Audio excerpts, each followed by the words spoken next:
This is disc number 9.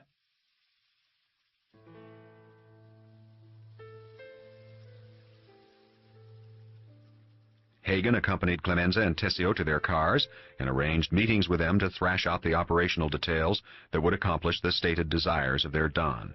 Then he went back into the house, where he knew Don Corleone would be waiting for him. The Don had taken off his jacket and tie and was lying down on the couch. His stern face was relaxed into lines of fatigue. He waved Hagen into a chair. Well, Consigliere, do you disapprove of any of my deeds today? Hagen took his time answering. No, but I don't find it consistent nor true to your nature. You say you don't want to find out how Santino was killed or want vengeance for it. I don't believe that. You gave your word for peace, and so you'll keep the peace. But I can't believe you will give your enemies the victory they seem to have won today. You've constructed a magnificent riddle that I can't solve. So how can I approve or disapprove? A look of content came over the Don's face. Well, you know me better than anyone else. Even though you're not a Sicilian, I made you one. Everything you say is true. But there's a solution, and you'll comprehend it before it spins out to the end. You agree everyone has to take my word, and I'll keep my word. And I want my orders obeyed exactly. But, Tom, the most important thing is we have to get Michael home as soon as possible. Make that first in your mind and in your work. Explore all the legal alleys. I don't care how much money you have to spend. It has to be foolproof when he comes home. Consult the best lawyers on criminal law. I'll give you the names of some judges who'll give you a private audience. Until that time, we have to guard against all treacheries. Like you, I'm not worried so much about the real evidence as the evidence they will manufacture. Also, some police friend may kill Michael after he's arrested. They may kill him in his cell or have one of the prisoners do it. As I see it, we can't even afford to have him arrested or accused. Don Corleone sighed. I know. That's the difficulty. But we can't take too long. There are troubles in Sicily. The young fellows over there don't listen to their elders anymore, and a lot of the men deported from America are just too much for the old-fashioned Dons to handle. Michael could get caught in between. I've taken some precautions against that, and he's still got a good cover, but that cover won't last forever. That's one of the reasons I had to make the peace. Barzini has friends in Sicily, and they were beginning to sniff Michael's trail. That gives you one of the answers to your riddle. I had to make the peace to ensure my son's safety. There was nothing else to do. Hagen didn't bother asking the Don how he had gotten this information. He was not even surprised. And it was true that this solved part of the riddle. When I meet with Tatalia's people to firm up the details, should I insist that all his drug middlemen be clean? The judges will be a little skittish about giving light sentences to a man with a record. Don Corleone shrugged. They should be smart enough to figure that out themselves. Mention it. Don't insist. We'll do our best, but if they use a real snowbird and he gets caught, we won't lift a finger. We'll just tell them nothing can be done. But Barzini is a man who will know that without being told. You notice how he never committed himself in this affair? One might never have known he was in any way concerned. That is a man who doesn't get caught on the losing side. Hagen was startled. You mean he was behind Sollozzo and Tatalia all the time? Don Corleone sighed. Tatalia is a pimp. He could never have outfought Santino. That's why I don't have to know about what happened. It's enough to know that Barzini had a hand in it. Hagen let this sink in. The Don was giving him clues, but there was something very important left out. Hagen knew what it was, but he knew it was not his place to ask. He said good night and turned to go. The Don had a last word for him. Remember, use all your wits for a plan to bring Michael home. And one other thing. Arrange with the telephone man so that every month I get a list of all the telephone calls made and received by Clemenza and Tessio. I suspect them of nothing. I would swear they would never betray me. But there's no harm in knowing any little thing that may help us before the event. Hagen nodded and went out. He wondered if the Don was keeping a check on him also in some way, and then was ashamed of his suspicion. But now he was sure that in the subtle and complex mind of the Godfather, a far-ranging plan of action was being initiated that made the day's happenings no more than a tactical retreat. And there was that one dark fact that no one mentioned, that he himself had not dared to ask, that Don Corleone ignored. All pointed to a day of reckoning in the future. Chapter 21. But it was to be nearly another year before Don Corleone could arrange for his son Michael to be smuggled back into the United States. During that time, the whole family racked their brains for suitable schemes. Even Carlo Rizzi was listened to, now that he was living in the mall with Connie. During that time, they had a second child, a boy. But none of the schemes met with the Don's approval. Finally, it was the Bochicchio family who, through a misfortune of its own, solved the problem. There was one Bochicchio, a young cousin of no more than 25 years of age, named Felix, who was born in America and with more brains than anyone in the clan had ever had before. He had refused to be drawn into the family garbage hauling business and married a nice American girl of English stock to further his split from the clan. He went to school at night to become a lawyer and worked during the day as a civil service post office clerk. During that time, he had 3 children, but his wife was a prudent manager, and they lived on his salary until he got his law degree. Now, Felix Bochicchio, like many young men, thought that having struggled to complete his education and master the tools of his profession, his virtue would automatically be rewarded, and he would earn a decent living. This proved not to be the case. Still proud, he refused all help from his clan. But a lawyer friend of his, a young man well-connected and with a budding career in a big law firm, talked Felix into doing him a little favor. It was very complicated, seemingly legal, and had to do with a bankruptcy fraud. It was a 1,000,000-to-1 shot against its being found out. Felix Bochicchio took the chance. Since the fraud involved using the legal skills he had learned in a university, it seemed not so reprehensible, and, in an odd way, not even criminal. To make a foolish story short, the fraud was discovered. The lawyer friend refused to help Felix in any manner, refused to even answer his telephone calls. The 2 principals in the fraud, shrewd, middle-aged businessmen who furiously blamed Felix Bochicchio's legal clumsiness for the plan going awry, pleaded guilty and cooperated with the state, naming Felix Bochicchio as the ringleader of the fraud and claiming he had used threats of violence to control their business and force them to cooperate with him in his fraudulent schemes. Testimony was given that linked Felix with uncles and cousins in the Bochicchio clan who had criminal records for strong-arm, and this evidence was damning. The 2 businessmen got off with suspended sentences. Felix Bochicchio was given a sentence of 1 to 5 years, and served 3 of them. The clan did not ask help from any of the families or Don Corleone because Felix had refused to ask their help and had to be taught a lesson. That mercy comes only from the family, that the family is more loyal and more to be trusted than society. In any case, Felix Bochicchio was released from prison after serving 3 years, went home and kissed his wife and 3 children, and lived peacefully for a year, and then showed that he was of the Bochicchio clan after all. Without any attempt to conceal his guilt, he procured a weapon, a pistol, and shot his lawyer friend to death. He then searched out the 2 businessmen and calmly shot them both through the head as they came out of a luncheonette. He left the bodies lying in the street and went into the luncheonette and ordered a cup of coffee, which he drank while he waited for the police to come and arrest him. His trial was swift and his judgment merciless. A member of the criminal underworld had cold-bloodedly murdered state witnesses who had sent him to the prison he richly deserved. It was a flagrant flouting of society, and for once, the public, the press, the structure of society, and even soft-headed and soft-hearted humanitarians were united in their desire to see Felix Bochicchio in the electric chair.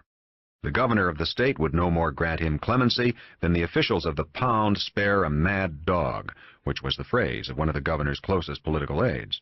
The Bochicchio clan, of course, would spend whatever money was needed for appeals to higher courts. They were proud of him now, but the conclusion was certain. After the legal falderal, which might take a little time, Felix Bochicchio would die in the electric chair. It was Hagen who brought this case to the attention of the Don at the request of one of the Bochicchios, who hoped that something could be done for the young man. Don Corleone curtly refused. He was not a magician.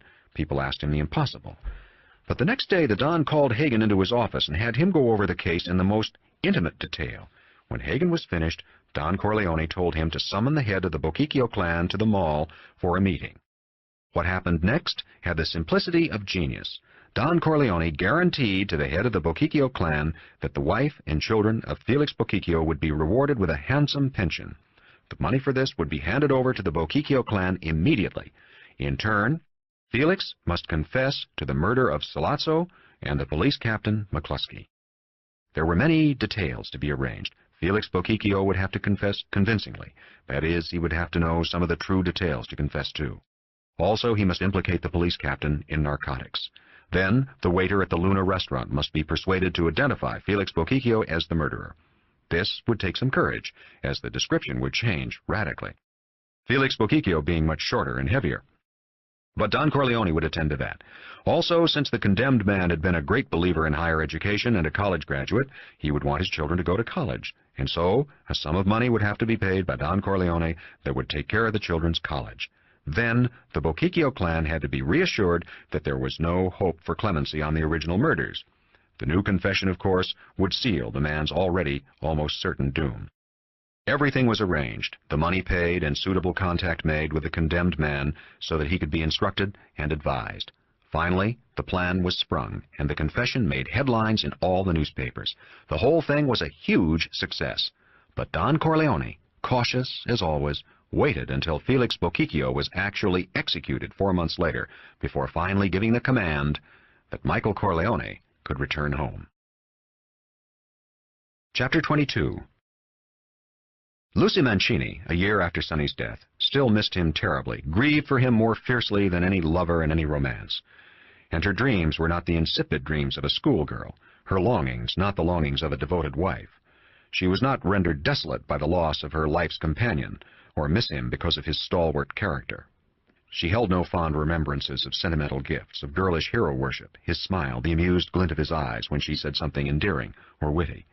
No, she missed him for the more important reason that he had been the only man in the world who could make her body achieve the act of love, and in her youth and innocence she still believed that he was the only man who could possibly do so.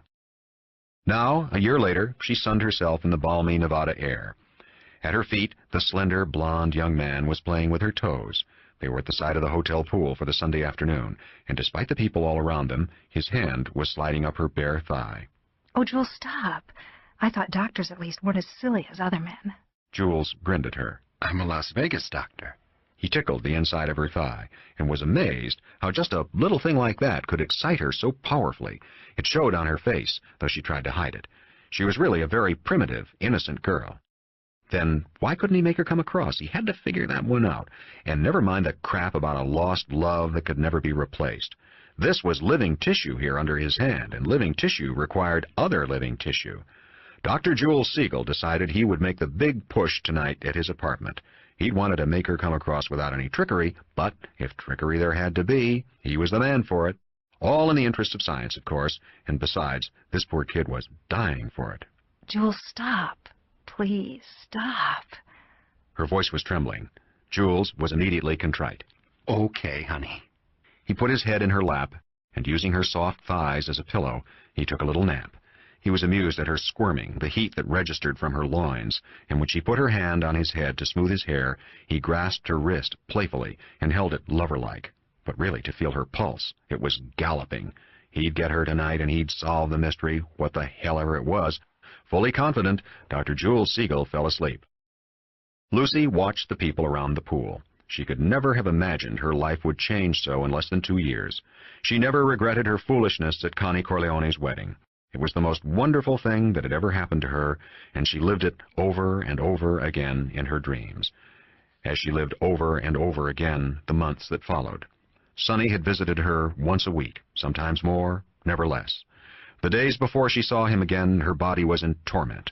Their passion for each other was of the most elementary kind, undiluted by poetry or any form of intellectualism.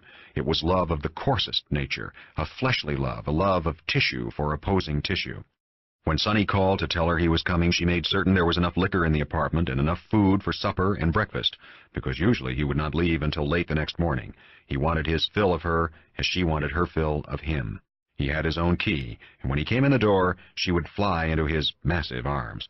They would both be brutally direct, brutally primitive. During their first kiss, they would be fumbling at each other's clothing, and he would be lifting her in the air, and she would be wrapping her legs around his huge thighs. They would be making love standing up in the foyer of her apartment as if they had to repeat their first act of love together. And then, he would carry her so to the bedroom. They would lie in bed making love. They would live together in the apartment for 16 hours, completely naked. She would cook for him, enormous meals. Sometimes he would get phone calls, obviously about business, but she never even listened to the words. She would be too busy toying with his body, fondling it, kissing it, burying her mouth in it.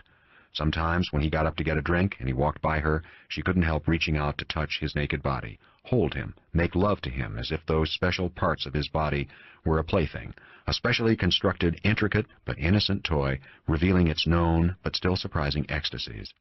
At first, she had been ashamed of these excesses on her part, but soon saw that they pleased her lover, that her complete sensual enslavement to his body flattered him. In all this, there was an animal innocence. They were happy together. When Sonny's father was gunned down in the street, she understood for the first time that her lover might be in danger. Alone in her apartment, she did not weep. She wailed aloud, an animal wailing. When Sonny did not come to see her for almost 3 weeks, she subsisted on sleeping pills, liquor, and her own anguish. The pain she felt was physical pain. Her body ached. When he finally did come, she held onto his body at almost every moment. After that, he came at least once a week, until he was killed. She learned of his death through the newspaper accounts, and that very same night she took a massive overdose of sleeping pills. For some reason, instead of killing, the pills made her so ill that she staggered out into the hall of her apartment and collapsed in front of the elevator door, where she was found and taken to the hospital. Her relationship to Sonny was not generally known, so her case received only a few inches in the tabloid newspapers. It was while she was in the hospital that Tom Hagen came to see her and console her. It was Tom Hagen who arranged a job for her in Las Vegas, working in the hotel run by Sonny's brother, Freddie. It was Tom Hagen who told her that she would receive an annuity from the Corleone family, that Sonny had made provisions for her. He had asked her if she was pregnant, as if that were the reason for her taking the pills, and she had told him no.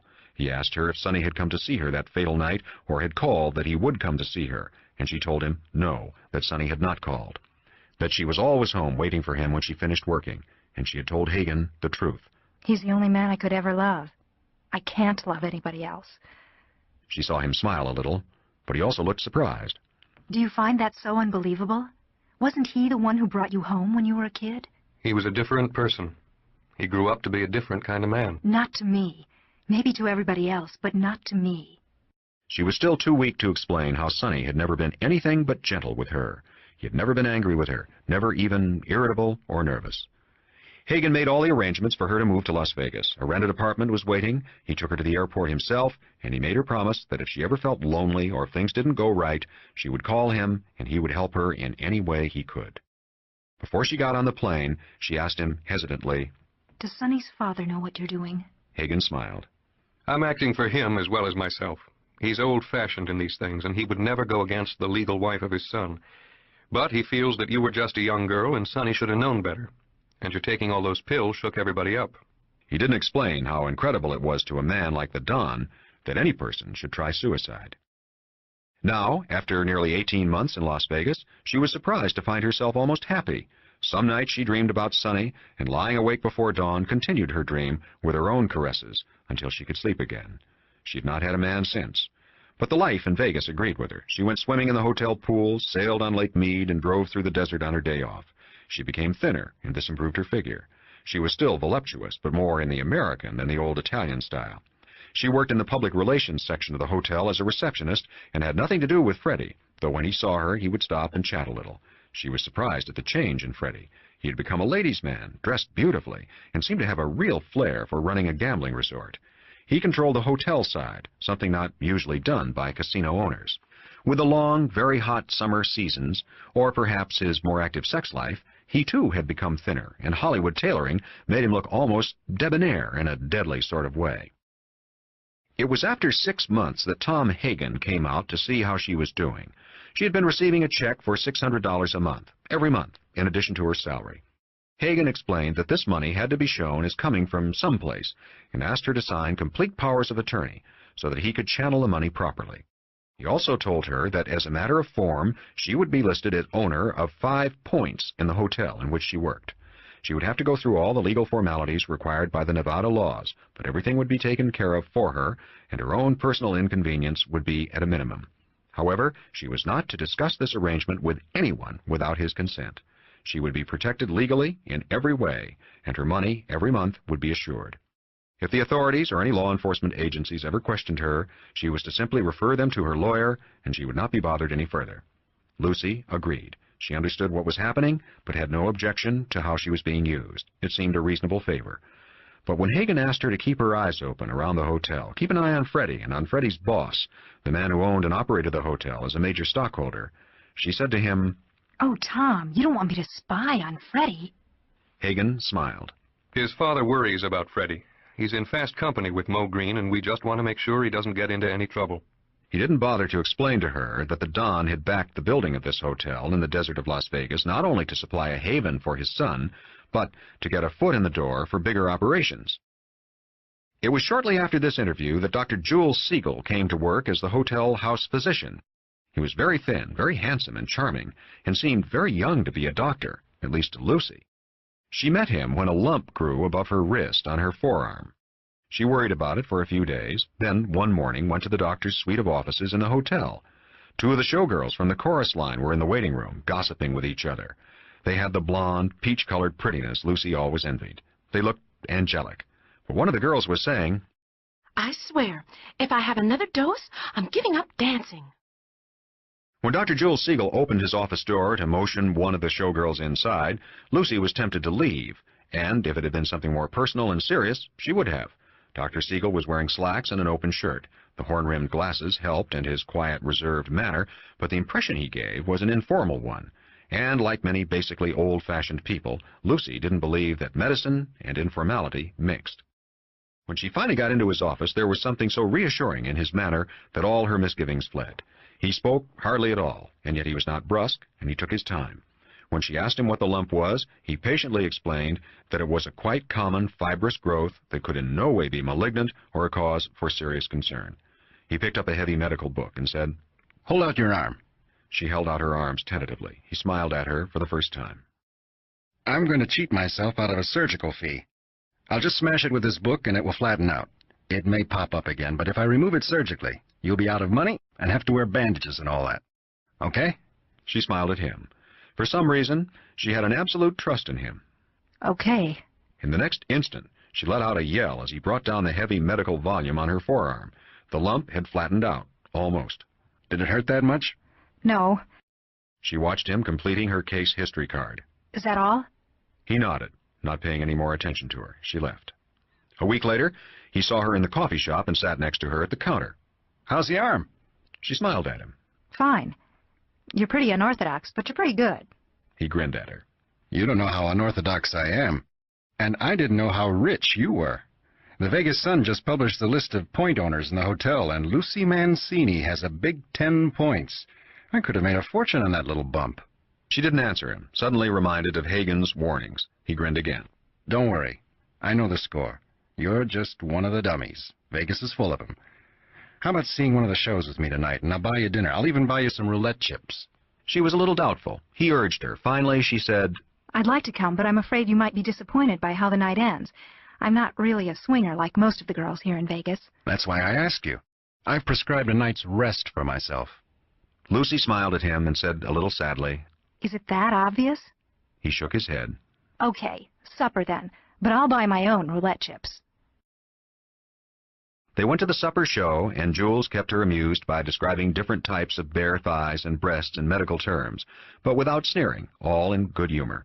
Afterward, they played roulette together at the same wheel and won over $100. Still later, they drove up to Boulder Dam in the moonlight, and he tried to make love to her, but when she resisted after a few kisses, he knew that she really meant no, and stopped. Again, he took his defeat with great good humor. With half-guilty reproach, Lucy said, I told you I wouldn't. You would have been awfully insulted if I didn't even try. And she had to laugh because it was true. The next few months, they became best friends. It wasn't love because they didn't make love. Lucy wouldn't let him. She could see he was puzzled by her refusal, but not hurt the way most men would be, and that made her trust him even more. She found out that beneath his professional doctor's exterior, he was wildly fun-loving and reckless. On weekends, he drove a souped-up MG in the California races.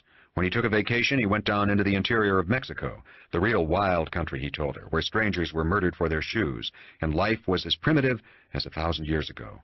Quite accidentally, she learned that he was a surgeon and had been connected with a famous hospital in New York. All this made her more puzzled than ever at his having taken the job at the hotel. When she asked him about it, Jules said, "You tell me your dark secret, and I'll tell you mine." She blushed and let the matter drop. Jules didn't pursue it either, and their relationship continued, a warm friendship that she counted on more than she realized. Now, sitting at the side of the pool, with Jules' blonde head in her lap, she felt an overwhelming tenderness for him. Her loins ached, and without realizing it, her fingers sensuously stroked the skin of his neck. He seemed to be sleeping, not noticing, and she became excited just by the feel of him against her. Suddenly, he raised his head from her lap and stood up. He took her by the hand and led her over the grass onto the cement walk. She followed him dutifully, even when he led her into one of the cottages that held his private apartment. When they were inside, he fixed them both big drinks. After the blazing sun and her own sensuous thoughts, the drink went to her head and made her dizzy. Then Jules had his arms around her, and their bodies, naked except for scanty bathing suits, were pressed against each other. Lucy was murmuring, "Don't." but there was no conviction in her voice, and Jules paid no attention to her. He quickly stripped her bathing bra off so that he could fondle her heavy breasts, kissed them, and then stripped off her bathing trunks, and as he did so, kept kissing her body, her rounded belly, and the insides of her thighs. He stood up, struggling out of his own bathing shorts and embracing her, and then, naked in each other's arms, they were lying on the bed, and she could feel him entering her, and it was enough, just the slight touch, for her to reach her climax, and then in the second afterward, she could read in the motions of his body his surprise.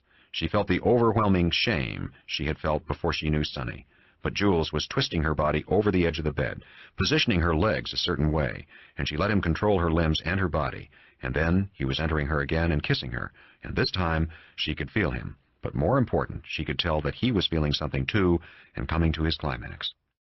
When he rolled off her body, Lucy huddled into one corner of the bed and began to cry. She felt so ashamed. And then she was shockingly surprised to hear Jules laugh softly and say, "You poor, benighted Italian girl. So that's why you kept refusing me all these months. You dope." He said, "You dope," with such friendly affection that she turned toward him and he took her naked body against his. "You are medieval. You are positively medieval." But the voice was soothingly comforting as she continued to weep. Jules lit a cigarette and put it in her mouth so that she choked on the smoke and had to stop crying. "Now listen to me. If you had had a decent modern raising with a family culture that was part of the 20th century, your problem would have been solved years ago. Now let me tell you what your problem is. It's not the equivalent of being ugly, of having bad skin and squinty eyes that facial surgery really doesn't solve. Your problem is like having a wart, or a mole on your chin, or an improperly formed ear. Stop thinking of it in sexual terms. Stop thinking in your head that you have a big box no man can love because it won't give his penis the necessary friction. What you have is a pelvic malformation, and what we surgeons call a weakening of the pelvic floor. It usually comes after childbearing, but it can be simply bad bone structure. It's a common condition, and many women live a life of misery because of it, when a simple operation could fix them up.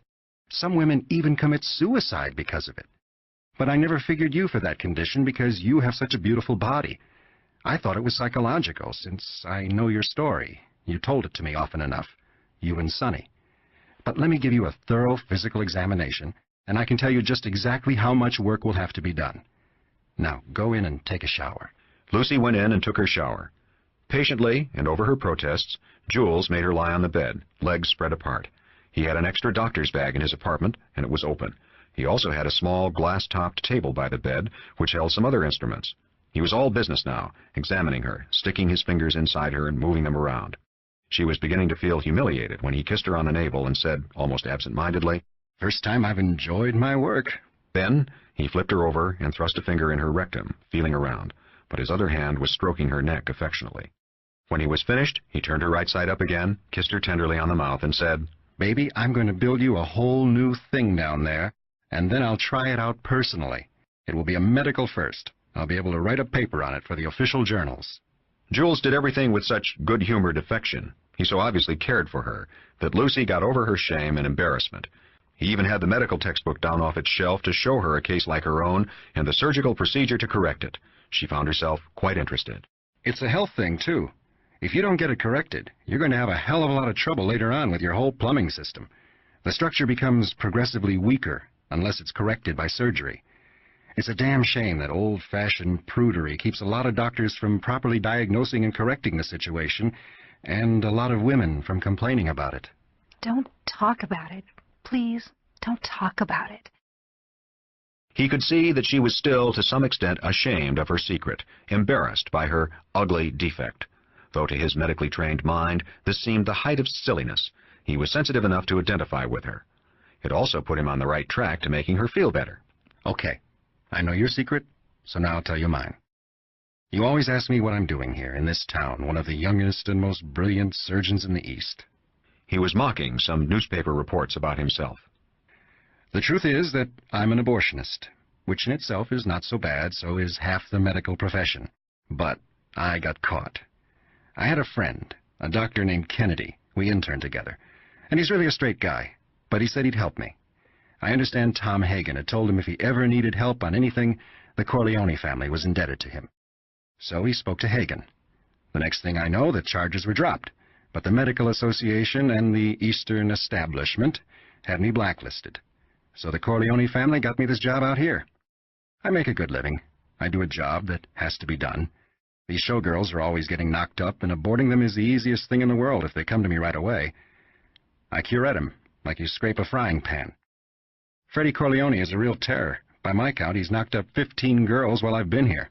I've seriously considered giving him a father-to-son talk about sex, especially since I've had to treat him 3 times for clap and once for syphilis.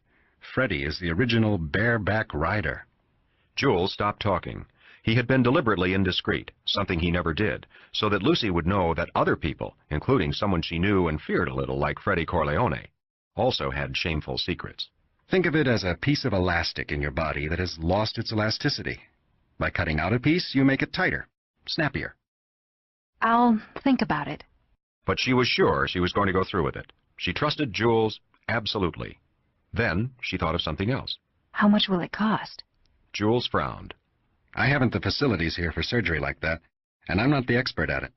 But I have a friend in Los Angeles who's the best in the field and has facilities at the best hospital.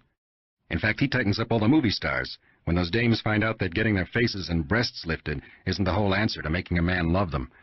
He owes me a few favors, so it won't cost anything. I do his abortions for him. Listen, if it weren't unethical, I'd tell you the names of some of the movie sex queens who've had the operation. She was immediately curious. Oh, come on, tell me. Come on. It would be a delicious piece of gossip, and one of the things about Jules was that she could show her feminine love of gossip without him making fun of it. I'll tell you if you have dinner with me and spend the night with me. We have a lot of lost time to make up for because of your silliness. Lucy felt an overwhelming affection to him for being so kind, and she was able to say, You don't have to sleep with me. You know you won't enjoy it the way I am now. Jules burst out laughing. You dope. You incredible dope. Didn't you ever hear of any other way of making love, far more ancient, far more civilized? Are you really that innocent? Oh, that. Oh, that. Nice girls don't do that. Manly men don't do that. Even in the year 1948. Well, baby, I can take you to the house of a little old lady right here in Las Vegas who was the youngest madam of the most popular whorehouse in the Wild West days, back in 1880, I think it was. She likes to talk about the old days. You know what she told me? That those gunslingers, those manly, virile, straight-shooting cowboys would always ask the girls for a French, what we doctors call fellatio, what you call oh that. Did you ever think of doing oh that with your beloved Sonny? For the first time, she truly surprised him. She turned on him with what he could think of only as a Mona Lisa smile, his scientific mind immediately darting off on a tangent. Could this be the solving of that centuries-old mystery? And said quietly, I did everything with Sonny. It was the first time she had ever admitted anything like that to anyone. 2 weeks later, Jules Siegel stood in the operating room of the Los Angeles hospital and watched his friend, Dr. Frederick Kellner, perform the specialty. Before Lucy was put under anesthesia, Jules leaned over. I told him you were my special girl, so he's going to put in some real tight walls. But the preliminary pill had already made her dopey, and she didn't laugh or smile. His teasing remark did take away some of the terror of the operation. Dr. Kellner made his incision with the confidence of a pool shark making an easy shot. The technique of any operation to strengthen the pelvic floor required the accomplishment of two objectives. The musculofibrous pelvic sling had to be shortened so that the slack was taken up. And of course, the vaginal opening, the weak spot itself in the pelvic floor, had to be brought forward, brought under the pubic arch, and so relieved from the line of direct pressure above. Repairing the pelvic sling was called parenchorrhaphy. Suturing the vaginal wall was called colporrhaphy. Jules saw that Dr. Kellner was working carefully now. The big danger in the cutting was going too deep and hitting the rectum. It was a fairly uncomplicated case. Jules had studied all the x-rays and tests. Nothing should go wrong, except that in surgery, something could always go wrong. Kellner was working on the diaphragm sling. The T forceps held the vaginal flap and exposing the ani muscle and the fasciae, which formed its sheath. Kellner's gauze-covered fingers were pushing aside loose connective tissue. Jules kept his eyes on the vaginal wall for the appearance of the veins, the telltale danger signal of injuring the rectum. But old Kellner knew his stuff. He was building a new snatch as easily as a carpenter nails together 2x4 studs. Kellner was trimming away the excess vaginal wall, using the fastening down stitch to close the bite taken out of the tissue of the redundant angle, ensuring that no troublesome projections would form. Kellner was trying to insert 3 fingers into the narrowed opening of the lumen. Then 2. He just managed to get 2 fingers in, probing deeply, and for a moment he looked up at Jules, and his china blue eyes over the gauze mask twinkled as though asking if that was narrow enough. Then he was busy again with his sutures. It was all over. They wheeled Lucy out to the recovery room, and Jules talked to Kellner. Kellner was cheerful, the best sign that everything had gone well. No complications at all, my boy. Nothing growing in there. Very simple case. She has wonderful body tone, unusual in these cases, and now she's in first-class shape for fun and games. I envy you, my boy. Of course, you'll have to wait a little while, but then I guarantee you'll like my work. Jules laughed. You're a true Pygmalion, Doctor. Really, you were marvelous. Dr. Kellner grunted. That's all child's play, like your abortions. If society would only be realistic, people like you and I, really talented people, could do important work and leave this stuff for the hacks. By the way, I'll be sending you a girl next week. A very nice girl. They seem to be the ones who always get in trouble. That'll make us all square for this job today. Jules shook his hand. Thanks, Doctor. Come out yourself sometime, and I'll see that you get all the courtesies of the house. Kellner gave him a wry smile. I gamble every day. I don't need your roulette wheels and crap tables. I knock heads with fate too often as it is. You're going to waste out there, Jules. Another couple of years and you can forget about serious surgery. You won't be up to it. He turned away. Jules knew it was not meant as a reproach, but as a warning. Yet it took the heart out of him anyway. Since Lucy wouldn't be out of the recovery room for at least 12 hours, he went out on the town and got drunk. Part of the getting drunk was his feeling of relief that everything had worked out so well with Lucy. The next morning when he went to the hospital to visit her, he was surprised to find 2 men at her bedside and flowers all over the room. Lucy was propped up on pillows, her face radiant. Jules was surprised because Lucy had broken with her family and had told him not to notify them unless something went wrong. Of course, Freddie Corleone knew she was in the hospital for a minor operation. That had been necessary so that they could both get time off. And Freddie had told Jules that the hotel would pick up all the bills for Lucy. Lucy was introducing them, and one of the men Jules recognized instantly, the famous Johnny Fontaine. The other was a big, muscular, snotty-looking Italian guy whose name was Nino Valenti. They both shook hands with Jules and then paid no further attention to him. They were kidding Lucy, talking about the old neighborhood in New York, about people and events Jules had no way of sharing. So he said to Lucy, I'll drop by later. I have to see Dr. Kellner anyway. But Johnny Fontaine was turning the charm on him. Hey, buddy, we have to leave ourselves. You keep Lucy company. Take good care of her, Doc. Jules noticed a peculiar hoarseness in Johnny Fontaine's voice, and remembered suddenly that the man hadn't sung in public for over a year now, that he had won the Academy Award for his acting. Could the man's voice have changed so late in life, and the papers keeping it a secret, everybody keeping it a secret? Jules loved inside gossip, and he kept listening to Fontaine's voice in an attempt to diagnose the trouble. It could be simple strain, or too much booze and cigarettes, or even too much women. The voice had an ugly timbre to it. He could never be called the sweet crooner anymore. Jules said to Johnny Fontaine, You sound like you have a cold. Just strain. I tried to sing last night. I guess I just can't accept the fact that my voice changed. Getting old, you know. He gave Jules a what-the-hell grin. Didn't you get a doctor to look at it? Maybe it's something that can be fixed. Fontaine was not so charming now. He gave Jules a long, cool look. That's the first thing I did nearly 2 years ago. Best specialists. My own doctor who's supposed to be the top guy out here in California. They told me to get a lot of rest. Nothing wrong, just getting older. A man's voice changes when he gets older. Fontaine ignored him after that, paying attention to Lucy, charming her as he charmed all women. Jules kept listening to the voice. There had to be a growth on those vocal cords. But then, why the hell hadn't the specialists spotted it? Was it malignant and inoperable? Then there was other stuff. He interrupted Fontaine to ask, When was the last time you got examined by a specialist? Fontaine was obviously irritated, but trying to be polite for Lucy's sake. About 18 months ago. Does your own doctor take a look once in a while? Sure he does. He gives me a codeine spray and checks me out. He told me it's just my voice aging, that all the drinking and smoking and other stuff.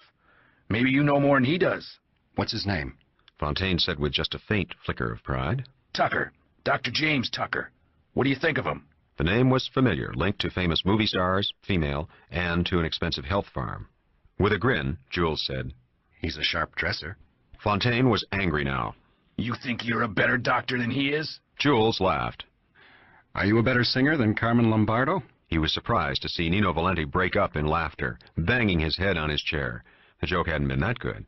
Then, on the wings of those guffaws, he caught the smell of bourbon, and knew that even this early in the morning, Mr. Valenti, whoever the hell he was at least half drunk. Fontaine was grinning at his friend. Hey, you're supposed to be laughing at my jokes, not his. Meanwhile, Lucy stretched out her hand to Jules and drew him to her bedside. He looks like a bum, but he's a brilliant surgeon.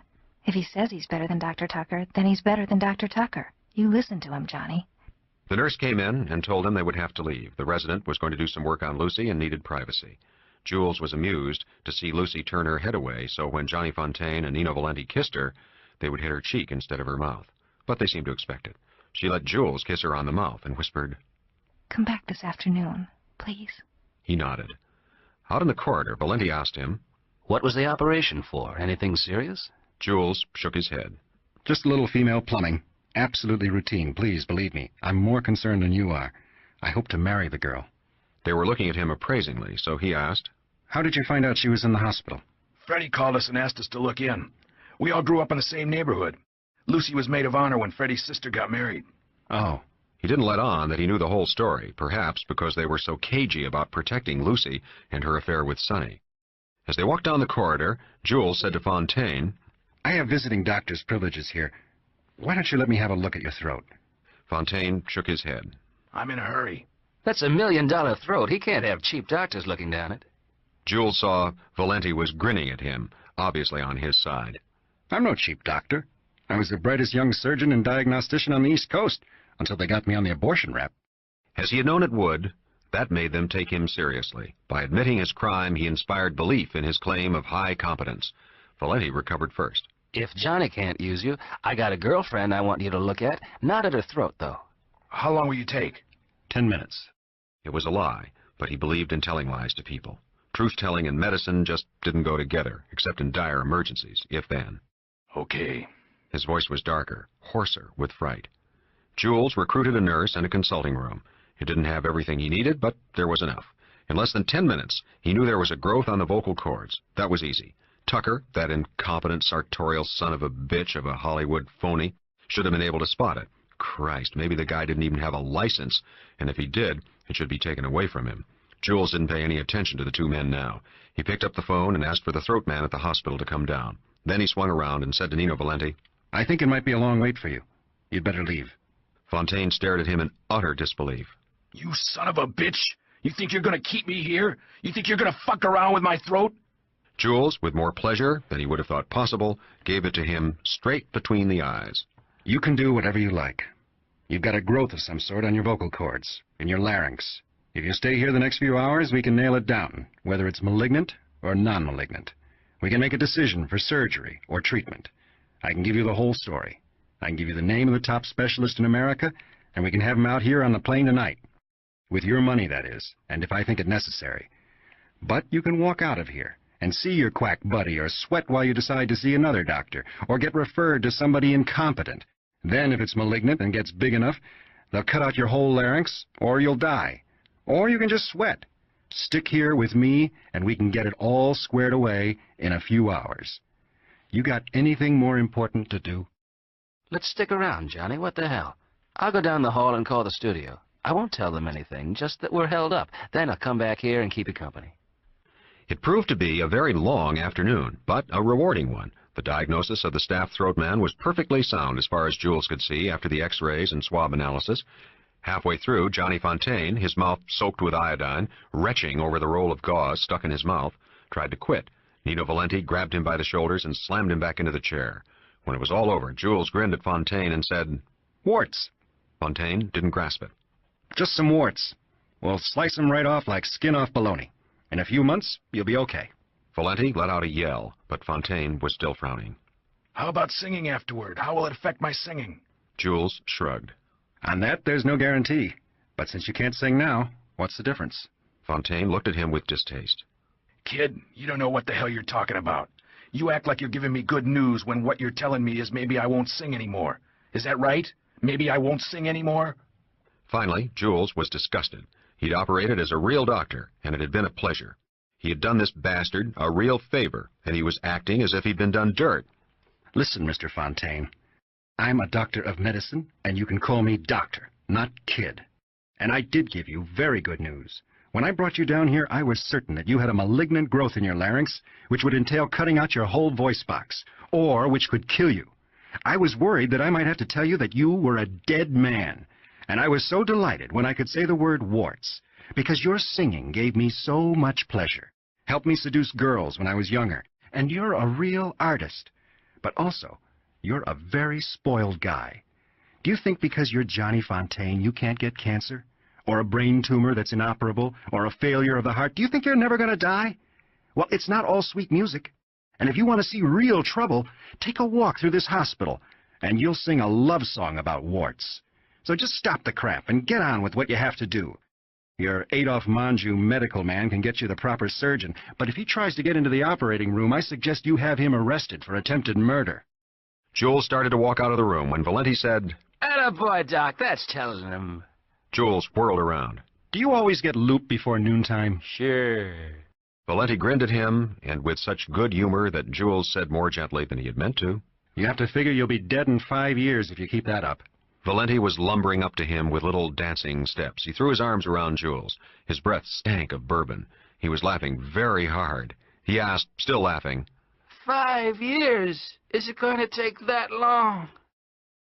A month after her operation, Lucy Mancini sat beside the Vegas hotel pool, one hand holding a cocktail, the other hand stroking Jules' head, which lay in her lap. Jules said teasingly, You don't have to build up your courage. I have champagne waiting in our suite. Are you sure it's okay? So soon? I'm the doctor. Tonight's the big night.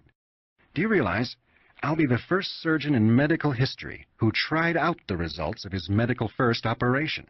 You know, the before and after? I'm going to enjoy writing it up for the journals. Let's see.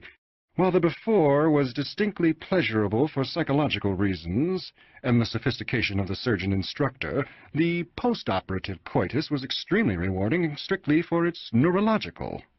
He stopped talking because Lucy had yanked on his hair hard enough for him to yell with pain. She smiled down at him. If you're not satisfied tonight, I can really say it's your fault. I guarantee my work. I planned it, even though I just let old Kellner do the manual labor. Now, let's just rest up. We have a long night of research ahead. When they went up to their suite, they were living together now, Lucy found a surprise waiting, a gourmet supper, and next to her champagne glass, a jeweler's box with a huge diamond engagement ring inside it. That shows you how much confidence I have in my work. Now let's see you earn it. He was very tender, very gentle with her. She was a little scary at first, her flesh jumping away from his touch. But then, reassured, she felt her body building up to a passion she had never known. And when they were done the first time and Jules whispered, I do good work, she whispered back, Oh, yes, you do. Yes, you do. And they both laughed to each other as they started making love again. Book 6, Chapter 23. After 5 months of exile in Sicily, Michael Corleone came finally to understand his father's character and his destiny. He came to understand men like Luca Brasi, the ruthless capo regime Clemenza, his mother's resignation and acceptance of her role. For in Sicily, he saw what they would have been if they had chosen not to struggle against their fate. He understood why the Don always said, a man has only one destiny. He came to understand the contempt for authority and legal government, the hatred for any man who broke omerta, the law of silence. Dressed in old clothes and a billed cap, Michael had been transported from the ship docked at Palermo to the interior of the Sicilian island, to the very heart of a province controlled by the mafia, where the local capo mafioso was greatly indebted to his father for some past service. The province held the town of Corleone, whose name the Don had taken when he emigrated to America so long ago. But there were no longer any of the Don's relatives alive. The women had died of old age. All the men had been killed in vendettas, or had also emigrated, either to America, Brazil, or to some other province on the Italian mainland. He was to learn later that this small, poverty-stricken town had the highest murder rate of any place in the world. Michael was installed as a guest in the home of a bachelor uncle of the capo mafioso. The uncle, in his 70s, was also the doctor for the district. The capo mafioso was a man in his late 50s named Don Tomasino, and he operated as the gabellotto for a huge estate belonging to one of Sicily's most noble families. The gabellotto, a sort of overseer to the estates of the rich, also guaranteed that the poor would not try to claim land not being cultivated, would not try to encroach in any way on the estate by poaching or trying to farm it as squatters. In short, the gabellotto was a mafioso who, for a certain sum of money, protected the real estate of the rich from all claims made on it by the poor, legal or illegal. When any poor peasant tried to implement the law which permitted him to buy uncultivated land, the gabellotto frightened him off with threats of bodily harm or death. It was that simple. Don Tomasino also controlled the water rights in the area and vetoed the local building of any new dams by the Roman government. Such dams would ruin the lucrative business of selling water from the artesian wells he controlled, make water too cheap, ruin the whole important water economy so laboriously built up over hundreds of years. However, Don Tomasino was an old-fashioned mafia chief and would have nothing to do with dope traffic or prostitution. In this, Don Tomasino was at odds with the new breed of mafia leaders springing up in big cities like Palermo. New men who, influenced by American gangsters deported to Italy, had no such scruples. The mafia chief was an extremely portly man, a man with a belly, literally, as well as in the figurative sense that meant a man able to inspire fear in his fellow men. Under his protection, Michael had nothing to fear. Yet it was considered necessary to keep the fugitive's identity a secret, and so Michael was restricted to the walled estate of Dr. Taza, the Don's uncle. Dr. Taza was tall for a Sicilian, almost 6 feet, and had ruddy cheeks and snow-white hair, though in his 70s he went every week to Palermo to pay his respects to the younger prostitutes of that city. The younger the better. Dr. Taza's other vice was reading. He read everything, and talked about what he read to his fellow townsmen, patients who were illiterate peasants, the estate shepherds, and this gave him a local reputation for foolishness. What did books have to do with them? In the evenings, Dr. Taza, Don Tomasino, and Michael sat in the huge garden populated with those marble statues that on this island seemed to grow out of the garden as magically as the black heady grapes. Dr. Taza loved to tell stories about the mafia and its exploits over the centuries, and in Michael Corleone he had a fascinated listener.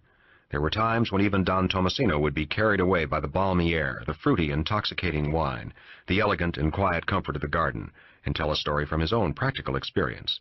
The doctor was the legend, the Don, the reality. In this antique garden, Michael Corleone learned about the roots from which his father grew, that the word mafia had originally meant place of refuge. Then it became the name for the secret organization that sprang up to fight against the rulers that had crushed the country and its people for centuries. Sicily was a land that had been more cruelly raped than any other in history. The Inquisition had tortured rich and poor alike. The landowning barons and the princes of the Catholic Church exercised absolute power over the shepherds and farmers.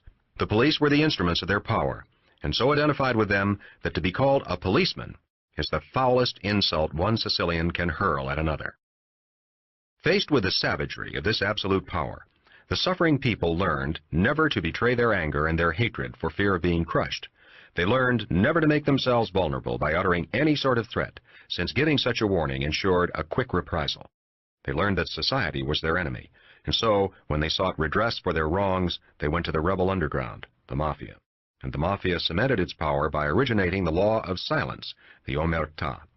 In the countryside of Sicily, a stranger asking directions to the nearest town will not even receive the courtesy of an answer. And the greatest crime any member of the mafia could commit would be to tell the police the name of the man who had just shot him or done him any kind of injury. Omerta became the religion of the people. A woman whose husband has been murdered would not tell the police the name of her husband's murderer, not even of her child's murderer, her daughter's raper.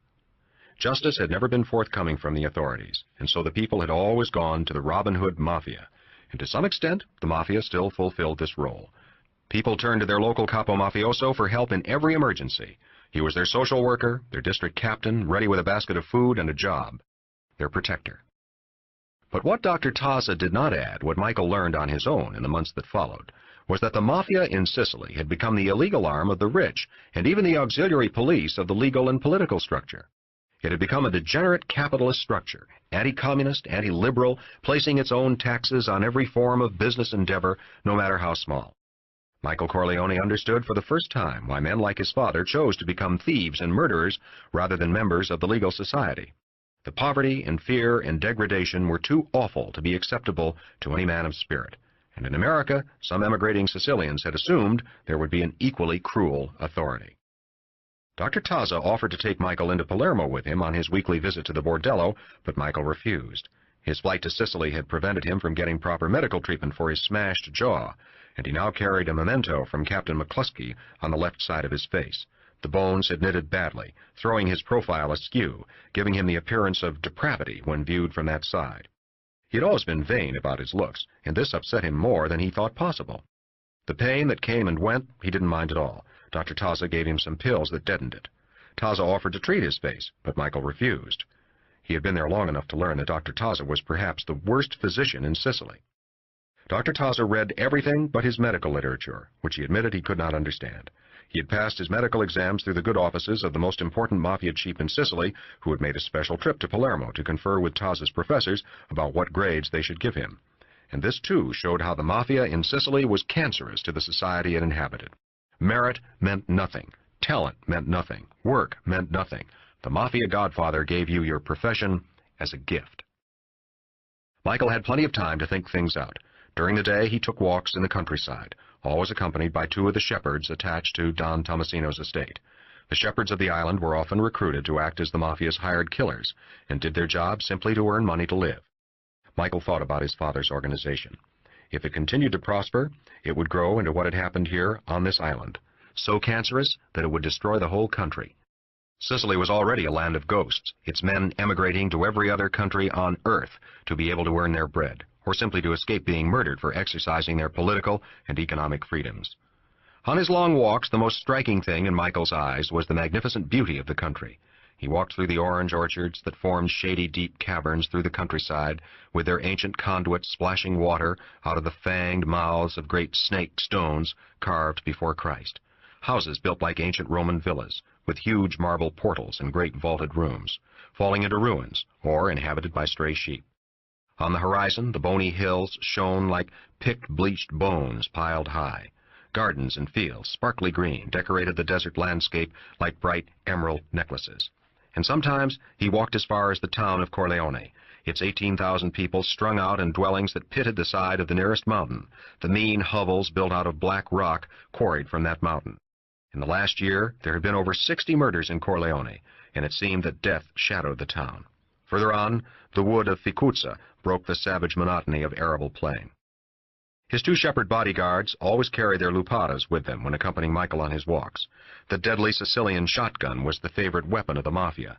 Indeed, the police chief sent by Mussolini to clean the mafia out of Sicily had, as one of his first steps, ordered all stone walls in Sicily to be knocked down to not more than 3 feet in height, so that murderers with their lupadas could not use the walls as ambush points for their assassinations.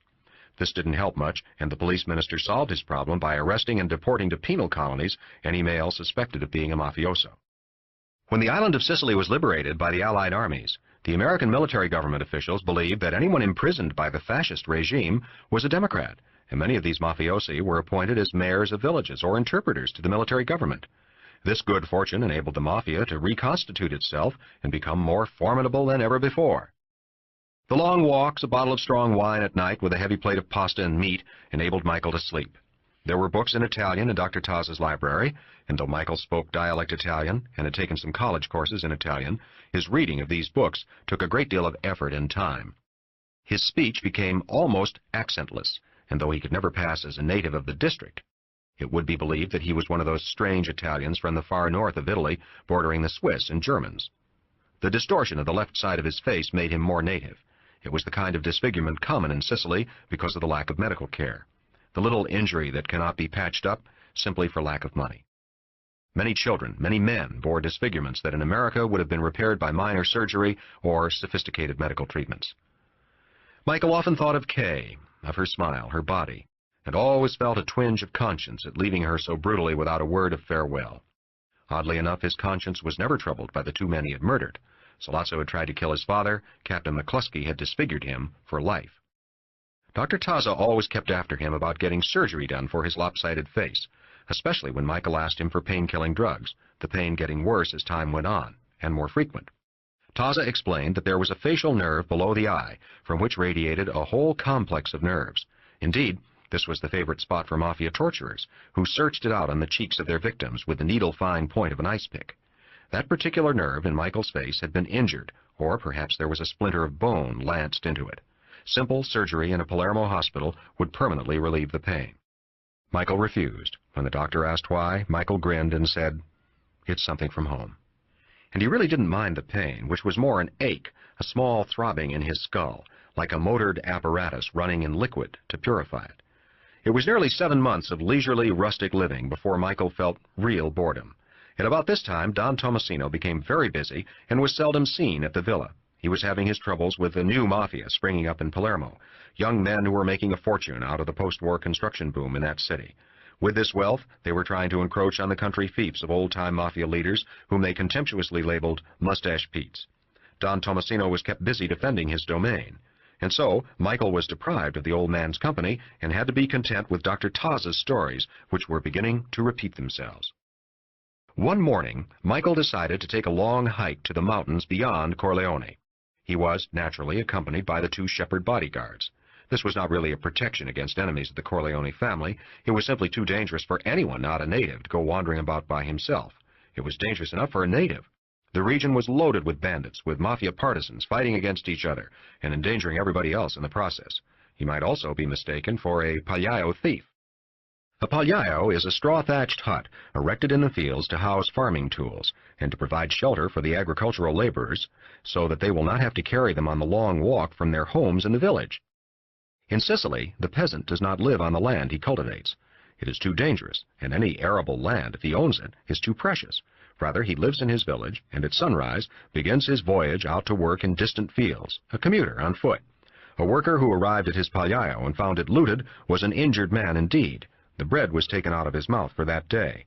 The mafia, after the law proved helpless, took this interest of the peasant under its protection and solved the problem in typical fashion.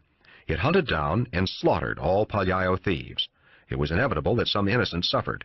It was possible that if Michael wandered past a pagliaio that had just been looted, he might be adjudged the criminal, unless he had somebody to vouch for him. So, on one sunny morning, he started hiking across the fields, followed by his 2 faithful shepherds. One of them was a plain, simple fellow, almost moronic, silent as the dead, and with a face as impassive as an Indian. He had the wiry, small build of the typical Sicilian before they ran to the fat of middle age. His name was Carlo. The other shepherd was more outgoing, younger, and had seen something of the world, mostly oceans, since he had been a sailor in the Italian Navy during the war, and had just had time enough to get himself tattooed before his ship was sunk and he was captured by the British. But the tattoo made him a famous man in his village. Sicilians do not often let themselves be tattooed. They do not have the opportunity, nor the inclination. The shepherd, Fabrizio, had done so primarily to cover a splotchy red birthmark on his belly, and yet the mafia market carts had gaily painted scenes on their sides, beautiful primitive paintings done with loving care. In any case, Fabrizio, back in his native village, was not too proud of that tattoo on his chest, though it showed a subject dear to the Sicilian honor, a husband stabbing a naked man and woman entwined together on the hairy floor of his belly. Fabrizio would joke with Michael and ask questions about America, for of course it was impossible to keep them in the dark about his true nationality. Still, they did not know exactly who he was, except that he was in hiding, and there could be no babbling about him. Fabrizio sometimes brought Michael a fresh cheese, still sweating the milk that formed it. They walked along dusty country roads, passing donkeys, pulling gaily painted carts. The land was filled with pink flowers, orange orchards, groves of almond and olive trees, all blooming. That had been one of the surprises. Michael had expected a barren land because of the legendary poverty of Sicilians, and yet he had found it a land of gushing plenty, carpeted with flowers scented by lemon blossoms. It was so beautiful that he wondered how its people could bear to leave it. How terrible man had been to his fellow man could be measured by the great exodus from what seemed to be a Garden of Eden. He had planned to walk to the coastal village of Mazzara and then take a bus back to Corleone in the evening, and so tire himself out and be able to sleep. The two shepherds wore rucksacks filled with bread and cheese they could eat on the way. They carried their luparas quite openly, as if out for a day's hunting. It was a most beautiful morning. Michael felt as he had felt when, as a child, he had gone out early on a summer day to play ball. Then, each day had been freshly washed, freshly painted, and so it was now. Sicily was carpeted in gaudy flowers, the scent of orange and lemon blossoms so heavy that even with his facial injury, which pressed on the sinuses, he could smell it. The smashing on the left side of his face had completely healed, but the bone had formed improperly, and the pressure on his sinuses made his left eye hurt. It also made his nose run continually. He filled up handkerchiefs with mucus, and often blew his nose out onto the ground as the local peasants did, a habit that had disgusted him when he was a boy, and had seen old Italians, disdaining handkerchiefs as English foppery, blow out their noses in the asphalt gutters. His face, too, felt heavy. Dr. Taza had told him that this was due to the pressure on his sinuses caused by the badly healed fracture. Dr. Taza called it an eggshell fracture of the zygoma, that if it had been treated before the bones knitted, it could have been easily remedied by a minor surgical procedure using an instrument like a spoon to push out the bone to its proper shape. Now, however, said the doctor, he would have to check into a Palermo hospital and undergo a major procedure called maxillofacial surgery, where the bone would be broken again. That was enough for Michael. He refused. And yet, more than the pain, more than the nose dripping, he was bothered by the feeling of heaviness in his face. He never reached the coast that day. After going about 15 miles, he and his shepherd stopped in the cool, green, watery shade of an orange grove to eat lunch and drink their wine. Fabrizio was chattering about how he would someday get to America. After drinking and eating, they lolled in the shade, and Fabrizio unbuttoned his shirt and contracted his stomach muscles to make the tattoo come alive. The naked couple on his chest writhed in a lover's agony, and the dagger thrust by the husband quivered in their transfixed flesh. It amused them. It was while this was going on that Michael was hit with what Sicilians call the thunderbolt. Beyond the orange grove lay the green ribboned fields of a baronial estate. Down the road from the grove was a villa so Roman it looked as if it had been dug up from the ruins of Pompeii. It was a little palace with a huge marble portico and fluted Grecian columns, and through those columns came a bevy of village girls, flanked by two stout matrons clad in black. They were from the village, and had obviously fulfilled their ancient duty to the local baron by cleaning his villa and otherwise preparing it for his winter sojourn. Now they were going into the fields to pick the flowers with which they would fill the rooms. They were gathering the pink sulla, purple wisteria, mixing them with orange and lemon blossoms. The girls, not seeing the men resting in the orange grove, came closer and closer. They were dressed in cheap, gaily printed frocks that clung to their bodies. They were still in their teens, but with the full womanliness sun-drenched flesh ripened into so quickly. 3 or 4 of them started chasing one girl, chasing her toward the grove. The girl being chased held a bunch of huge purple grapes in her left hand, and with her right hand was picking grapes off the cluster and throwing them at her pursuers. She had a crown of ringleted hair as purple-black as the grapes, and her body seemed to be bursting out of its skin. Just short of the grove, she poised, startled, her eyes having caught the alien color of the men's shirts. She stood there, up on her toes, poised like a deer to run. She was very close now, close enough for the men to see every feature of her face. She was all ovals, oval-shaped eyes, the bones of her face, the contour of her brow. Her skin was an exquisite dark creaminess, and her eyes, enormous, dark violet or brown, but dark with long, heavy lashes, shadowed her lovely face. Her mouth was rich without being gross, sweet without being weak, and dyed dark red with the juice of the grapes. She was so incredibly lovely that Fabrizio murmured, "Jesus Christ, take my soul, I'm dying," as a joke, but the words came out a little too hoarsely. As if she had heard him, the girl came down off her toes and whirled away from them and fled back to her pursuers. Her haunches moved like an animal's beneath the tight print of her dress, as pagan and as innocently lustful. When she reached her friends, she whirled around again, and her face was like a dark hollow against the field of bright flowers. She extended an arm, the hand full of grapes, pointed toward the grove. The girls fled laughing, with the black-clad, stout matrons scolding them on. As for Michael Corleone, he found himself standing, his heart pounding in his chest. He felt a little dizzy. The blood was surging through his body, through all its extremities, and pounding against the tips of his fingers, the tips of his toes. All the perfumes of the island came rushing in on the wind: orange, lemon blossoms, grapes, flowers. It seemed as if his body had sprung away from him, out of himself. And then he heard the two shepherds laughing. Clapping him on the shoulder, Fabrizio said, "You got hit by the thunderbolt, eh?" Even Carlo became friendly, patting him on the arm and saying, "Easy, man, easy," but with affection, as if Michael had been hit by a car. Fabrizio handed him a wine bottle, and Michael took a long slug. It cleared his head. He said, "What the hell are you damn sheep lovers talking about?" Both men laughed. Carlo, his honest face filled with the utmost seriousness, said, "You can't hide the thunderbolt. When it hits you, everybody can see it. Christ, man, don't be ashamed of it. Some men pray for the thunderbolt. You're a lucky fellow." Michael wasn't too pleased about his emotions being so easily read, but this was the first time in his life such a thing had happened to him. It was nothing like his adolescent crushes. It was nothing like the love he'd had for Kay, a love based as much on her sweetness, her intelligence, and the polarity of the fair and dark. This was an overwhelming desire for possession. This was an inerasable printing of the girl's face on his brain, and he knew she would haunt his memory every day of his life if he did not possess her. His life had become simplified, focused on one point. Everything else was unworthy of even a moment's attention. During his exile, he had always thought of Kay, though he felt they could never again be lovers or even friends. He was, after all was said, a murderer, a mafioso who had made his bones. But now, Kay was wiped completely out of his consciousness. Fabrizio said briskly, "I'll go to the village. We'll find out about her. Who knows? She may be more available than we think. There's only one cure for the thunderbolt, eh, Carlo?" The other shepherd nodded his head gravely. Michael didn't say anything. He followed the two shepherds as they started down the road to the nearby village into which the flock of girls had disappeared. The village was grouped around the usual central square with its fountain, but it was on a main route, so there were some stores, wine shops, and one little cafe with 3 tables out on a small terrace. The shepherds sat at one of the tables, and Michael joined them. There was no sign of the girls, not a trace. The village seemed deserted except for small boys and a meandering donkey. The proprietor of the cafe came to serve them. He was a short, burly man, almost dwarfish, but he greeted them cheerfully and set a dish of chickpeas at their table. "You're strangers here, so let me advise you, try my wine. The grapes come from my own farm, and it is made by my sons themselves. They mix it with oranges and lemons. It's the best wine in Italy." They let him bring the wine in a jug, and it was even better than he claimed, dark purple and as powerful as a brandy. Fabrizio said to the cafe proprietor, "You know all of the girls here, I'll bet. We saw some beauties coming down the road. One in particular got a friend here hit with the thunderbolt." He motioned to Michael.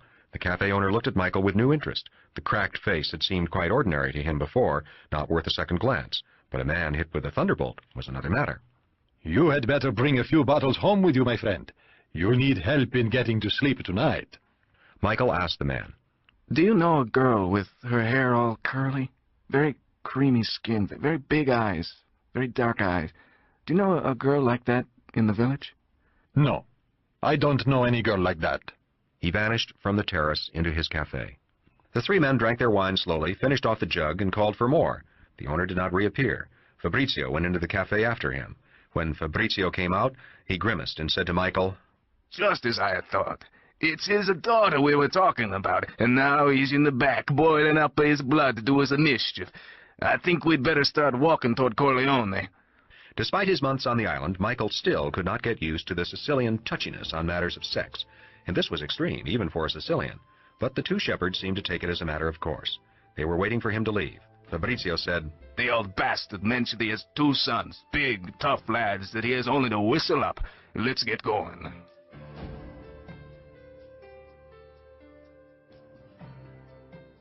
This is the end of disc number 9. Please insert disc number 10.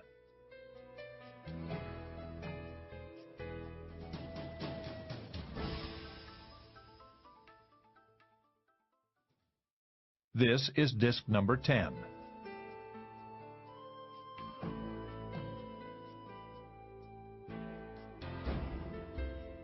Despite his months on the island, Michael still could not get used to the Sicilian touchiness on matters of sex, and this was extreme, even for a Sicilian. But the two shepherds seemed to take it as a matter of course. They were waiting for him to leave. Fabrizio said, The old bastard mentioned he has 2 sons, big, tough lads that he has only to whistle up. Let's get going. Michael gave him a cold stare. Up to now, he had been a quiet, gentle young man, a typical American, except that, since he was hiding in Sicily, he must have done something manly. This was the first time the shepherds had seen the Corleone stare.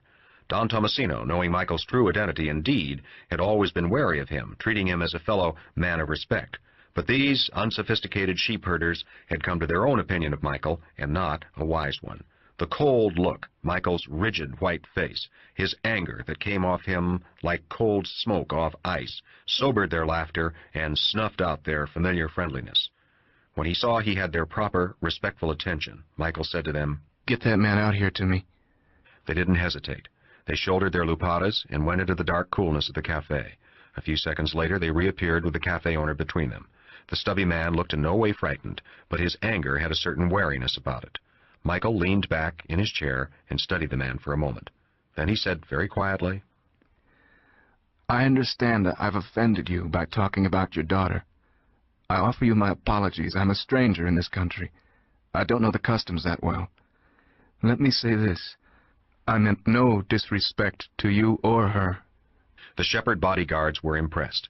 Michael's voice had never sounded like this before when speaking to them. There was command and authority in it, though he was making an apology. The cafe owner shrugged, more wary still, knowing he was not dealing with some farm boy. Who are you? And what do you want from my daughter? Without even hesitating, Michael said, "I'm an American hiding in Sicily. From the police of my country. My name is Michael. You can inform the police and make your fortune, but then your daughter would lose a father rather than gain a husband. In any case, I want to meet your daughter. With your permission and under the supervision of your family, with all decorum, with all respect. I'm an honorable man, and I don't think of dishonoring your daughter. I want to meet her, talk to her, and then, if it hits us both right, we'll marry. If not, you'll never see me again. She may find me unsympathetic, after all, and no man can remedy that.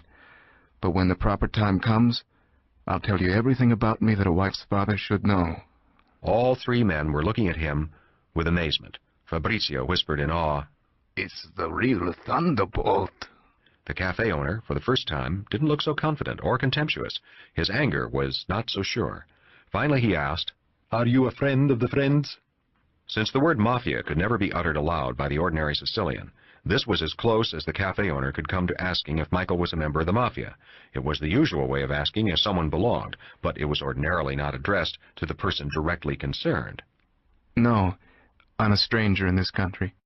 The cafe owner gave him another look, the smashed left side of his face, the long legs rare in Sicily. He took a look at the 2 shepherds carrying their lupadas quite openly, without fear, and remembered how they had come into his cafe and told him their padrone wanted to talk to him. The cafe owner had snarled that he wanted the son of a bitch out of his terrace, and one of the shepherds had said, "Take my word, it's best you go out and speak to him yourself." And something had made him come out. Now, something made him realize that it would be best to show this stranger some courtesy. He said grudgingly, "Come Sunday afternoon. My name is Vitelli, and my house is up there on the hill above the village. But come here to the cafe, and I'll take you up." Fabrizio started to say something, but Michael gave him one look, and the shepherd's tongue froze in his mouth. This was not lost on Vitelli. So, when Michael stood up and stretched out his hand, the cafe owner took it and smiled. He would make some inquiries, and if the answers were wrong, he could always greet Michael with his 2 sons bearing their own shotguns. The cafe owner was not without his contacts among the friends of the friends, but something told him this was one of those wild strokes of good fortune that Sicilians always believed in. Something told him that his daughter's beauty would make her fortune and her family secure.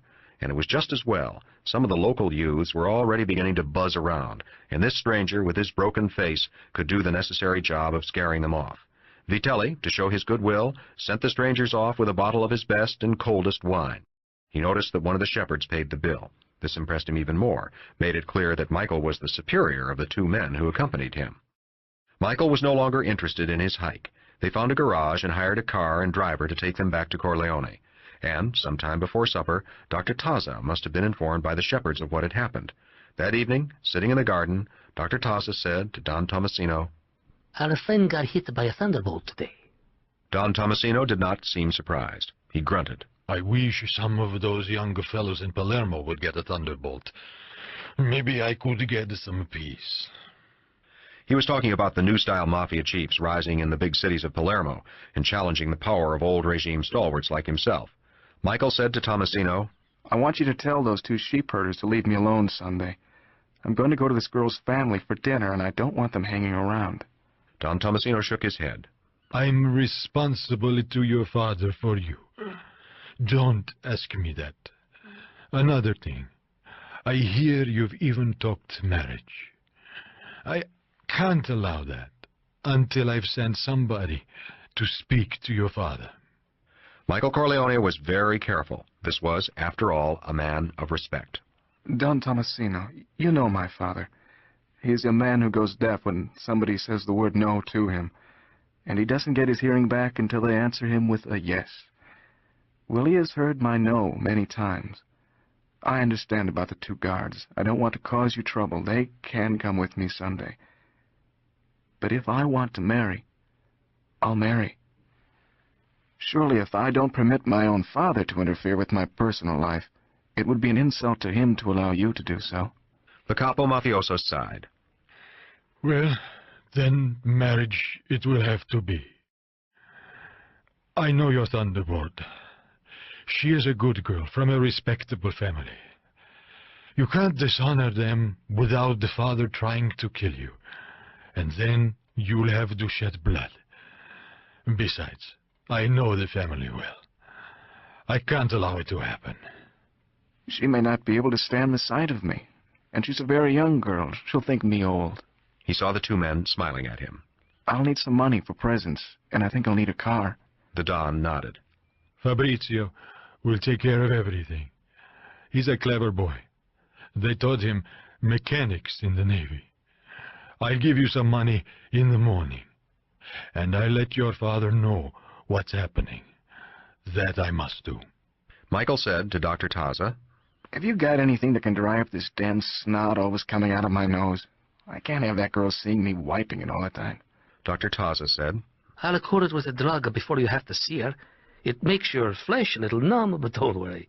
You won't be kissing her for a while yet. Both Doctor and Don smiled at this witticism. By Sunday, Michael had an Alfa Romeo, battered but serviceable. He had also made a bus trip to Palermo to buy presents for the girl and her family. He had learned that the girl's name was Apollonia, and every night he thought of her lovely face and her lovely name. He had to drink a good deal of wine to get some sleep, and orders were given to the old women servants in the house to leave a chilled bottle at his bedside. He drank it empty every night. On Sunday, to the tolling of church bells that covered all of Sicily, he drove the Alfa Romeo to the village and parked it just outside the cafe. Carlo and Fabrizio were in the back seat with their lupatas, and Michael told them they were to wait in the cafe. They were not to come to the house. The cafe was closed, but Vitelli was there waiting for them, leaning against the railing of his empty terrace. They shook hands all around, and Michael took the 3 packages, the presents, and trudged up the hill with Vitelli to his home. This proved to be larger than the usual village hut. The Vitellis were not poverty-stricken. Inside, the house was familiar with statues of the Madonna entombed in glass, votive lights flickering redly at their feet. The 2 sons were waiting, also dressed in their Sunday black. They were 2 sturdy young men just out of their teens, but looking older because of their hard work on the farm. The mother was a vigorous woman, as stout as her husband. There was no sign of the girl. After the introductions, which Michael did not even hear, they sat in the room that might possibly have been a living room, or just as easily the formal dining room. It was cluttered with all kinds of furniture, and not very large, but for Sicily it was middle-class splendor. Michael gave Signor Vitelli and Signora Vitelli their presents. For the father, it was a gold cigar cutter. For the mother, a bolt of the finest cloth purchasable in Palermo. He still had 1 package for the girl. His presents were received with reserved thanks. The gifts were a little too premature. He should not have given anything until his second visit. The father said to him, in man-to-man, country fashion, Don't think we're so of no account to welcome strangers into our house so easily. But Don Tomasino vouched for you personally, and nobody in this province would ever doubt the word of that good man. And so we make you welcome. But I must tell you, that if your intentions are serious about my daughter, we will have to know a little more about you and your family. You can understand, your family is from this country. Michael nodded and said politely, I will tell you anything you wish to know, any time. Signor Vitelli held up a hand. I'm not a nosy man. Let's see if it's necessary first. Right now, you are welcome in my house as a friend of Don Tomasino. Despite the drug painted inside his nose, Michael actually smelled the girl's presence in the room. He turned, and she was standing in the arched doorway that led to the back of the house. The smell was of fresh flowers and lemon blossoms, but she wore nothing in her hair of jet-black curls, nothing on her plain, severe black dress, obviously her Sunday best. She gave him a quick glance and a tiny smile before she cast her eyes down demurely and sat down next to her mother.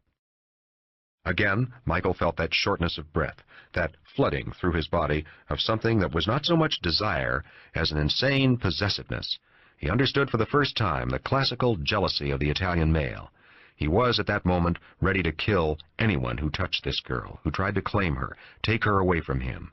He wanted to own her as wildly as a miser wants to own gold coins, as hungrily as a sharecropper wants to own his own land. Nothing was going to stop him from owning this girl, possessing her, locking her in a house, and keeping her prisoner only for himself. He didn't want anyone even to see her. When she turned to smile at one of her brothers, Michael gave that young man a murderous look without even realizing it. The family could see it was a classical case of the thunderbolt, and they were reassured. This young man would be putty in their daughter's hands until they were married. After that, of course, things would change, but it wouldn't matter. Michael had bought himself some new clothes in Palermo and was no longer the roughly dressed peasant, and it was obvious to the family that he was a don of some kind. His smashed face did not make him as evil-looking as he believed, because his other profile was so handsome it made the disfigurement interesting even. And in any case, this was a land where to be called disfigured, you had to compete with a host of men who had suffered extreme physical misfortune. Michael looked directly at the girl, the lovely ovals of her face. Her lips now, he could see, were almost blue, so dark was the blood pulsating in them. He said, not daring to speak her name, I saw you by the orange groves the other day, when you ran away. I hope I didn't frighten you.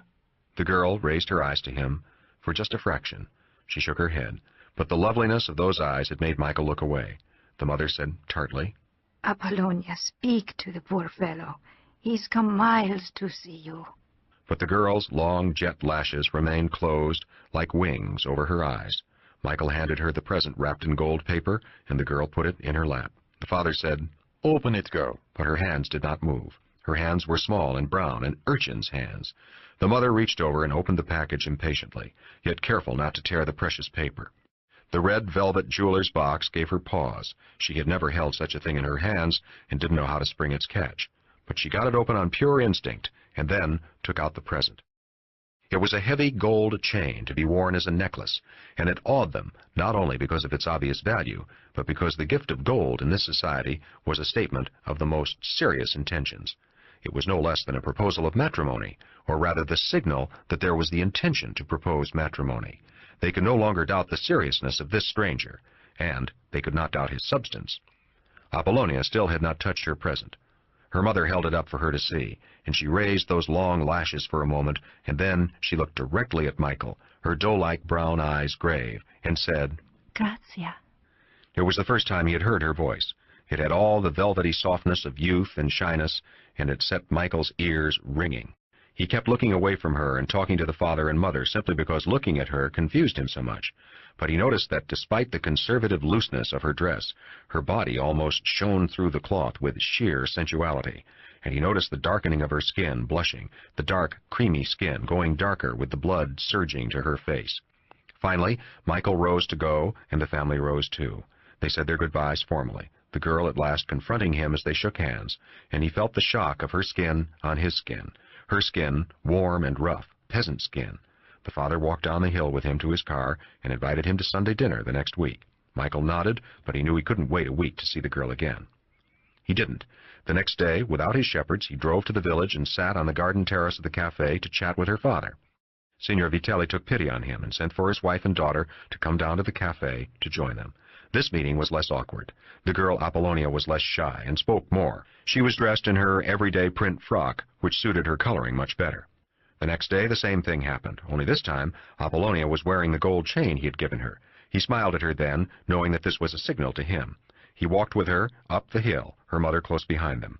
but it was impossible for the two young people to keep their bodies from brushing against each other, and once Apollonia stumbled and fell against him so that he had to hold her, and her body, so warm and alive in his hand, started a deep wave of blood rising in his body. They could not see the mother behind them smiling because her daughter was a mountain goat and had not stumbled on this path since she was an infant in diapers, and smiling because this was the only way this young man was going to get his hands on her daughter until the marriage. This went on for 2 weeks. Michael brought her presents every time he came, and gradually she became less shy. But they could never meet without a chaperone being present. She was just a village girl, barely literate, with no idea of the world. But she had a freshness, an eagerness for life that, with the help of the language barrier, made her seem interesting. Everything went very swiftly at Michael's request, and because the girl was not only fascinated by him, but knew he must be rich, a wedding date was set for the Sunday 2 weeks away. Now, Don Tomasino took a hand. He had received word from America that Michael was not subject to orders, but that all elementary precautions should be taken. So Don Tomasino appointed himself the parent of the bridegroom to ensure the presence of his own bodyguards. Carlo and Fabrizio were also members of the wedding party from Corleone, as was Dr. Taza. The bride and groom would live in Dr. Taza's villa, surrounded by its stone wall. The wedding was the usual peasant one. The villagers stood in the streets and threw flowers as the bridal party, principals and guests, went on foot from the church to the bride's home. The wedding procession pelted the neighbors with sugar-coated almonds, the traditional wedding candies, and with candies left over, made sugary white mountains on the bride's wedding bed. In this case, only a symbolic one, since the first night would be spent in the villa outside Corleone. The wedding feast went on until midnight, but bride and groom would leave before that in the Alfa Romeo. When that time came, Michael was surprised to find that the mother was coming with them to the Corleone villa at the request of the bride. The father explained. The girl was young, a virgin, a little frightened. She would need someone to talk to on the morning following her bridal night, to put her on the right track if things went wrong. These matters could sometimes get very tricky. Michael saw Apollonia looking at him with doubt in her huge dough-brown eyes. He smiled at her and nodded. And so it came about that they drove back to the villa outside Corleone with the mother-in-law in the car. But the older woman immediately put her head together with the servants of Dr. Taza, gave her daughter a hug and a kiss, and disappeared from the scene. Michael and his bride were allowed to go to their huge bedroom alone. Apollonia was still wearing her bridal costume, with a cloak thrown over it. Her trunk and case had been brought up to the room from the car. On a small table was a bottle of wine and a plate of small wedding cakes. The huge canopied bed was never out of their vision. The young girl in the center of the room waited for Michael to make the first move. And now that he had her alone, now that he legally possessed her, now that there was no barrier to his enjoying that body and face he had dreamed about every night, Michael could not bring himself to approach her. He watched as she took off the bridal shawl and draped it over a chair and placed the bridal crown on the small dressing table. That table had an array of perfumes and creams that Michael had had sent from Palermo. The girl tallied them with her eyes for a moment. Michael turned off the lights, thinking the girl was waiting for some darkness to shield her body while she undressed. But the Sicilian moon came through the unshuttered windows, bright as gold, and Michael went to close the shutters, but not all the way. The room would be too warm. The girl was still standing by the table, and so Michael went out of the room and down the hall to the bathroom. He and Dr. Taza and Don Tomasino had taken a glass of wine together in the garden while the women had prepared themselves for bed. He had expected to find Apollonia in her nightgown when he returned, already between the covers. He was surprised that the mother had not done this service for her daughter. Maybe Apollonia had wanted him to help her to undress, but he was certain she was too shy, too innocent for such forward behavior.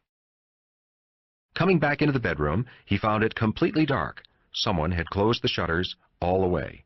He groped his way toward the bed and could make out the shape of Apollonia's body lying under the covers, her back to him, her body curved away from him and huddled up.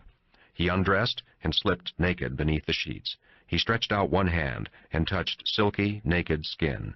She had not put on her gown, and this boldness delighted him. Slowly, carefully, he put one hand on her shoulder and pressed her body gently so that she would turn to him. She turned slowly, and his hand touched her breast, soft, full. And then she was in his arms so quickly that their bodies came together in one line of silken electricity, and he finally had his arms around her, was kissing her warm mouth deeply, was crushing her body and breasts against him, and then rolling his body on top of hers. Her flesh and hair taut silk. Now she was all eagerness, surging against him wildly in a virginal, erotic frenzy. When he entered her, she gave a little gasp, and was still for just a second, and then, in a powerful forward thrust of her pelvis, she locked her satiny legs around his hips. When they came to the end, they were locked together so fiercely, straining against each other so violently, that falling away from each other was like the tremble before death. That night and the weeks that followed, Michael Corleone came to understand the premium put on virginity by socially primitive people. It was a period of sensuality that he had never before experienced, a sensuality mixed with a feeling of masculine power. Apollonia in those first days became almost his slave. Given trust, given affection, a young, full-blooded girl aroused from virginity to erotic awareness was as delicious as an exactly ripe fruit. She, on her part, brightened up the rather gloomy, masculine atmosphere of the villa. She had packed her mother off the very next day after her bridal night and presided at the communal table with bright, girlish charm. Don Tomasino dined with them every night, and Dr. Taza told all his old stories as they drank wine in the garden full of statues garlanded with blood-red flowers. And so the evenings passed pleasantly enough.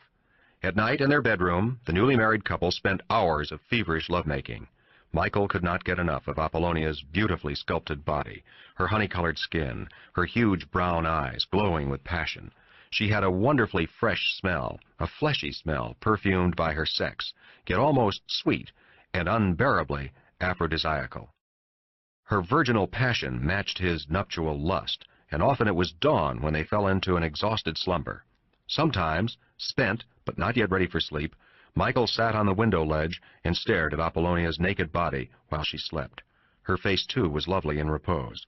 A perfect face he had seen before only in art books of painted Italian Madonnas, who by no stretch of the artist's skill could be thought virginal. In the first week of their marriage, they went on picnics and small trips in the Alfa Romeo.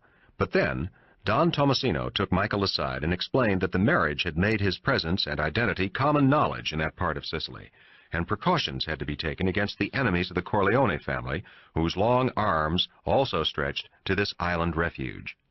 Don Tomasino put armed guards around his villa, and the two shepherds, Carlo and Fabrizio, were fixtures inside the walls.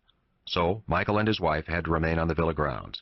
Michael passed the time by teaching Apollonia to read and write English, and to drive the car along the inner walls of the villa. About this time, Don Tomasino seemed to be preoccupied, in poor company. He was still having trouble with the new mafia in the town of Palermo, Dr. Taza said. One night in the garden, an old village woman who worked in the house as a servant brought a dish of fresh olives, and then turned to Michael and said, "Is it true what everybody is saying, that you are the son of Don Corleone in New York City, the Godfather?" Michael saw Don Tomasino shaking his head in disgust at the general knowledge of their secret. But the old crone was looking at him in so concerned a fashion, as if it was important for her to know the truth, that Michael nodded. "Do you know my father?" The woman's name was Filomena, and her face was as wrinkled and brown as a walnut, her brown-stained teeth showing through the shell of her flesh. For the first time since he had been in the villa, she smiled at him. "The Godfather saved my life once, and my brains too." She made a gesture toward her head. She obviously wanted to say something else, so Michael smiled to encourage her. She asked, almost fearfully, "Is it true that Luca Brasi is dead?" Michael nodded again, and was surprised at the look of release on the old woman's face. Filomena crossed herself. "God forgive me, but may his soul roast in hell for eternity." Michael remembered his old curiosity about Brasi, and had the sudden intuition that this woman knew the story Hagen and Sonny had refused to tell him. He poured the woman a glass of wine and made her sit down. "Tell me about my father and Luca Brasi. I know some of it, but how did they become friends? And why was Brasi so devoted to my father? Don't be afraid. Come, tell me." Filomena's wrinkled face, her raisin-black eyes, turned to Don Tomasino, who in some way signaled his permission. And so Filomena passed the evening for them by telling her story. 30 years before, Filomena had been a midwife in New York City on 10th Avenue, servicing the Italian colony. The women were always pregnant, and she prospered. She taught doctors a few things when they tried to interfere in a difficult birth. Her husband was then a prosperous grocery store owner. Dead now, poor soul, she blessed him, though he had been a card player and wencher who never thought to put aside for hard times. In any event, one cursed night 30 years ago, when all honest people were long in their beds, there came a knocking on Philomena's door. She was by no means frightened. It was the quiet hour babes prudently chose to enter safely into this sinful world. And so she dressed and opened the door. Outside, it was Luca Brasi, whose reputation even then was fearsome. It was known also that he was a bachelor, and so Philomena was immediately frightened. She thought he had come to do her husband harm, that perhaps her husband had foolishly refused Brasi some small favor. But Brasi had come on the usual errand. He told Philomena that there was a woman about to give birth, that the house was out of the neighborhood some distance away, and that she was to come with him. Philomena immediately sensed something amiss. Brasi's brutal face looked almost like that of a madman that night. He was obviously in the grip of some demon. She tried to protest that she attended only women whose history she knew, but he shoved a handful of green dollars in her hand and ordered her roughly to come along with him. She was too frightened to refuse. In the street was a Ford, its driver of the same feather as Luca Brasi. The drive was no more than 30 minutes to a small frame house in Long Island City right over the bridge. A two-family house, but obviously now tenanted only by Brasi and his gang. For there were some other ruffians in the kitchen playing cards and drinking. Brasi took Philomena up the stairs to a bedroom. In the bed was a young, pretty girl who looked Irish, her face painted, her hair red, and with a belly swollen like a sow.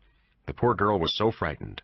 When she saw Brasi, she turned her head away in terror. Yes, terror.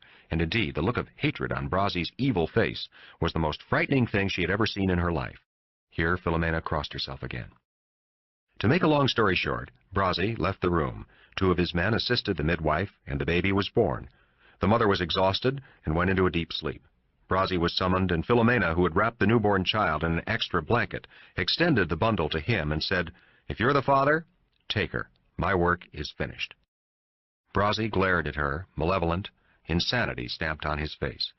"Yes, I'm the father," he said, "but I don't want any of that race to live. Take it down to the basement and throw it into the furnace." For a moment, Philomena thought she had not understood him properly. She was puzzled by his use of the word race.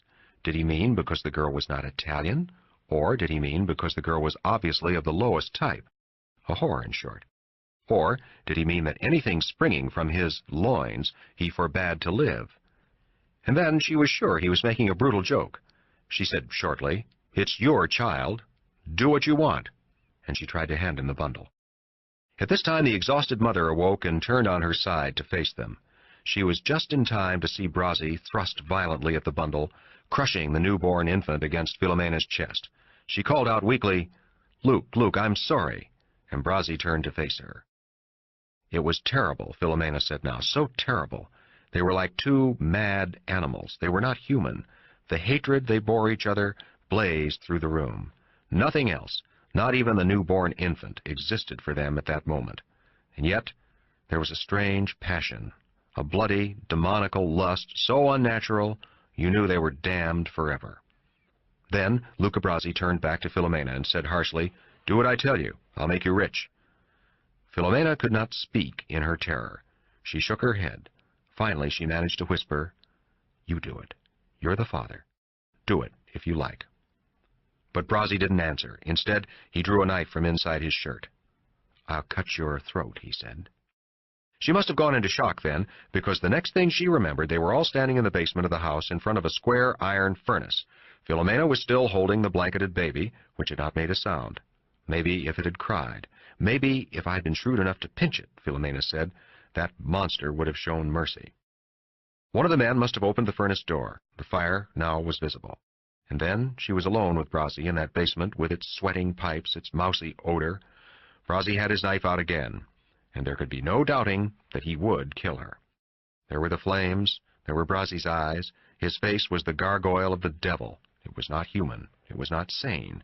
He pushed her toward the open furnace door. At this point, Philomena fell silent. She folded her bony hands in her lap and looked directly at Michael. He knew what she wanted, how she wanted to tell him, without using her voice. He asked gently, "Did you do it?" She nodded. It was only after another glass of wine and crossing herself and muttering a prayer that she continued her story. She was given a bundle of money and driven home. She understood that if she uttered a word about what had happened, she would be killed. But 2 days later, Brazzi murdered the young Irish girl, the mother of the infant, and was arrested by the police. Filomena, frightened out of her wits, went to the Godfather and told her story. He ordered her to keep silent, that he would attend to everything. At that time, Brazzi did not work for Don Corleone.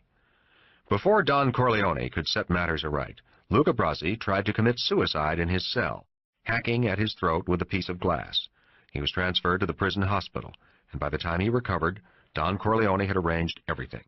The police did not have a case they could prove in court, and Luca Brazzi was released. Though Don Corleone assured Filomena that she had nothing to fear from either Luca Brazzi or the police, she had no peace. Her nerves were shattered, and she could no longer work at her profession. Finally, she persuaded her husband to sell the grocery store, and they returned to Italy. Her husband was a good man, had been told everything, and understood. But he was a weak man, and in Italy squandered the fortune they had both slaved in America to earn. And so, after he died, she had become a servant. So, Filomena ended her story. She had another glass of wine and said to Michael, I bless the name of your father. He always sent me money when I asked. He saved me from Brazzi. Tell him I say a prayer for his soul every night, and that he shouldn't fear dying. After she had left, Michael asked Don Tomasino, Is her story true? The capo mafioso nodded, and Michael thought, no wonder nobody had wanted to tell him the story. Some story. Some Luca. The next morning, Michael wanted to discuss the whole thing with Don Tomasino, but learned that the old man had been called to Palermo by an urgent message delivered by a courier. That evening, Don Tomasino returned and took Michael aside. News had come from America, he said, news that it grieved him to tell. Santino Corleone had been killed. Chapter 24. The Sicilian sun, early morning, lemon-colored, filled Michael's bedroom. He awoke, and feeling Apollonia's satiny body against his own sleep-warm skin, made her come awake with love. When they were done, even all the months of complete possession could not stop him from marveling at her beauty and her passion. She left the bedroom to wash and dress in the bathroom down the hall. Michael, still naked, the morning sun refreshing his body, lit a cigarette and relaxed on the bed. This was the last morning they would spend in this house and the villa. Don Tomasino had arranged for him to be transferred to another town on the southern coast of Sicily. Apollonia, in the first month of pregnancy, wanted to visit with her family for a few weeks and would join him at the new hiding place after the visit. The night before, Don Tomasino had sat with Michael in the garden after Apollonia had gone to bed. The Don had been worried and tired, and admitted that he was concerned about Michael's safety. Your marriage brought you into sight. I'm surprised your father hasn't made arrangements for you to go someplace else. In any case, I'm having my own troubles with the young Turks in Palermo. I've offered some fair arrangements so that they can wet their beaks more than they deserve. But those scum want everything. I can't understand their attitude. They've tried a few little tricks, but I'm not so easy to kill. They must know I'm too strong for them to hold me so cheaply. But that's the trouble with young people, no matter how talented. They don't reason things out, and they want all the water in the well. And then Don Tomasino had told Michael that the two shepherds, Fabrizio and Carlo, would go with him as bodyguards in the Alfa Romeo. Don Tomasino would say his goodbyes tonight, since he would be off early in the morning at dawn to see to his affairs in Palermo. Also, Michael was not to tell Dr. Taza about the move, since the doctor planned to spend the evening in Palermo and might blab. Michael had known Don Tomasino was in trouble. Armed guards patrolled the walls of the villa at night, and a few faithful shepherds with their lupadas were always in the house. Don Tomasino himself went heavily armed, and a personal bodyguard attended him at all times. The morning sun was now too strong. Michael stubbed out his cigarette and put on work pants, work shirt, and the peaked cap most Sicilian men wore. Still barefooted, he leaned out his bedroom window and saw Fabrizio sitting in one of the garden chairs. Fabrizio was lazily combing his thick dark hair. His lupada was carelessly thrown across the garden table. Michael whistled, and Fabrizio looked up to his window. Michael called down to him. Get the car. I'll be leaving in 5 minutes. Where's Carlo? Fabrizio stood up. His shirt was open, exposing the blue and red lines of the tattoo on his chest. Carlo is having a cup of coffee in the kitchen. Is your wife coming with you? Michael squinted down at him. It occurred to him that Fabrizio had been following Apollonia too much with his eyes the last few weeks. Not that he would dare ever to make an advance toward the wife of a friend of the Don's. In Sicily, there was no surer road to death. No, she's going home to her family first. She'll join us in a few days. He watched Fabrizio hurry into the stone hut that served as a garage for the Alfa Romeo. Michael went down the hall to wash. Apollonia was gone. She was most likely in the kitchen preparing his breakfast with her own hands to wash out the guilt she felt because she wanted to see her family one more time before going so far away to the other end of Sicily. Don Tomasino would arrange transportation for her to where Michael would be.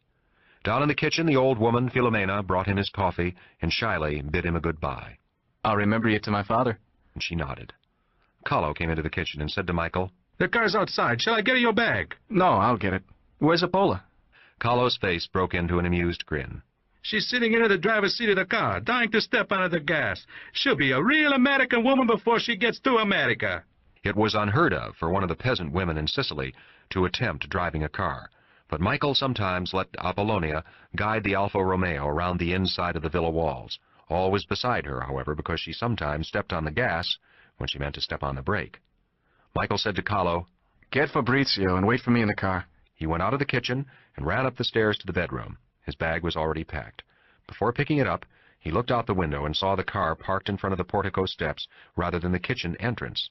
Apollonia was sitting in the car, her hands on the wheel, like a child playing.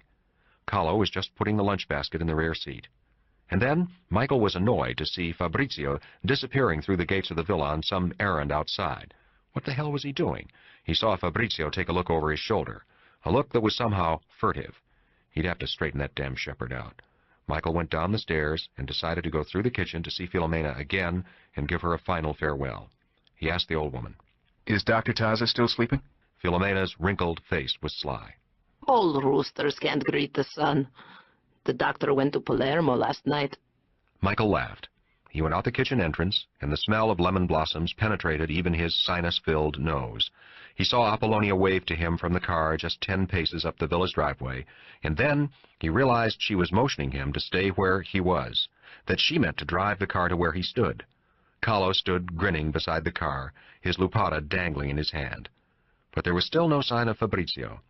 At that moment, without any conscious reasoning process, everything came together in his mind, and Michael shouted to the girl, "No! No!" But his shout was drowned in the roar of the tremendous explosion as Apollonia switched on the ignition. The kitchen door shattered into fragments, and Michael was hurled along the wall of the villa for a good 10 feet.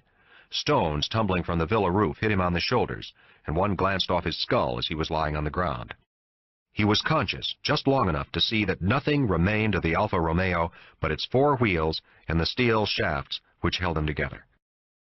He came to consciousness in a room that seemed very dark, and heard voices that were so low that they were pure sound rather than words. Out of animal instinct, he tried to pretend he was still unconscious, but the voices stopped, and someone was leaning from a chair close to his bed, and the voice was distinct now, saying, "Well, he's with us finally."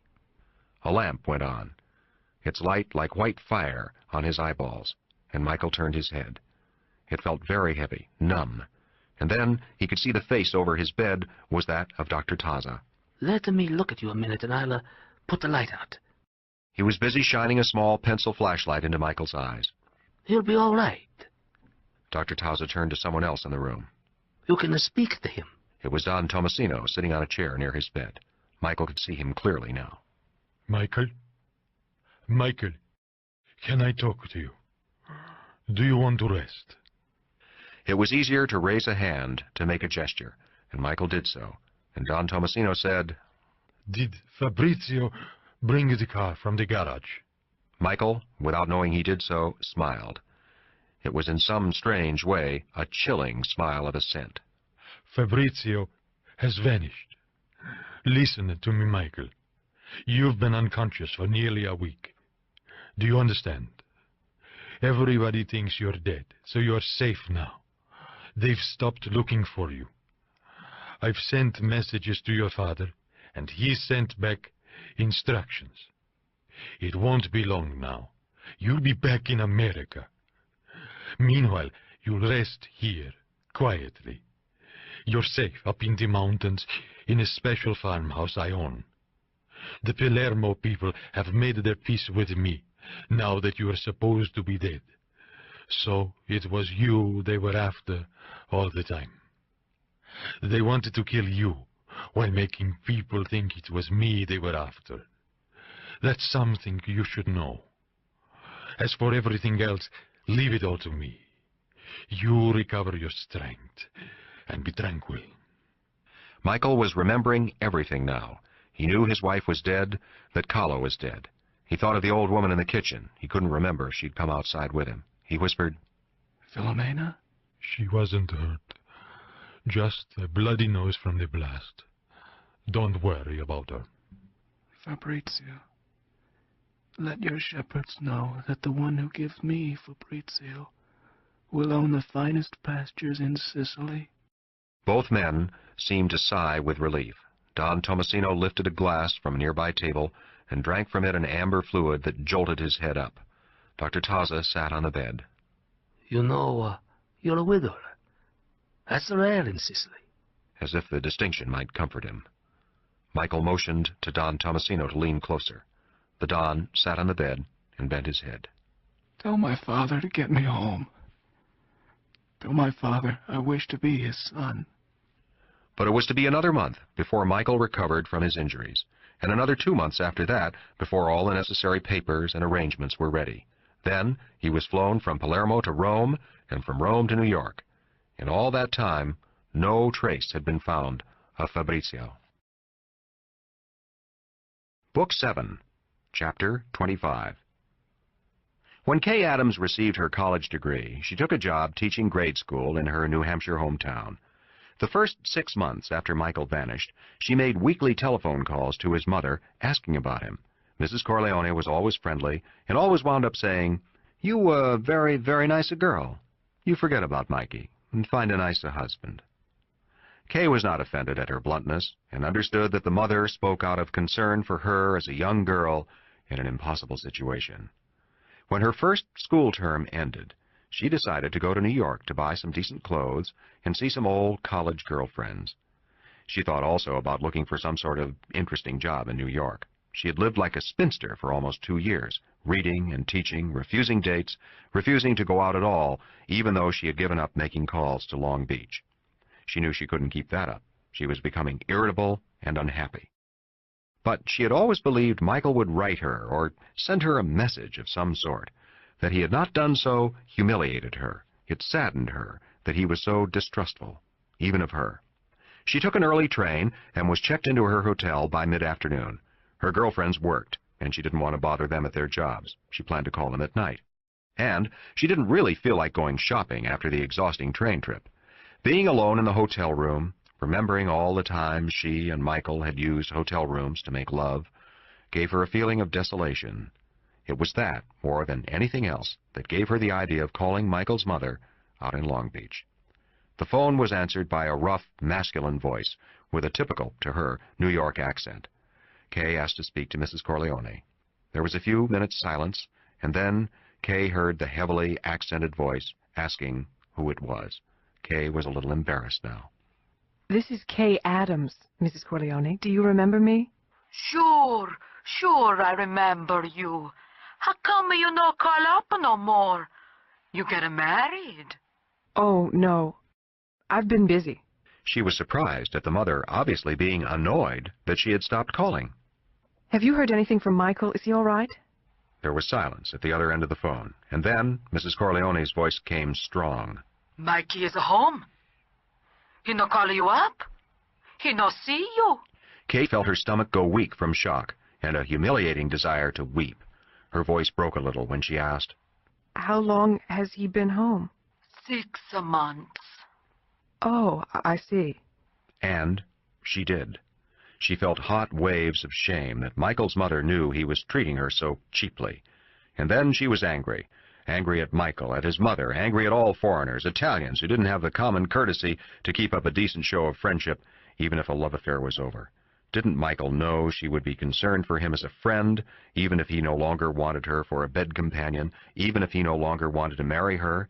Did he think she was one of those poor, benighted Italian girls who would commit suicide or make a scene after giving up her virginity and then being thrown over? But she kept her voice as cool as possible. I see. Thank you very much. I'm glad Michael's home again and all right. I just wanted to know. I won't call you again. Mrs. Corleone's voice came impatiently over the phone, as if she had heard nothing that Kay had said. You want to see Mikey? You come out here now. Give him a nice surprise. You take a taxi and tell the man at the gate to pay the taxi for you.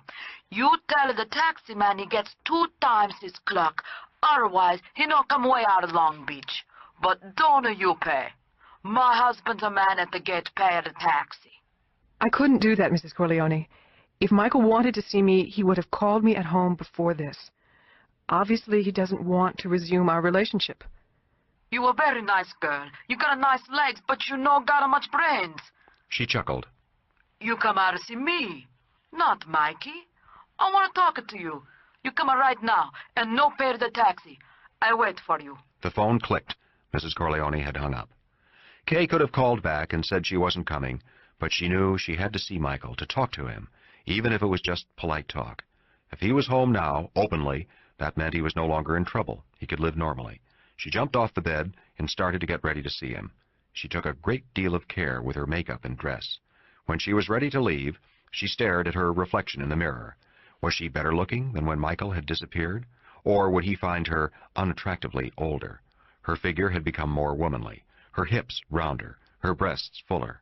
Italians liked that, supposedly, though Michael had always said he loved her being so thin. It didn't matter, really. Michael obviously didn't want anything to do with her anymore. Otherwise, he most certainly would have called in the 6 months he had been home. The taxi she hailed refused to take her to Long Beach until she gave him a pretty smile and told him she would pay double the meter. It was nearly an hour's ride, and the mall in Long Beach had changed since she last saw it. There were iron fences around it, and an iron gate barred the mall entrance. A man wearing slacks and a white jacket over a red shirt opened the gate, poked his head into the cab to read the meter, and gave the cab driver some bills. Then, when Kay saw the driver was not protesting and was happy with the money paid, she got out and walked across the mall to the central house. Mrs. Corleone herself opened the door and greeted Kay with a warm embrace that surprised her. Then she surveyed Kay with an appraising eye. You are beautiful, girl. I have a stupid sons. She pulled Kay inside the door and led her to the kitchen, where a platter of food was already set out and a pot of coffee perked on the stove. Michael comes home pretty soon. You surprise him. They sat down together, and the old woman forced Kay to eat, meanwhile asking questions with great curiosity. She was delighted that Kay was a schoolteacher, and that she had come to New York to visit old girlfriends, and that Kay was only 24 years old. She kept nodding her head as if all the facts accorded with some private specifications in her mind. Kay was so nervous that she just answered the questions, never saying anything else. She saw him first, through the kitchen window. A car pulled up in front of the house, and 2 other men got out. Then, Michael. He straightened up to talk with one of the other men. His profile, the left one, was exposed to her view. It was cracked, indented, like the plastic face of a doll that a child has wantonly kicked. In a curious way, it did not mar his handsomeness in her eyes, but moved her to tears. She saw him put a snow-white handkerchief to his mouth and nose, and hold it there for a moment, while he turned away to come into the house. She heard the door open, and his footsteps in the hall, turning into the kitchen, and then he was in the open space, seeing her and his mother. He seemed impassive, and then he smiled, ever so slightly, the broken half of his face halting the widening of his mouth. And Kay, who had meant just to say, "Hello, how are you?" in the coolest possible way, slipped out of her seat to run into his arms, bury her face against his shoulder. He kissed her wet cheek and held her until she finished weeping, and then he walked her out to his car, waved his bodyguard away, and drove off with her beside him, she repairing her makeup by simply wiping what was left of it away with her handkerchief. I never meant to do that. It's just that nobody told me how badly they hurt you. Michael laughed and touched the broken side of his face. You mean this? That's nothing. Just gives me sinus trouble. Now that I'm home, I'll probably get it fixed. I couldn't write you or anything. You have to understand that before anything else. Okay. I've got a place in the city. Is it all right if we go there, or should it be dinner and drinks at a restaurant? I'm not hungry. They drove toward New York in silence for a while. Did you get your degree? Yes. I'm teaching grade school in my hometown now. Did they find the man who really killed the policeman? Is that why you were able to come home? For a moment, Michael didn't answer. Yes, they did. It was in all the New York papers. Didn't you read about it? Kay laughed with the relief of him denying he was a murderer. We only get the New York Times up in our town. I guess it was buried back in page 89. If I'd read about it, I'd have called your mother sooner. She paused and then said, It's funny, the way your mother used to talk. I almost believed you'd done it. And just before you came, while we were drinking coffee, she told me about that crazy man who confessed. Maybe my mother did believe it at first. Your own mother? Michael grinned. Mothers are like cops. They always believe the worst. Michael parked the car in a garage on Mulberry Street, where the owner seemed to know him. He took Kay around the corner to what looked like a fairly decrepit brownstone house, which fitted into the rundown neighborhood. Michael had a key to the front door, and when they went inside, Kay saw that it was as expensively and comfortably furnished as a millionaire's townhouse. Michael led her to the upstairs apartment, which consisted of an enormous living room, a huge kitchen and door that led to the bedroom. In one corner of the living room was a bar, and Michael mixed them both a drink. They sat on a sofa together, and Michael said quietly, We might as well go into the bedroom. Kay took a long pull from her drink and smiled at him. Yes. For Kay, the lovemaking was almost like it had been before, except that Michael was rougher, more direct, not as tender as he had been. As if he were on guard against her, but she didn't want to complain. It would wear off. In a funny way, men were more sensitive in a situation like this, she thought. She had found making love to Michael after a 2-year absence the most natural thing in the world. It was as if he had never been away. You could have written me. You could have trusted me, she said, nestling against his body. I would have practiced the New England omerta. Yankees are pretty close-mouthed, too, you know. Michael laughed softly in the darkness. I never figured you to be waiting.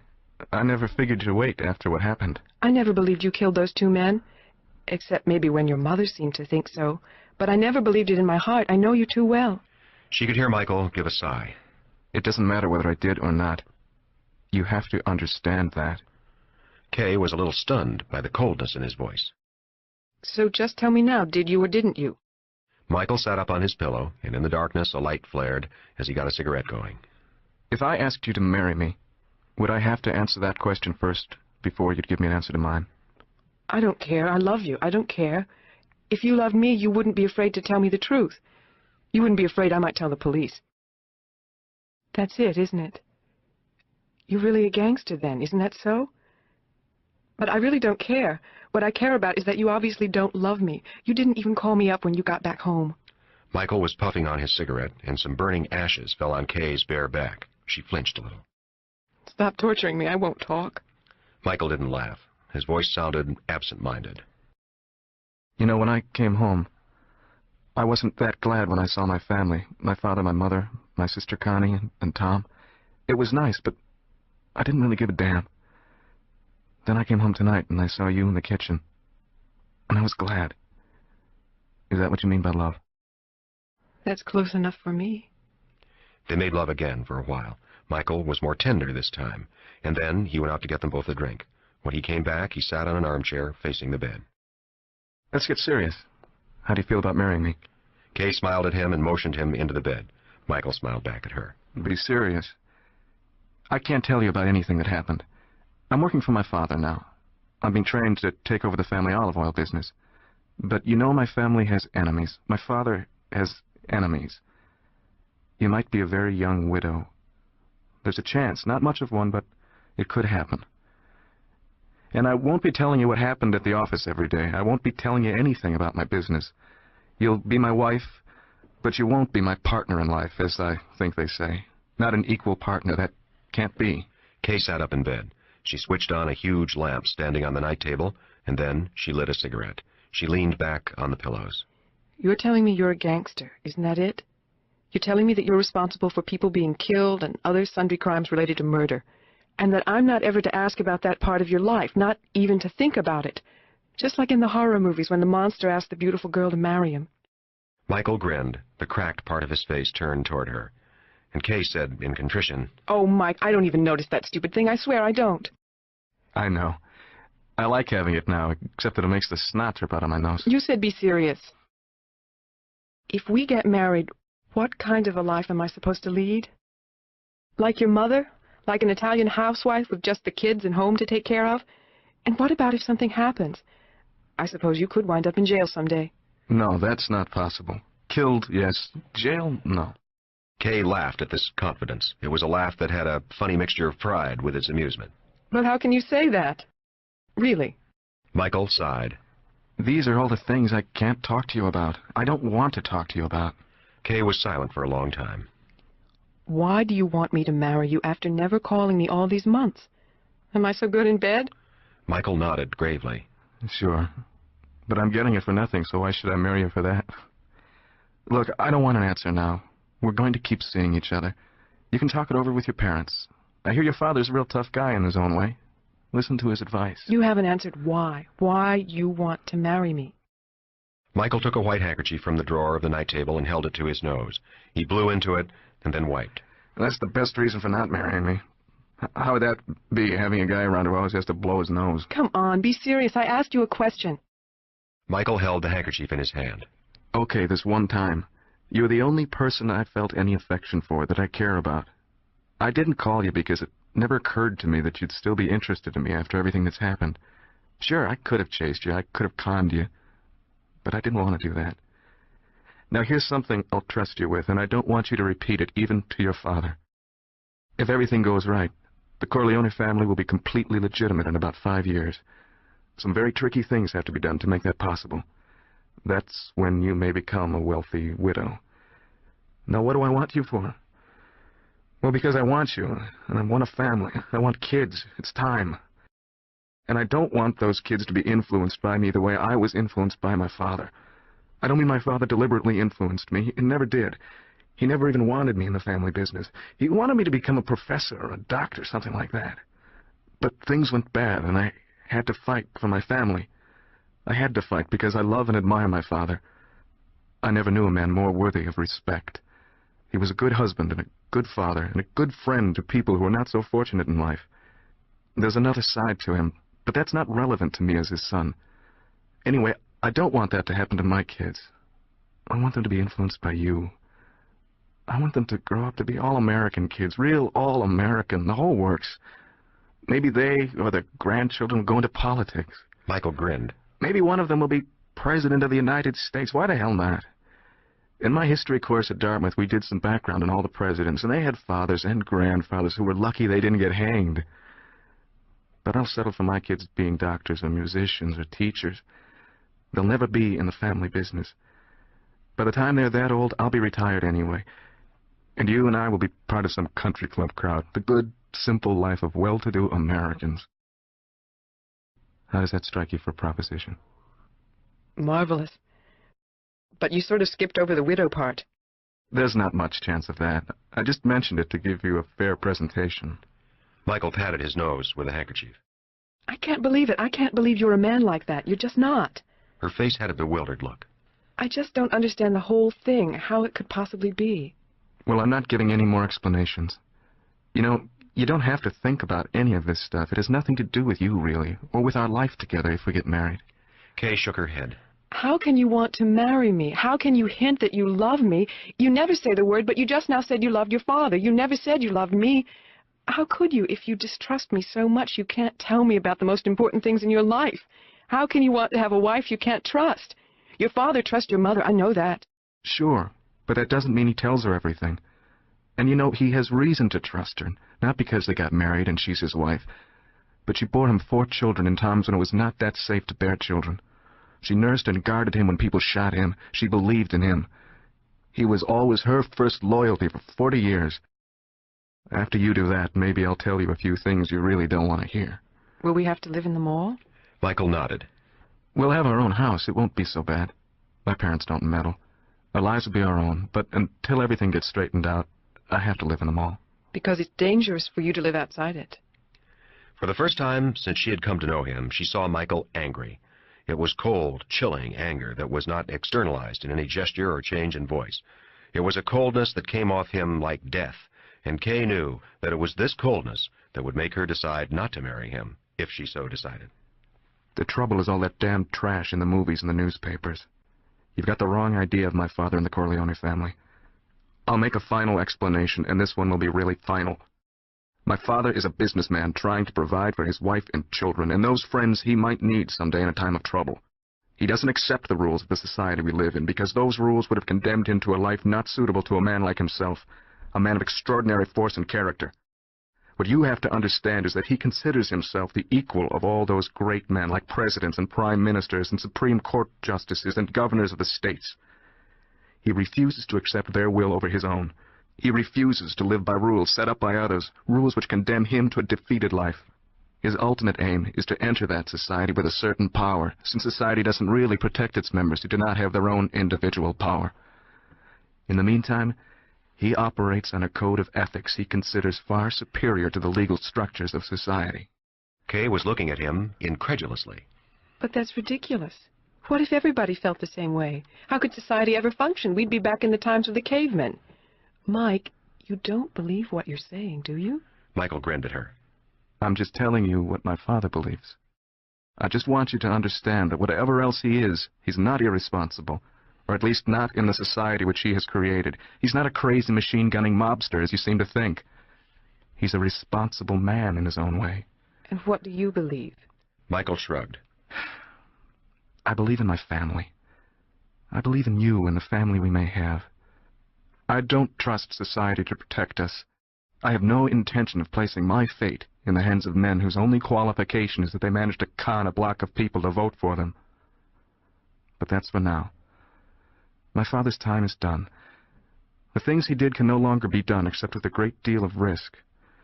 Whether we like it or not, the Corleone family has to join that society. But when they do, I'd like us to join it with plenty of our own power. That is, money and ownership of other valuables. I'd like to make my children as secure as possible before they join that general destiny. But you volunteered to fight for your country. You were a war hero. What happened to make you change? This is really getting us no place. But maybe I'm just one of those real old-fashioned conservatives that grow up in your hometown. I take care of myself, individual. Governments really don't do much for their people. That's what it comes down to. But that's not it, really. All I can say, I have to help my father. I have to be on his side. And you have to make your decision about being on my side. He smiled at her. I guess getting married was a bad idea. Kay patted the bed. I don't know about marrying, but I've gone without a man for 2 years, and I'm not letting you off so easy now. Come on in here. When they were in bed together, the light out, she whispered to him. Do you believe me about not having a man since you left? I believe you. Did you? Yes. He felt her stiffen a little. But not in the last 6 months. It was true. Kay was the first woman he had made love to since the death of Apollonia. Chapter 26. The garish suite overlooked the fake fairyland grounds in the rear of the hotel, transplanted palm trees lit up by climbers of orange lights, 2 huge swimming pools shimmering dark blue by the light of the desert stars. On the horizon were the sand and stone mountains that ringed Las Vegas, nestling in its neon valley. Johnny Fontaine let the heavy, richly embroidered gray drape fall and turned back to the room. A special detail of 4 men, a pit boss, a dealer, extra relief man, and a cocktail waitress in her scanty nightclub costume were getting things ready for private action. Nino Valenti was lying on the sofa in the living room part of the suite, a water glass of whiskey in his hand. He watched the people from the casino setting up the blackjack table with the proper 6 padded chairs around its horseshoe outer rim.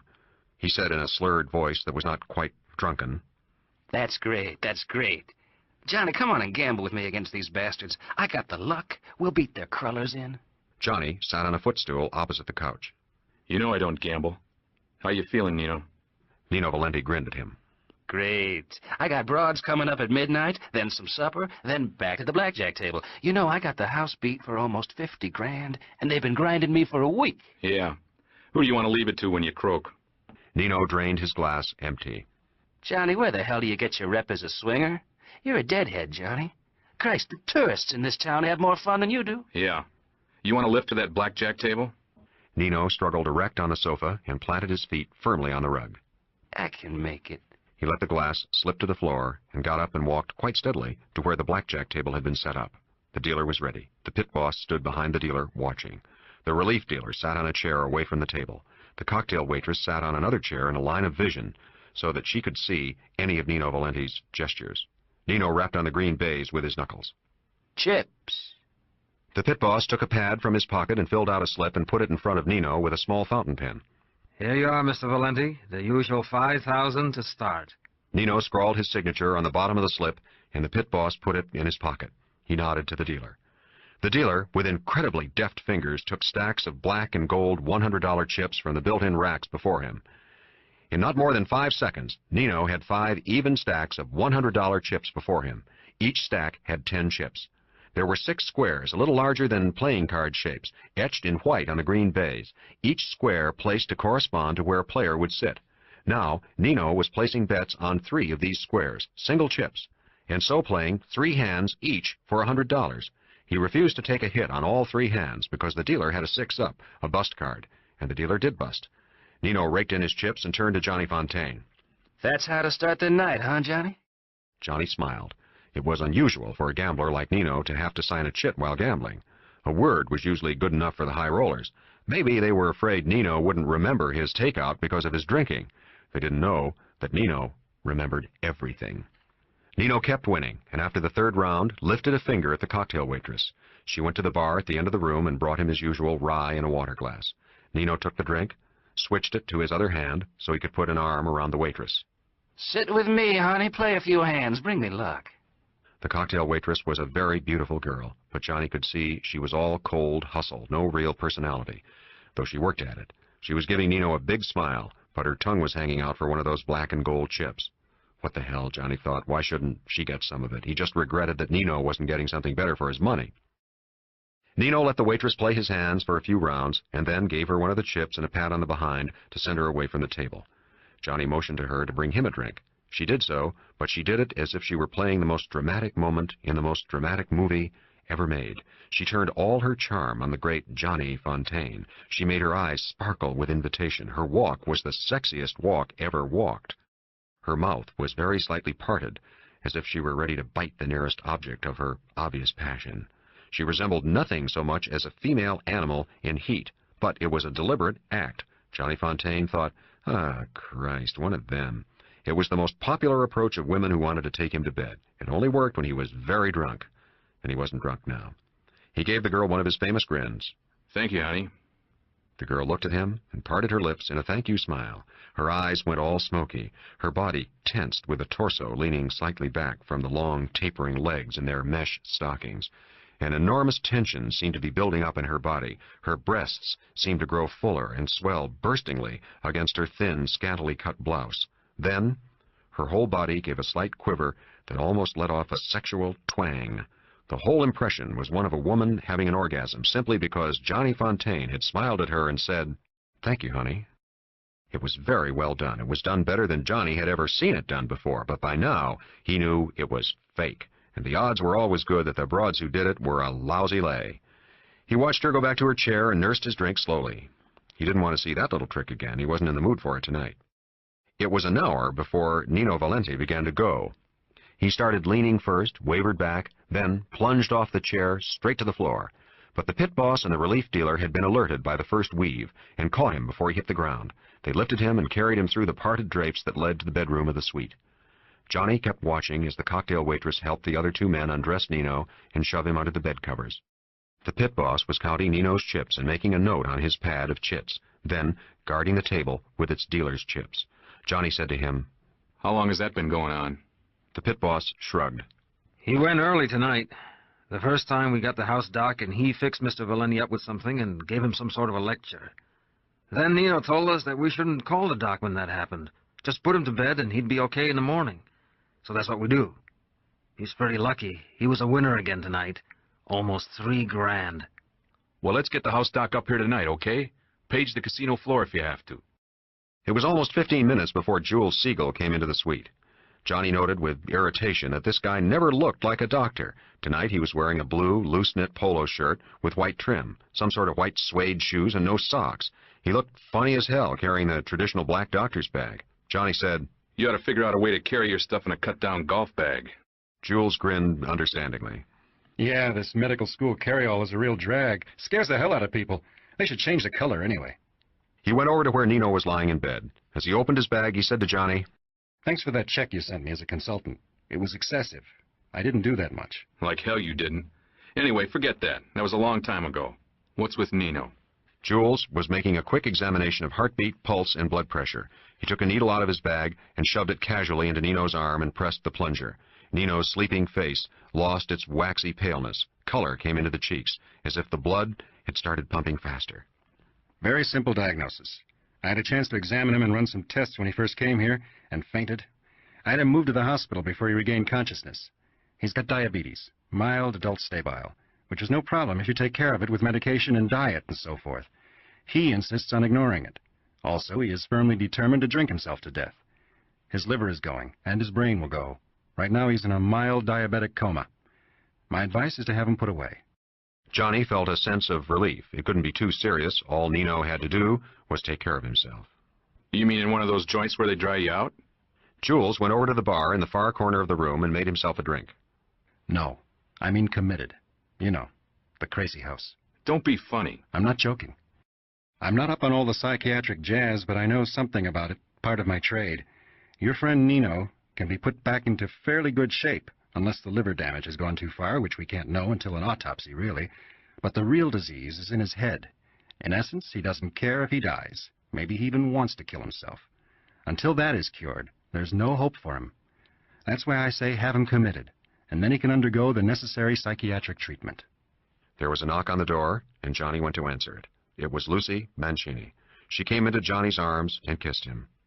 Oh, Johnny, it's so good to see you. It's been a long time. He noticed that Lucy had changed. She had gotten much slimmer, her clothes were a hell of a lot better, and she wore them better. Her hairstyle fitted her face in a sort of boyish cut. She looked younger and better than he had ever seen her, and the thought crossed his mind that she could keep him company here in Vegas. It would be a pleasure hanging out with a real broad. But before he could turn on the charm, he remembered she was the doc's girl. So it was out. He made his smile just friendly and said, "What are you doing coming to Nino's apartment at night, eh?" She punched him in the shoulder. I heard Nino was sick, and the jewels came up. I just wanted to see if I could help. Nino's okay, isn't he? Sure, he'll be fine. Jules Siegel had sprawled out on the couch. Like hell he is. I suggest we all sit here and wait for Nino to come to, and then we all talk him into committing himself. Lucy, he likes you. Maybe you can help. Johnny, if you're a real friend of his, you'll go along.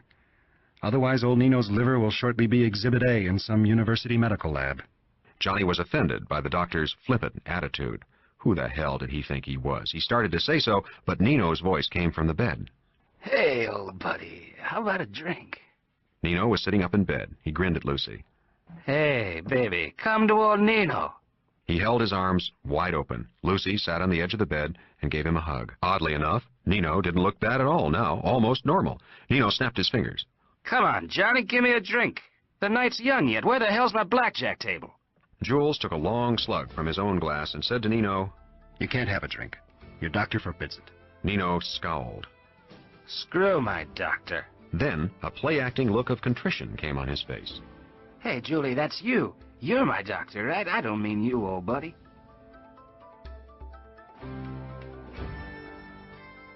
This is the end of disc number 10. Please insert disc number 11.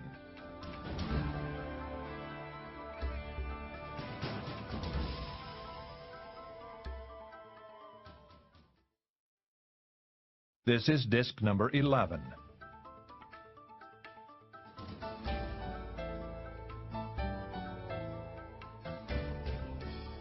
Jules took a long slug from his own glass and said to Nino, You can't have a drink. Your doctor forbids it. Nino scowled. Screw my doctor. Then a play-acting look of contrition came on his face. Hey, Julie, that's you. You're my doctor, right? I don't mean you, old buddy. Johnny, get me a drink or I get up out of bed and get it myself. Johnny shrugged and moved toward the bar. Jules said indifferently, I'm saying he shouldn't have it. Johnny knew why Jules irritated him. The doctor's voice was always cool, the words never stressed, no matter how dire, the voice always low and controlled. If he gave a warning, the warning was in the words alone. The voice itself was neutral, as if uncaring. It was this that made Johnny sore enough to bring Nino his water glass of whiskey. Before he handed it over, he said to Jules, "This won't kill him, right?" "No, it won't kill him." Lucy gave him an anxious glance, started to say something, then kept still. Meanwhile, Nino had taken the whiskey and poured it down his throat. Johnny was smiling down at Nino. They had shown the punk doctor. Suddenly, Nino gasped. His face seemed to turn blue. He couldn't catch his breath and was choking for air. His body leapt upward like a fish. His face was gorged with blood, his eyes bulging. Jules appeared on the other side of the bed, facing Johnny and Lucy. He took Nino by the neck and held him still and plunged the needle into the shoulder, near where it joined the neck.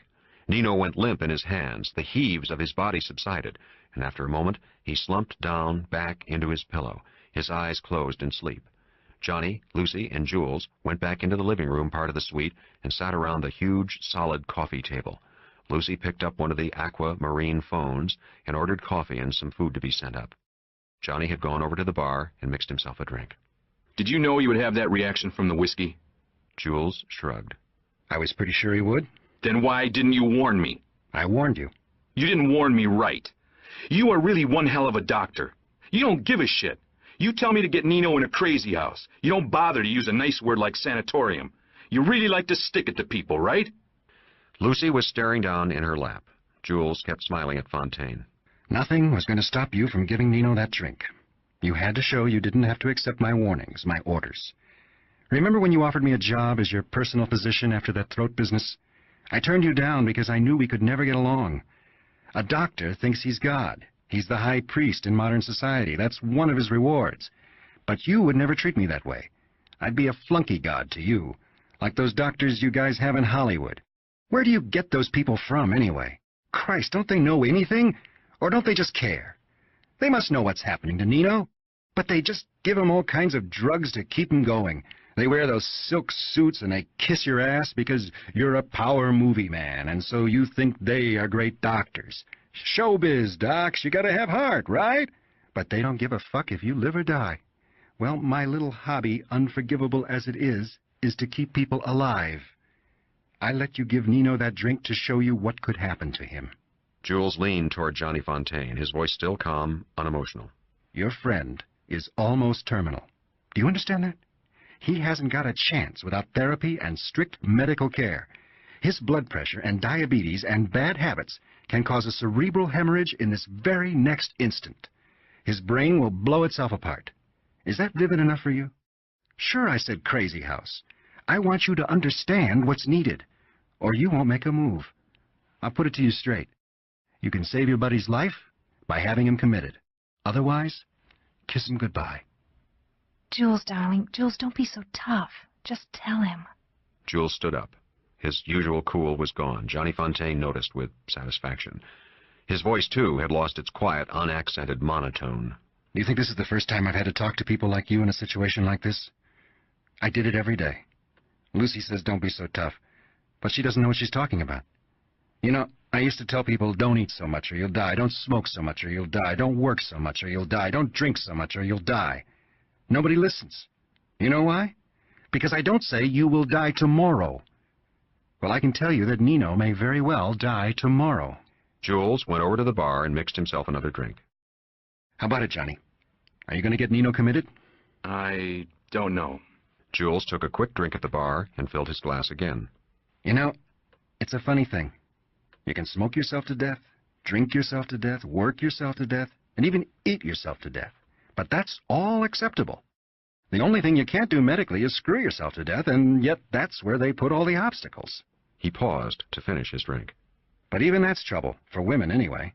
I used to have women who weren't supposed to have any more babies. It's dangerous, I'd tell them. You could die, I'd tell them. And a month later, they pop in, their faces all rosy, and say, 'Doctor, I think I'm pregnant.' And sure enough, they'd kill the rabbit. But it's dangerous, I'd tell them. My voice used to have expression in those days.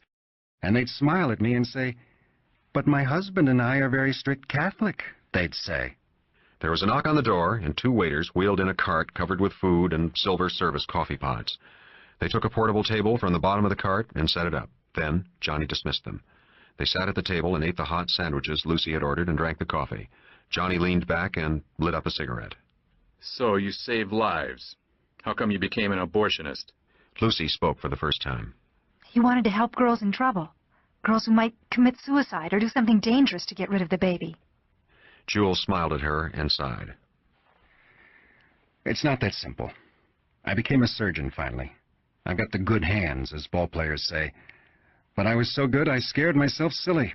I'd open up some poor bastard's belly and know he was going to die. I'd operate and know that the cancer or tumor would come back. But I'd send them off home with a smile and a lot of bullshit. Some poor broad comes in and I slice off one tit. A year later she's back and I slice off the other tit. A year after that I scoop out her insides like you scoop the seeds out of a cantaloupe. After all that she dies anyway. Meanwhile husbands keep calling up and asking, "What did the tests show? What did the tests show?" So I hired an extra secretary to take all those calls. I saw the patient only when she was fully prepared for examination, tests, or operation. I spent the minimum possible time with the victim, because I was, after all, a busy man. And then finally, I'd let the husband talk to me for 2 minutes. It's terminal, I'd say. And they could never hear that last word. They understood what it meant, but they never heard it. I thought at first that unconsciously I was dropping my voice on the last word, so I consciously said it louder. But still, they never heard it. One guy even said, "What the hell do you mean it's germinal?" Jules started to laugh. Germinal, terminal, what the hell? I started to do abortions. Nice and easy. Everybody happy, like washing the dishes and leaving a clean sink. That was my class. I loved it. I loved being an abortionist. I don't believe that a 2-month fetus is a human being, so no problems there. I was helping young girls and married women who were in trouble. I was making good money. I was out of the front lines. When I got caught, I felt like a deserter that has been hauled in. But I was lucky. A friend pulled some strings and got me off, but now the big hospitals won't let me operate. So here I am, giving good advice again, which is being ignored, just like in the old days. I'm not ignoring it. I'm thinking it over. Lucy finally changed the subject. What are you doing in Vegas, Johnny? Relaxing from your duties as big-time Hollywood wheel or working? Johnny shook his head. Mike Corleone wants to see me and have a talk. He's flying in tonight with Tom Hagen. Tom said they'll be seeing you, Lucy. You know what it's all about? Lucy shook her head. We're all having dinner together tomorrow night. Freddie, too. I think it might have something to do with the hotel. The casino has been dropping money lately, which shouldn't be. The Don might want Mike to check it out. I hear Mike finally got his face fixed. Lucy laughed. Yes, Kay talked him into it. He wouldn't do it when they were married. I wonder why. It looked so awful and made his nose drip. He should have had it done sooner. She paused for a moment. Jules was called in by the Corleone family for that operation. They used him as a consultant and an observer. Johnny nodded. I recommended him for it. Oh. Anyway, Mike said he wanted to do something for Jules. That's why he's having us to dinner tomorrow night. Jules said musingly, "He didn't trust anybody. He warned me to keep track of what everybody did. It was fairly straight, ordinary surgery. Any competent man could do it." There was a sound from the bedroom of the suite, and they looked toward the drapes. Nino had become conscious again. Johnny went and sat on the bed. Jules and Lucy went over to the foot of the bed. Nino gave them a wan grin. Okay, I'll stop being the wise guy. I feel really lousy. Johnny, remember about a year ago what happened when we were with those 2 broads down in Palm Springs? I swear to you, I wasn't jealous about what happened. I was glad. You believe me, Johnny? Sure, Nino. I believe you. Lucy and Jules looked at each other. From everything they had heard and knew about Johnny Fontaine, it seemed impossible that he would take a girl away from a close friend like Nino. And why was Nino saying he wasn't jealous a year after it happened? The same thought crossed both their minds, that Nino was drinking himself to death romantically because a girl had left him to go with Johnny Fontaine. Jules checked Nino again. "I'll get a nurse to be in the room with you tonight. You really have to stay in bed for a couple of days. No kidding." Nino smiled. Okay, Doc. Just don't make the nurse too pretty. Jules made a call for the nurse, and then he and Lucy left. Johnny sat in a chair near the bed to wait for the nurse. Nino was falling asleep again, an exhausted look on his face. Johnny thought about what he had said about not being jealous about what had happened over a year ago with those two broads down in Palm Springs. The thought had never entered his head that Nino might be jealous. A year ago, Johnny Fontaine had sat in his plush office, the office of a movie company he headed, and felt so lousy as he had ever felt in his life, which was surprising, because the first movie he had produced, with himself as star, and Nino in a featured part, was making tons of money. Everything had worked. Everybody had done their job. The picture was brought in under budget, everybody was going to make a fortune out of it, and Jack Woltz was losing 10 years of his life. Now, Johnny had 2 more pictures in production, one starring himself, one starring Nino. Nino was great on the screen as one of those charming, dopey lover boys that women love to shove between their tits. Little Boy lost. Everything he touched made money. It was rolling in. The Godfather was getting his percentage through the bank, and that made Johnny feel really good. He had justified his Godfather's faith, but today, that wasn't helping much. And now that he was a successful independent movie producer, he had as much power, maybe more, than he had ever had as a singer. Beautiful broads fell all over him, just like before, though for a more commercial reason. He had his own plane, he lived more lavishly even, with the special tax benefits a businessman had that artists didn't get. Then, what the hell was bothering him? He knew what it was. The front of his head hurt, his nasal passages hurt, his throat itched. The only way he could scratch and relieve that itch was by singing, and he was afraid to even try. He had called Jules Siegel about it, when it would be safe to try to sing, and Jules had said anytime he felt like it. So he'd tried, and sounded so hoarse and lousy he'd given up. And his throat would hurt like hell the next day, hurt in a different way than before the warts had been taken off, hurt worse, burning. He was afraid to keep singing, afraid that he'd lose his voice forever, or ruin it. And if he couldn't sing, what the hell was the use of everything else? Everything else was just bullshit. Singing was the only thing he really knew. Maybe he knew more about singing and his kind of music than anybody else in the world. He was that good, he realized now.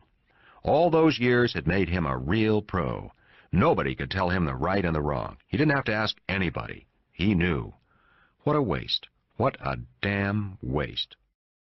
It was a Friday, and he decided to spend the weekend with Virginia and the kids. He called her up, as he always did, to tell her he was coming.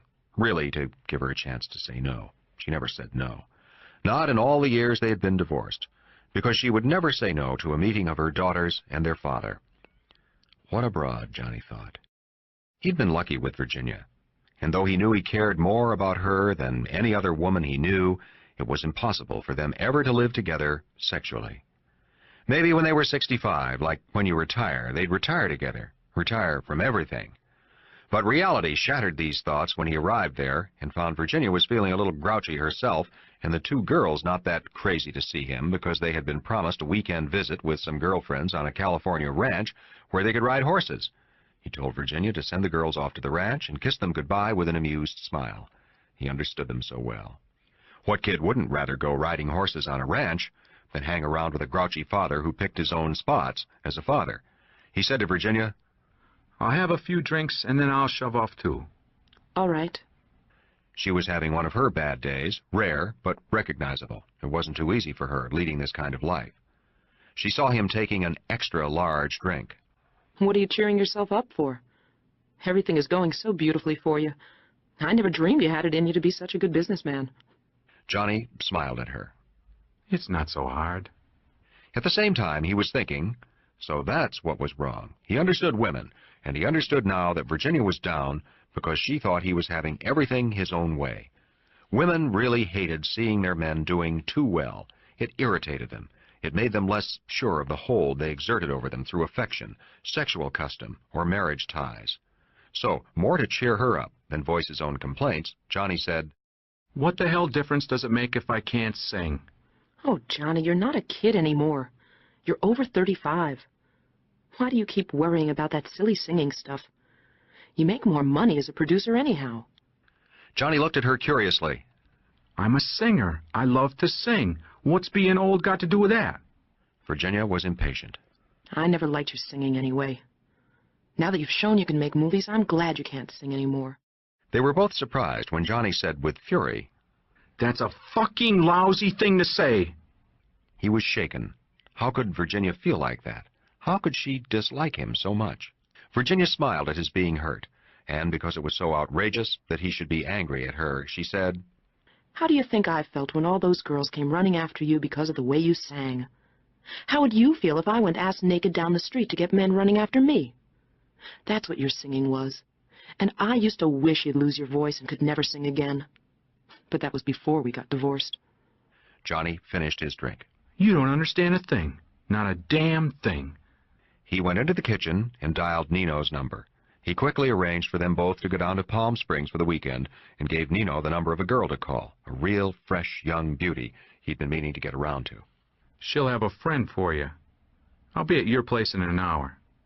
Virginia gave him a cool goodbye when he left.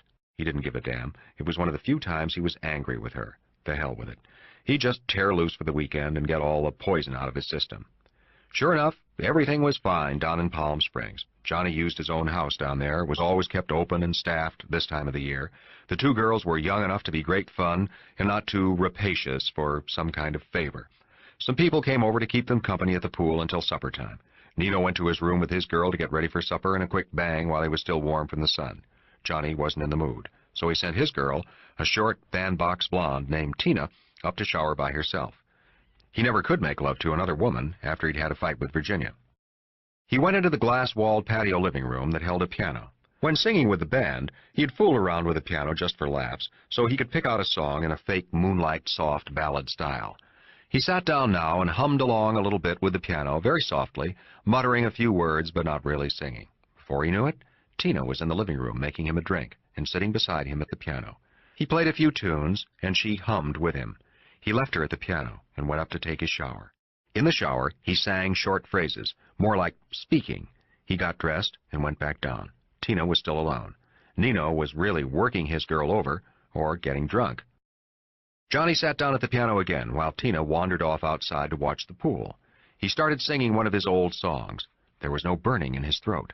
The tones were coming out muted, but with proper body. He looked at the patio.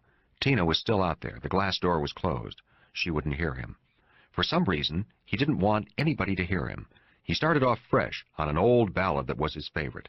He sang full out, as if he were singing in public, letting himself go, waiting for the familiar burning rasp in his throat. But there was none. He listened to his voice. It was different somehow, but he liked it. It was darker. It was a man's voice, not a kid's. Rich, he thought, dark rich. He finished the song, easing up, and sat there at the piano thinking about it.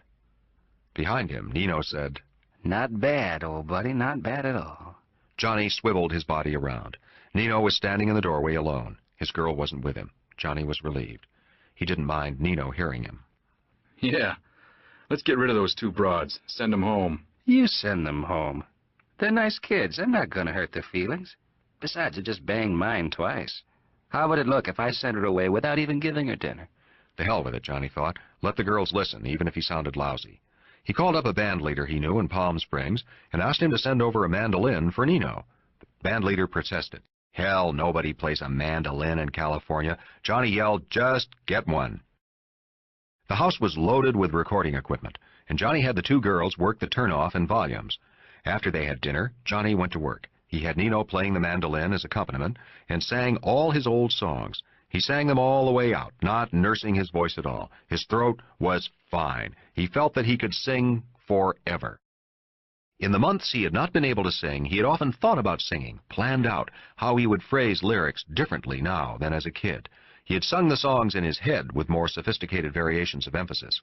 Now he was doing it for real. Sometimes it would go wrong in the actual singing. Stuff that had sounded good when he heard it just in his head didn't work out when he tried it really singing out loud. Out loud, he thought. He wasn't listening to himself now. He was concentrating on performing. He fumbled a little on timing, but that was okay, just rusty. He had a metronome in his head that would never fail him. Just a little practice was all he needed. Finally, he stopped singing. Tina came over to him with eyes shining and gave him a long kiss. Now I know why Mother goes to all your movies. It was the wrong thing to say at any time except this. Johnny and Nino laughed. They played the feedback, and now Johnny could really listen to himself. His voice had changed a hell of a lot, but was still, unquestionably, the voice of Johnny Fontaine. It had become much richer and darker, as he had noticed before, but there was also the quality of a man singing rather than a boy. The voice had more true emotion, more character, and the technical part of his singing was far superior to anything he had ever done. It was nothing less than masterful. And if he was that good now, rusty as hell, how good would he be when he got in shape again? Johnny grinned at Nino. Is that as good as I think it is? Nino looked at his happy face thoughtfully. It's very damn good, but let's see how you sing tomorrow. Johnny was hurt that Nino should be so downbeat. You son of a bitch. You know you can't sing like that. Don't worry about tomorrow. I feel great. But he didn't sing any more that night. He and Nino took the girls to a party, and Tina spent the night in his bed, but he wasn't much good there. The girl was a little disappointed, but what the hell, you couldn't do everything all in one day, Johnny thought. He woke up in the morning with a sense of apprehension, with a vague terror that he had dreamed his voice had come back. Then, when he was sure it was not a dream, he got scared that his voice would be shot again. He went to the window and hummed a bit. Then he went down to the living room, still in his pajamas. He picked out a tune on the piano, and after a while tried singing with it. He sang mutedly, but there was no pain, no hoarseness in his throat, so he turned it on. The chords were true and rich. He didn't have to force it at all. Easy, easy, just pouring out. Johnny realized that the bad time was over. He had it all now. And it didn't matter a damn if he fell on his face with movies. It didn't matter if he couldn't get it up with Tina the night before. It didn't matter that Virginia would hate him being able to sing again. For a moment, he had just one regret. If only his voice had come back to him while trying to sing for his daughters. How lovely that would have been. That would have been so lovely. The hotel nurse had come into the room wheeling a cart loaded with medication. Johnny got up and stared down at Nino, who was sleeping, or maybe dying. He knew Nino wasn't jealous of his getting his voice back. He understood that Nino was only jealous because he was so happy about getting his voice back, that he cared so much about singing. For what was very obvious now was that Nino Valenti didn't care enough about anything to make him want to stay alive. Chapter 27. Michael Corleone arrived late in the evening, and by his own order was not met at the airport. Only 2 men accompanied him, Tom Hagen and a new bodyguard named Albert Neri. The most lavish suite of rooms in the hotel had been set aside for Michael and his party. Already waiting in that suite were the people it would be necessary for Michael to see. Freddie greeted his brother with a warm embrace. Freddie was much stouter, more benevolent-looking, cheerful, and far more dandified. He wore an exquisitely tailored gray silk suit and accessories to match. His hair was razor-cut and arranged as carefully as a movie star's. His face glowed with perfect barbering, and his hands were manicured. He was an altogether different man than the one who had been shipped out of New York 4 years before. He leaned back and surveyed Michael fondly. You look a hell of a lot better now that you got your face fixed. Your wife finally talked you into it, huh? How is Kay? When's she going to come out and visit us out here? Michael smiled at his brother. You're looking pretty good, too. Kay would have come out this time, but she's carrying another kid, and she has the baby to look after. Besides, this is business, Freddie. I have to fly back tomorrow night, or the morning after. You have to eat something first. We've got a great chef in the hotel. You'll get the best food you ever ate. Go take your shower and change, and everything will be set up right here. I have all the people you want to see lined up. They'll be waiting around when you're ready. I just have to call them. Let's save Mo Green to the end, okay? Ask Johnny Fontaine and Nino up to eat with us. And Lucy and her doctor friend. We can talk while we eat. He turned to Hagen. Anybody you want to add to that, Tom? Hagen shook his head.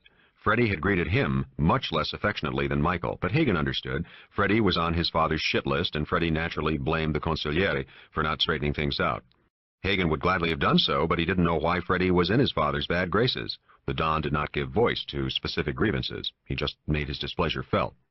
It was after midnight before they gathered around the special dinner table set up in Michael's suite.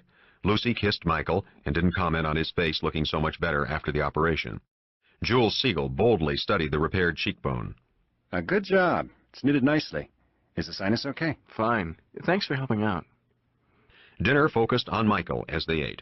They all noted his resemblance in speech and manner to the Don. In some curious way, he inspired the same respect, the same awe, and yet he was perfectly natural, at pains to put everyone at their ease. Hagen, as usual, remained in the background. The new man they did not know. Albert Neri was also very quiet and unobtrusive. He had claimed he was not hungry and sat in an armchair close to the door reading a local newspaper. After they had had a few drinks and food, the waiters were dismissed. Michael spoke to Johnny Fontaine. Hear your voice is back as good as ever. You got all your old fans back? Congratulations. Thanks.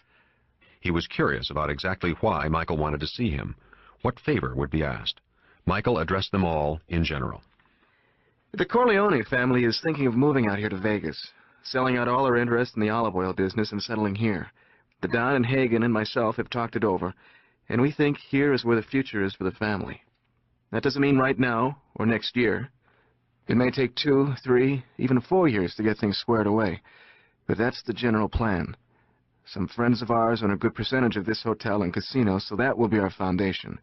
Mo Green will sell us his interest so it can be wholly owned by friends of the family. Freddie's moon face was anxious. Mike, you sure about Mo Green selling? He never mentioned it to me, and he loves the business. I really don't think he'll sell. I'll make him an offer he can't refuse. The words were said in an ordinary voice, yet the effect was chilling, perhaps because it was a favorite phrase of the Don's. Michael turned to Johnny Fontaine. The Don is counting on you to help us get started.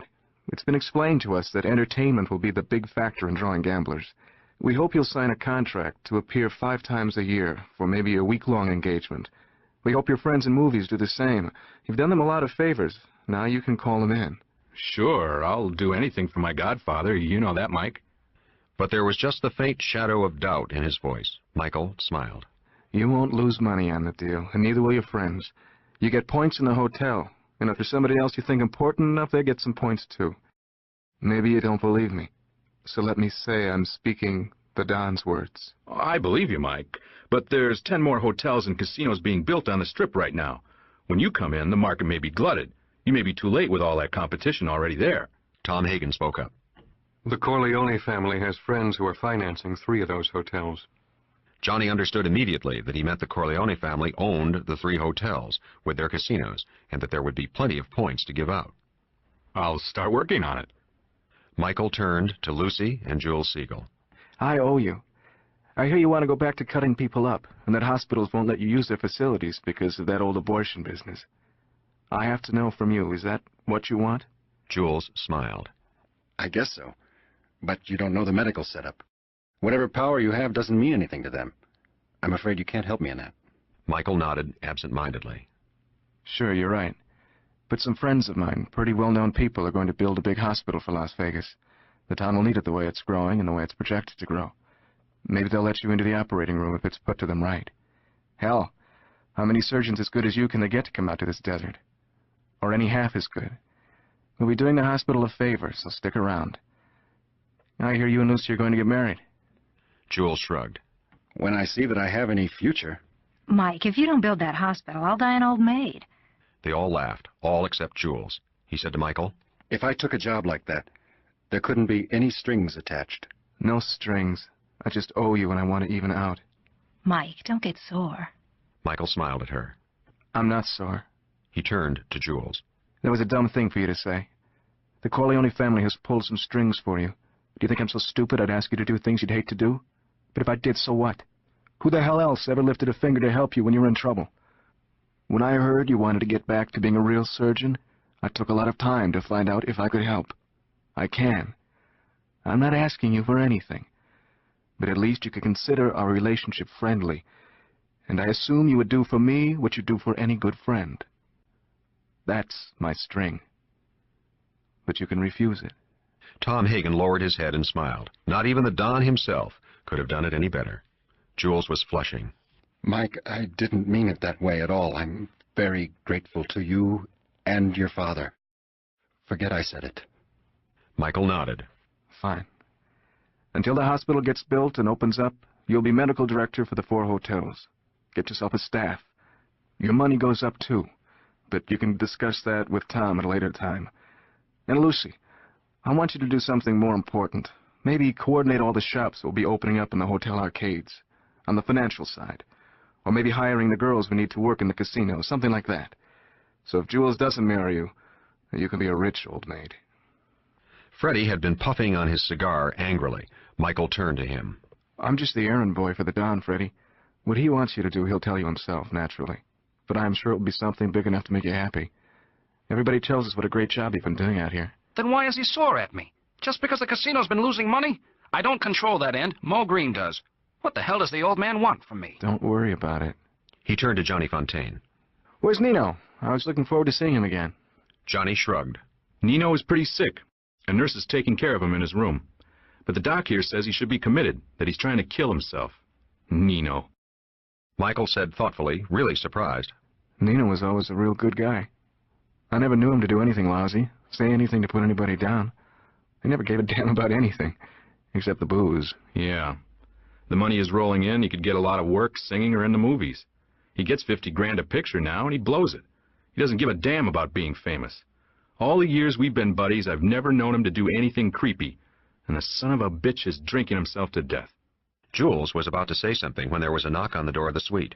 He was surprised when the man in the armchair, the man nearest the door, did not answer it, but kept reading the newspaper. It was Hagen who went to open it, and was almost brushed aside when Mo Green came striding into the room, followed by his 2 bodyguards. Mo Green was a handsome hood who had made his rep as a Murder Incorporated executioner in Brooklyn. He had branched out into gambling and gone west to seek his fortune, had been the first person to see the possibilities of Las Vegas, and built one of the first hotel casinos on the Strip. He still had murderous tantrums and was feared by everyone in the hotel, not excluding Freddie, Lucy, and Jules Siegel. They always stayed out of his way whenever possible. His handsome face was grim now. He said to Michael Corleone, I've been waiting around to talk to you, Mike. I got a lot of things to do tomorrow, so I figured I'd catch you tonight. How about it? Michael Corleone looked at him with what seemed to be friendly astonishment. Sure. He motioned in Hagen's direction. Get Mr. Green a drink, Tom. Jules noticed that the man called Albert Neri was studying Mo Green intently, not paying any attention to the bodyguards who were leaning against the door. He knew there was no chance of any violence, not in Vegas itself. That was strictly forbidden, as fatal to the whole project of making Vegas the legal sanctuary of American gamblers. Mo Green said to his bodyguards, Draw some chips for all these people so they can gamble on a house. He obviously meant Jules, Lucy, Johnny Fontaine, and Michael's bodyguard, Albert Neri. Michael Corleone nodded agreeably. That's a good idea. It was only then that Neri got out of his chair and prepared to follow the others out. After the goodbyes were said, there were Freddie, Tom Hagen, Mo Green, and Michael Corleone left in the room. Green put his drink down on the table. What's this I hear the Corleone family's gonna buy me out? I'll buy you out. You don't buy me out.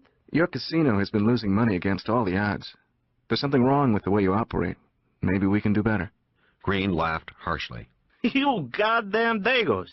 I do you a favor and take Freddie in when you're having a bad time, and now you push me out. That's what you think. I don't get pushed out by nobody, and I got friends that'll back me up. Michael was still quietly reasonable. You took Freddie in because the Corleone family gave you a big chunk of money to finish furnishing your hotel and bankroll your casino, and because the Molinari family on the coast guaranteed his safety and gave you some service for taking him in. The Corleone family and you are evened out. I don't know what you're getting sore about. We'll buy your share at any reasonable price you name. What's wrong with that? What's unfair about that? With your casino losing money, we're doing you a favor. Green shook his head. The Corleone family don't have that much muscle anymore. The Godfather's sick. You're getting chased out of New York by the other families, and you think you can find easy pickings here. I'll give you some advice, Mike. Don't try. Is that why you thought you could slap Freddie around in public? Tom Hagen, startled, turned his attention to Freddie. Freddie Corleone's face was getting red. Mike, that wasn't anything. Mo didn't mean anything. He flies off the handle sometimes, but me and him are good friends, right, Mo? Green was wary. Yeah, sure. Sometimes I gotta kick asses to make this place run right. I got sore at Freddie because he was banging all the cocktail waitresses and letting them goof off on the job. We had a little argument, and I straightened them out. Michael's face was impassive when he said to his brother, You straightened out, Freddie? Freddie stared sullenly at his younger brother. He didn't answer. Green laughed. This son of a bitch was taking him to bed 2 at a time, the old sandwich job. Freddie, I gotta admit, you really put it to those broads. Nobody else could make them happy after you got through with them. Hagen saw that this had caught Michael by surprise. They looked at each other. This was perhaps the real reason the Don was displeased with Freddie. The Don was straight-laced about sex. He would consider such cavorting by his son Freddie, 2 girls at a time, as degeneracy. Allowing himself to be physically humiliated by a man like Mo Green would decrease respect for the Corleone family. That, too, would be part of the reason for being in his father's bad books. Michael, rising from his chair, said in a tone of dismissal, I have to get back to New York tomorrow, so think about your price. You son of a bitch. You think you can just brush me off like that? I killed more men than you before I could jerk off. I'll fly to New York and talk to the Don himself. I'll make him an offer. Tom, you're the consigliere. You can talk to the Don and advise him. It was then that Michael turned the full, chilly blast of his personality on the two Vegas men. The Don has sort of semi-retired. I'm running the family business now, and I've removed Tom from the consigliere's spot. He'll be strictly my lawyer here in Vegas. He'll be moving out with his family in a couple of months to get all the legal work started, so anything you have to say it to me. Nobody answered. Freddie, you're my older brother. I have respect for you. But don't ever take sides with anybody against the family again. I won't even mention it to the Don. He turned to Mo Green. Don't insult people who are trying to help you. You do better to use your energy to find out why the casino is losing money. The Corleone family has big dough invested here, and we're not getting our money's worth. But I still didn't come here and abuse you. I offer a helping hand. Well, if you prefer to spit on that helping hand, that's your business. I can't say any more. He had not once raised his voice, but his words had a sobering effect on both Green and Freddie. Michael stared at both of them, moving away from the table to indicate that he expected them both to leave. Hagen went to the door and opened it. Both men left without saying good night.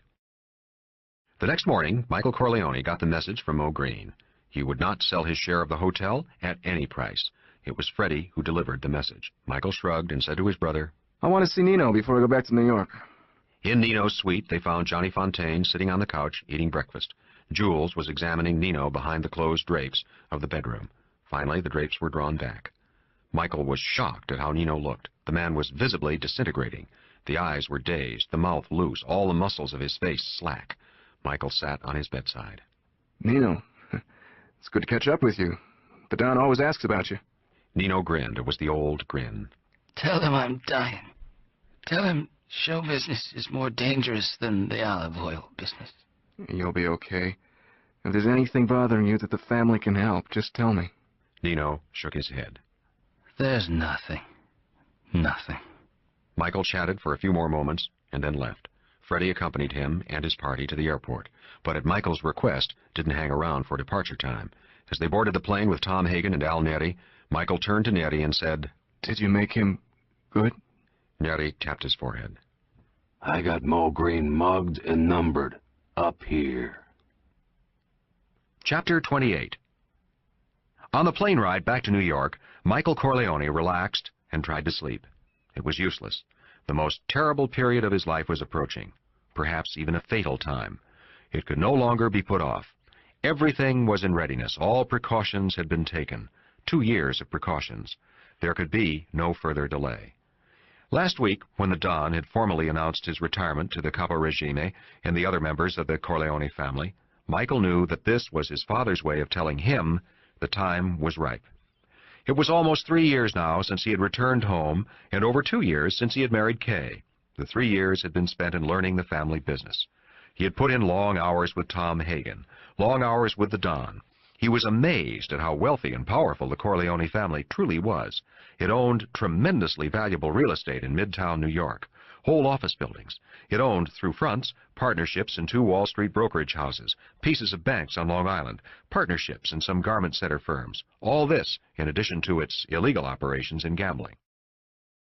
The most interesting thing Michael Corleone learned in going back over past transactions of the Corleone family was that the family had received some protection income shortly after the war from a group of music record counterfeiters. The counterfeiters duplicated and sold phonograph records of famous artists, packaging everything so skillfully they were never caught. Naturally, on the records they sold to stores, the artists and original production company received not a penny. Michael Corleone noticed that Johnny Fontaine had lost a lot of money owing to this counterfeiting, because at that time, just before he lost his voice, his records were the most popular in the country. He asked Tom Hagen about it. Why did the Don allow the counterfeiters to cheat his godson? Hagen shrugged. Business was business. Besides, Johnny was in the Don's bad graces, Johnny having divorced his childhood sweetheart to marry Margot Ashton. This had displeased the Don greatly. How come these guys stopped their operation? The cops got onto them? Hagen shook his head. The Don withdrew his protection. That was right after Connie's wedding. It was a pattern he was to see often, the Don helping those in misfortune whose misfortune he had partly created, not perhaps out of cunning or planning, but because of his variety of interests, or perhaps because of the nature of the universe, the interlinking of good and evil, natural of itself. Michael had married Kay up in New England, a quiet wedding with only her family and a few of her friends present. Then they had moved into one of the houses on the mall in Long Beach. Michael was surprised at how well Kay got along with his parents and the other people living on the mall. And of course, she had gotten pregnant right away, like a good old-style Italian wife was supposed to, and that helped. The second kid on the way in 2 years was just icing. Kay would be waiting for him at the airport. She always came to meet him. She was always so glad when he came back from a trip. And he was too, except now. For the end of this trip meant that he finally had to take the action he had been groomed for over the last 3 years. The Don would be waiting for him. The Capo Regime would be waiting for him. And he, Michael Corleone, would have to give the orders, make the decisions, which would decide his and his family's fate. Every morning, when Kay Adams Corleone got up to take care of the baby's early feeding, she saw Mama Corleone, the Don's wife, being driven away from the mall by one of the bodyguards to return an hour later. Kay soon learned that her mother-in-law went to church every single morning. Often on her return, the old woman stopped by for morning coffee and to see her new grandchild. Mama Corleone always started off by asking Kay why she didn't think of becoming a Catholic, ignoring the fact that Kay's child had already been baptized a Protestant. So Kay felt it was proper to ask the old woman why she went to church every morning, whether that was a necessary part of being a Catholic. As if she thought that this might have stopped Kay from converting, the old woman said, "Oh, no. Some Catholics only go to church on Easter and Christmas. You go when you feel like going." Kay laughed. Then why do you go every single morning? In a completely natural way, Mama Corleone said, "I go for my husband. She pointed down toward the floor. So he don't go down there. I say prayers for his soul every day, so he go up there." She pointed heavenward. She said this with an impish smile, as if she were subverting her husband's will in some way, or as if it were a losing cause. It was said jokingly almost, in her grim, Italian, old crone fashion. And as always, when her husband was not present, there was an attitude of disrespect to the great Don. How is your husband feeling? Mama Corleone shrugged. He's not the same man since they shot him. He lets Michael do all of the work. He just plays the fool with his garden, his peppers, his tomatoes, as if he were some peasant still. But men are always like that. Later in the morning, Connie Corleone would walk across the mall with her 2 children to pay Kay a visit and chat. Kay liked Connie, her vivaciousness, her obvious fondness for her brother Michael. Connie had taught Kay how to cook some Italian dishes, but sometimes brought her own more expert concoctions over for Michael to taste. Now, this morning, as she usually did, she asked Kay what Michael thought of her husband, Carlo. Did Michael really like Carlo, as he seemed to?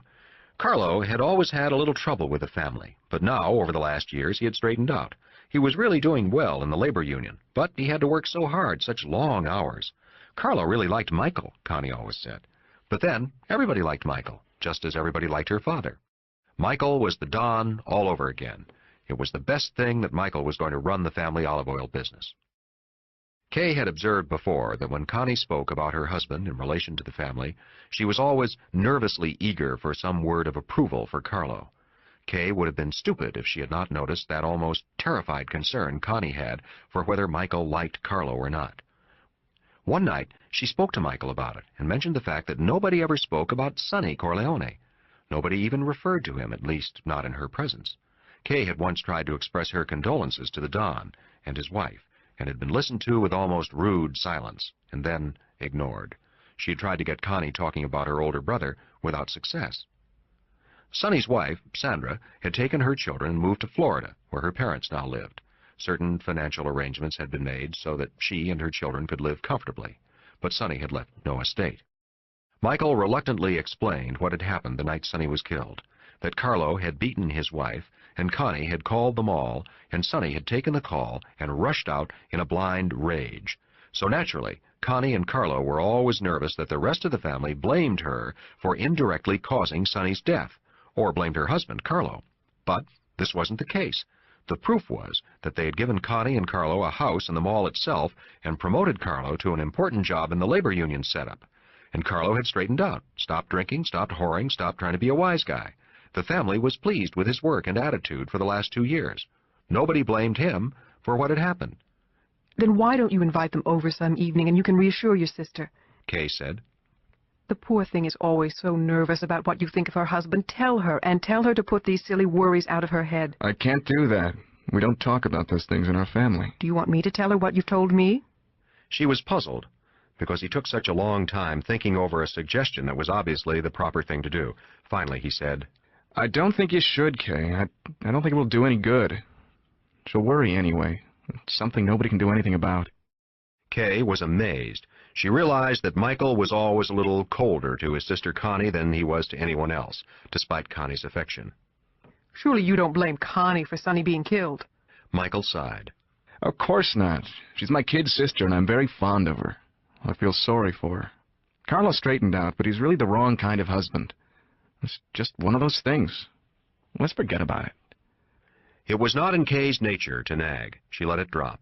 Also, she had learned that Michael was not a man to push, that he could become coldly disagreeable.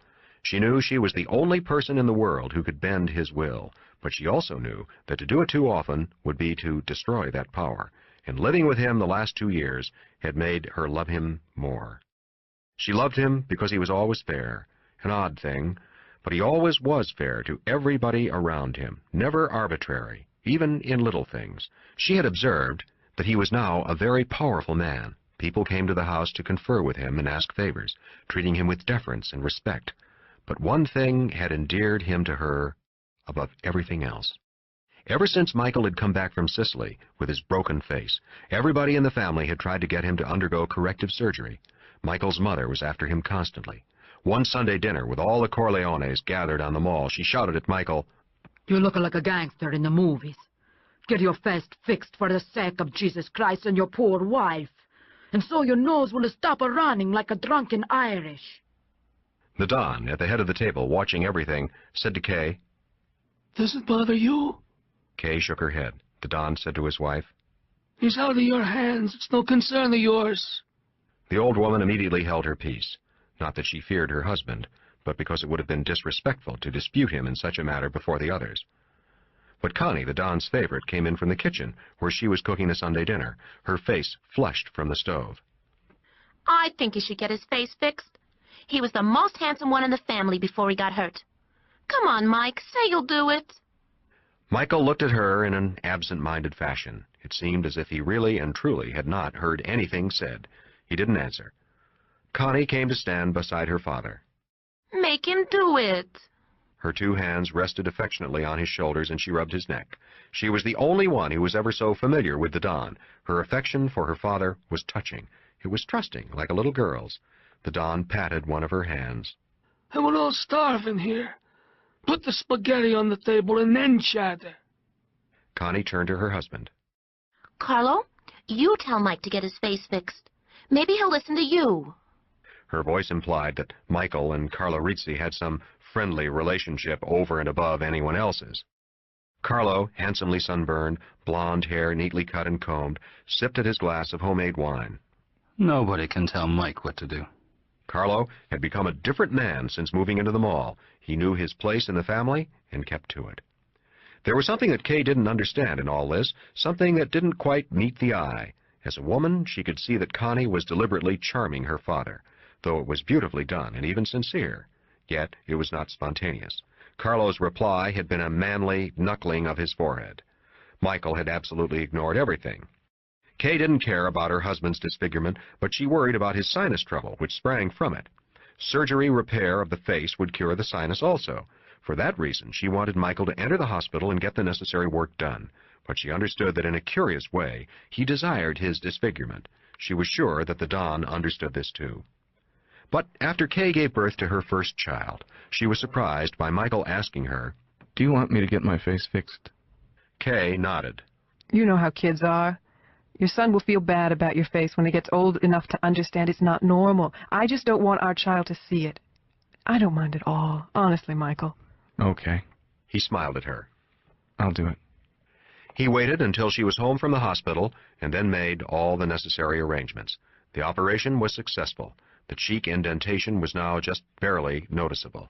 Everybody in the family was delighted, but Connie more so than anyone. She visited Michael every day in the hospital, dragging Carlo along. When Michael came home, she gave him a big hug and a kiss and looked at him admiringly. Now you're my handsome brother again. Only the Don was unimpressed, shrugging his shoulders and remarking, Hey, what's the difference? But Kay was grateful. She knew that Michael had done it against all his own inclinations, had done it because she had asked him to, and that she was the only person in the world who could make him act against his own nature. On the afternoon of Michael's return from Vegas, Rocco Lampone drove the limousine to the mall to pick up Kay so that she could meet her husband at the airport. She always met her husband when he arrived from out of town, mostly because she felt lonely without him, living as she did in the fortified mall. She saw him come off the plane with Tom Hagen and the new man he had working for him, Albert Neri. Kay didn't care much for Neri. He reminded her of Luca Brasi in his quiet ferociousness. She saw Neri drop behind Michael and off to the side, saw his quick, penetrating glance as his eyes swept over everybody nearby. It was Neri who first spotted Kay and touched Michael's shoulder to make him look in the proper direction. Kay ran into her husband's arms, and he quickly kissed her and let her go. He and Tom Hagen and Kay got into the limousine, and Albert Neri vanished. Kay did not notice that Neri had gotten into another car with two men, and that this car rode behind the limousine until it reached Long Beach. Kay never asked Michael how his business had gone.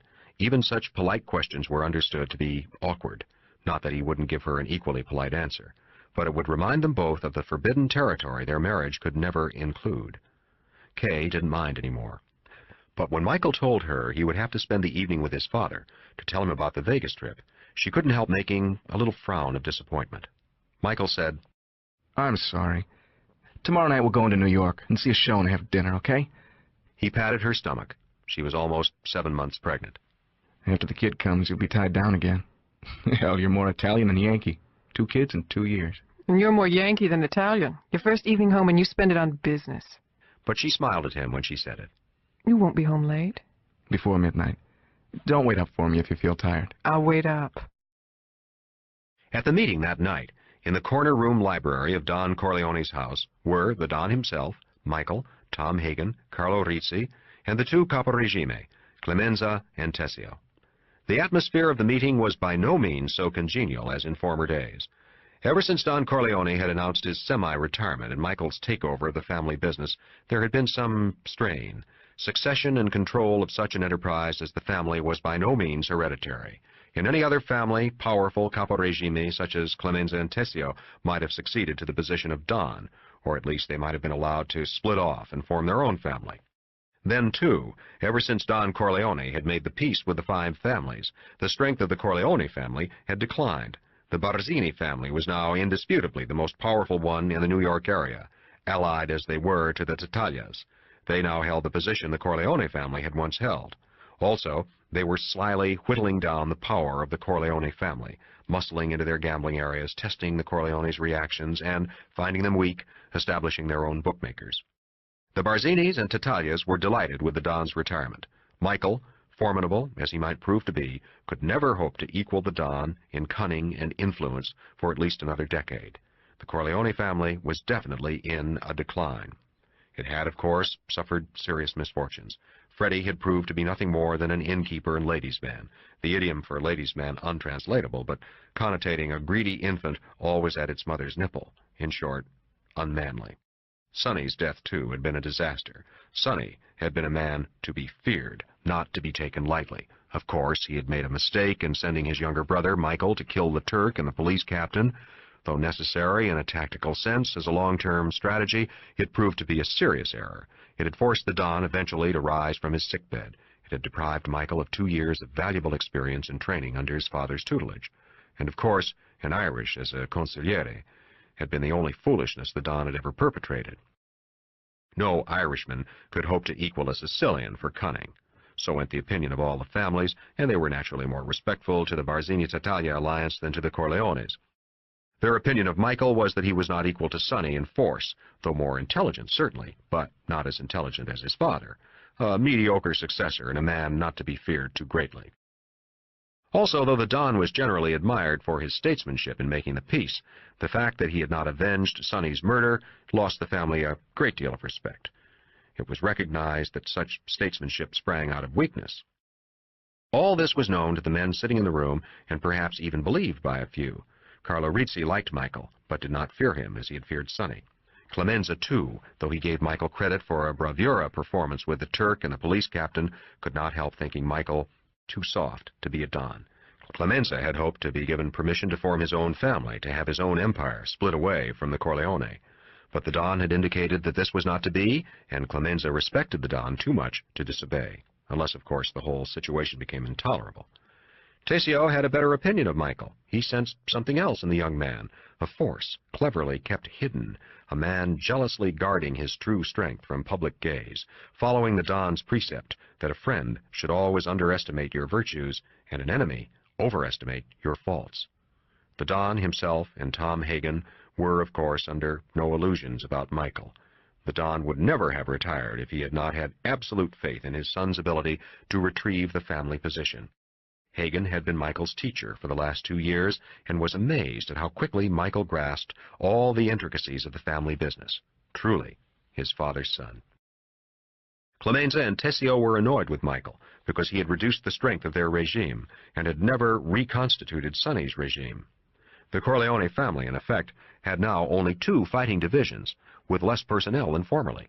Clemenza and Tessio considered this suicidal, especially with the Barzini-Tattaglia encroachments on their empires. So now they were hopeful these errors might be corrected at this extraordinary meeting convened by the Don. Michael started off by telling them about his trip to Vegas and Mo Green's refusing the offer to buy him out. But we'll make him an offer he can't refuse. You already know the Corleone family plans to move its operations west. We'll have 4 of the hotel casinos on the Strip, but it can't be right away. We need time to get things straightened out. He spoke directly to Clemenza. Pete, you and Tessio, I want you to go along with me for a year without questioning and without reservations. At the end of that year, both of you can split off from the Corleone family and be your own bosses, have your own families. Of course, it goes without saying we'd maintain our friendship.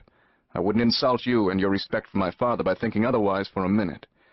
But up until that time, I want you just to follow my lead and don't worry. There are negotiations going on that will solve problems that you think are not solvable. So, just be a little patient. Tessio spoke up. If Mo Green wanted to talk to your father, why not let him? The Don could always persuade anybody. There was never anyone who could stand up to his reasonableness. The Don answered this directly. I've retired. Michael would lose respect if I interfered. And besides, that's a man I'd rather not talk to. Tessio remembered the stories he'd heard about Mo Green slapping Freddie Corleone around one night in the Vegas hotel.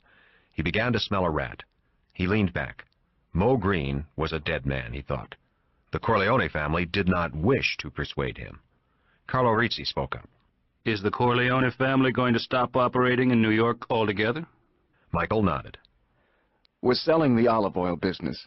Everything we can, we turn over to Tessio and Clemenza.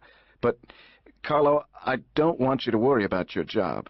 You grew up in Nevada. You know the state. You know the people. I'm counting on you being my right-hand man when we make our move out there. Carlo leaned back, his face flushed with gratification. His time was coming. He would move in the constellations of power. Michael went on. Tom Hagen is no longer the consigliere. He's going to be our lawyer in Vegas. In about 2 months, he'll move out there permanently with his family, strictly as a lawyer. Nobody goes to him with any other business as of now, this minute. He's a lawyer, and that's all. No reflection on Tom. That's the way I want it. Besides, if I ever need any advice, who's a better counselor than my father? They all laughed, but they'd gotten the message despite the joke. Tom Hagen was out. He no longer held any power. They all took their fleeting glances to check Hagen's reaction, but his face was impassive. Clemenza spoke up in his fat man's wheeze. And in a year's time, we're on our own. Is that it? Maybe less. Of course, you can always remain part of the family. That's your choice. But most of our strength will be out west, and maybe you'd do better organized on your own. Tessio said quietly, In that case, I think you should give us permission to recruit new men for our regimes. Those Barzini bastards keep chiseling in on my territory. I think maybe it would be wise to teach them a little lesson in manners. Michael shook his head. No.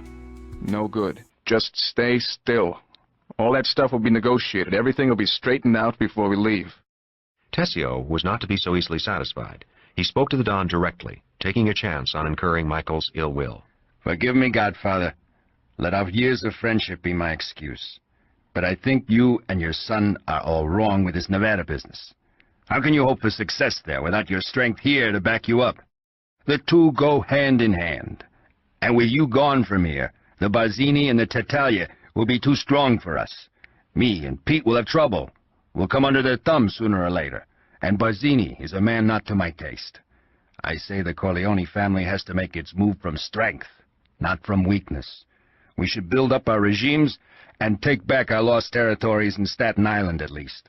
The Don shook his head. I made the peace, remember? I can't go back on my word. Tessio refused to be silenced. Everybody knows Barzini gave you provocation since then. And besides, if Michael is the new chief of the Corleone family, what's to stop him from taking any action he sees fit? Your word doesn't strictly bind him. Michael broke in sharply. He said to Tessio, very much the chief now, There are things being negotiated which will answer your questions and resolve your doubts. If my word isn't enough for you, ask your Don. But Tessio understood he had finally gone too far. If he dared to question the Don, he would make Michael his enemy. So he shrugged and said, I spoke for the good of the family, not for myself. I can take care of myself. Michael gave him a friendly smile. Tessio, I never doubt you in any way. I never did. But trust in me. Of course I'm not equal to you and Pete in these things. But after all, I've my father to guide me. I won't do too badly. We'll all come out fine. The meeting was over. The big news was that Clemenza and Tessio would be permitted to form their own families from their regime. Tessio would have his gambling in docks in Brooklyn, Clemenza the gambling in Manhattan, and the family contacts in the racing tracks of Long Island. The two Cava regime left not quite satisfied, still a little uneasy. Carlo Rizzi lingered, hoping that the time had come when he finally would be treated as one of the family, but he quickly saw that Michael was not of that mind. He left the Don, Tom Hagen, and Michael alone in the corner library room. Albert Neri ushered him out of the house, and Carlo noticed that Neri stood in the doorway, watching him walk across the floodlit mall. In the library, the three men had relaxed as only people can who have lived years together in the same house, in the same family. Michael served some anisette to the Don and scotch to Tom Hagen. He took a drink for himself, which he rarely did. Tom Hagen spoke up first. Mike, why are you cutting me out of the action? Michael seemed surprised. You'll be my #1 man in Vegas. We'll be legitimate all the way, and you're the legal man. What can be more important than that? Hagen smiled a little sadly. I'm not talking about that. I'm talking about Rocco Lampone building a secret regime without my knowledge. I'm talking about you dealing direct with Neri rather than through me or a Coppa regime. Unless, of course, you don't know what Lampone's doing. How did you find out about Lampone's regime?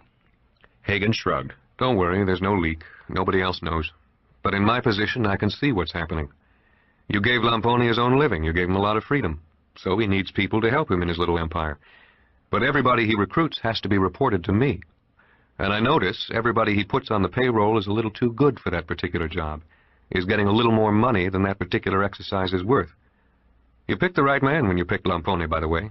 He's operating perfectly. Michael grimaced. Not so damn perfect if you noticed. Anyway, the Don picked Lampone. Okay, so why am I cut out of the action? Michael faced him, and without flinching, gave it to him straight. Tom, you're not a wartime consigliere. Things may get tough with this move we're trying to make, and we may have to fight. And I want to get you out of the line of fire, too, just in case. Hagen's face reddened. If the Don had told him the same thing, he would have accepted it humbly. But where the hell did Mike come off making such a snap judgment? Okay, but I happen to agree with Tessio. I think you're going about this all wrong. You're making the move out of weakness, not strength. That's always bad. Barzini is like a wolf, and if he tears you limb from limb, the other families won't come rushing to help the Corleones. The Don finally spoke. Tom, it's not just Michael. I advised him on these matters. There are things that may have to be done that I don't want in any way to be responsible for. That is my wish, not Michael's. I never thought you were a bad consigliere. I thought Santino a bad Don, may his soul rest in peace. He had a good heart, but he wasn't the right man to head the family when I had my little misfortune. And who would have thought that Fredo would become a lackey of women, so don't feel badly. Michael has all my confidence, as you do. For reasons which you can't know, you must have no part in what may happen. And by the way, I told Michael that Lambone's secret regime would not escape your eye. So that shows I have faith in you. Michael laughed. I honestly didn't think you'd pick that up, Tom. Hagen knew he was being mollified. Maybe I can help. Michael shook his head decisively. You're out, Tom. Tom finished his drink, and before he left, he gave Michael a mild reproof. You're nearly as good as your father. But there's one thing you still have to learn. What's that? How to say no. Michael nodded gravely. You're right. I'll remember that. When Hagen had left, Michael said jokingly to his father, So, you've taught me everything else. Tell me how to say no to people in the way they'll like. The Don moved to sit behind the big desk. You cannot say no to the people you love, not often. That's the secret. And then when you do, it has to sound like a yes. Oh, you have to make them say no. You have to take time and trouble. But I'm old-fashioned. You're the new modern generation. Don't listen to me. Michael laughed. Right. You agree about Tom being out, though, don't you? The Don nodded. He can't be involved in this. Michael said quietly, I think it's time for me to tell you that what I'm going to do is not purely out of vengeance for Apollonia and Sonny. It's the right thing to do. Tessio and Tom are right about the Barzinis. Don Corleone nodded. Revenge is a dish that tastes best when it is cold. I would not have made that piece but that I knew you would never come home alive otherwise. I'm surprised, though, that Barzini still made a last try at you. Maybe it was arranged before the peace talk and he couldn't stop it. Are you sure they were not after Don Tomasino? That's the way it was supposed to look. And it would have been perfect. Even you would never have suspected. Except that I came out alive. I saw Fabrizio going through the gate, running away. And of course, I've checked it all out since I've been back. Have they found that shepherd? I found him. I found him a year ago. He's got his own little pizza place up in Buffalo. New name, phony passport, and identification. He's doing very well with Fabrizio, the shepherd. The Don nodded. So, it's to no purpose to wait any longer. When will you start? I want to wait until after Kay has the baby, just in case something goes wrong. And I want Tom settled in Vegas, so he won't be concerned in the affair. I think a year from now. You've prepared for everything? The Don did not look at Michael when he said this. You have no part. You're not responsible. I take all responsibility. I would refuse to let you even veto. If you tried to do that now, I would leave the family and go my own way. You're not responsible. The Don was silent for a long time, and then he sighed. So be it. Maybe that's why I retired. Maybe that's why I've turned everything over to you. I've done my share in life. I haven't got the heart anymore. And there are some duties the best of men can't assume. And that's it then. During that year, Kay Adams Corleone was delivered of a second child, another boy. She delivered easily, without any trouble whatsoever, and was welcomed back to the mall like a royal princess. Connie Corleone presented the baby with a silk layette handmade in Italy, enormously expensive and beautiful. She told Kay, Carlo found it. He shopped all over New York to get something extra special after I couldn't find anything I really liked. Kay smiled her thanks, understood immediately that she was to tell Michael this fine tale. She was on her way to becoming a Sicilian. Also during that year, Nino Valenti died of a cerebral hemorrhage. His death made the front pages of the tabloids because the movie Johnny Fontane had featured him in had opened a few weeks before and was a smash hit, establishing Nino as a major star. The papers mentioned that Johnny Fontane was handling the funeral arrangements, that the funeral would be private, only family and close friends to attend. One sensational story even claimed that in an interview, Johnny Fontane had blamed himself for his friend's death, that he should have forced his friend to place himself under medical care. But the reporter made it sound like the usual self-reproach of the sensitive but innocent bystander to a tragedy. Johnny Fontane had made his childhood friend, Nino Valenti, a movie star, and what more could a friend do? No member of the Corleone family attended the California funeral except Freddie. Lucy and Jules Siegel attended. The Don himself had wanted to go to California, but had suffered a slight heart attack, which kept him in his bed for a month. He sent a huge floral wreath instead. Albert Neri was also sent west as the official representative of the family. 2 days after Nino's funeral, Moe Greene was shot to death in the Hollywood home of his movie star mistress. Albert Neri did not reappear in New York until almost a month later. He had taken his vacation in the Caribbean and returned to duty tanned, almost black.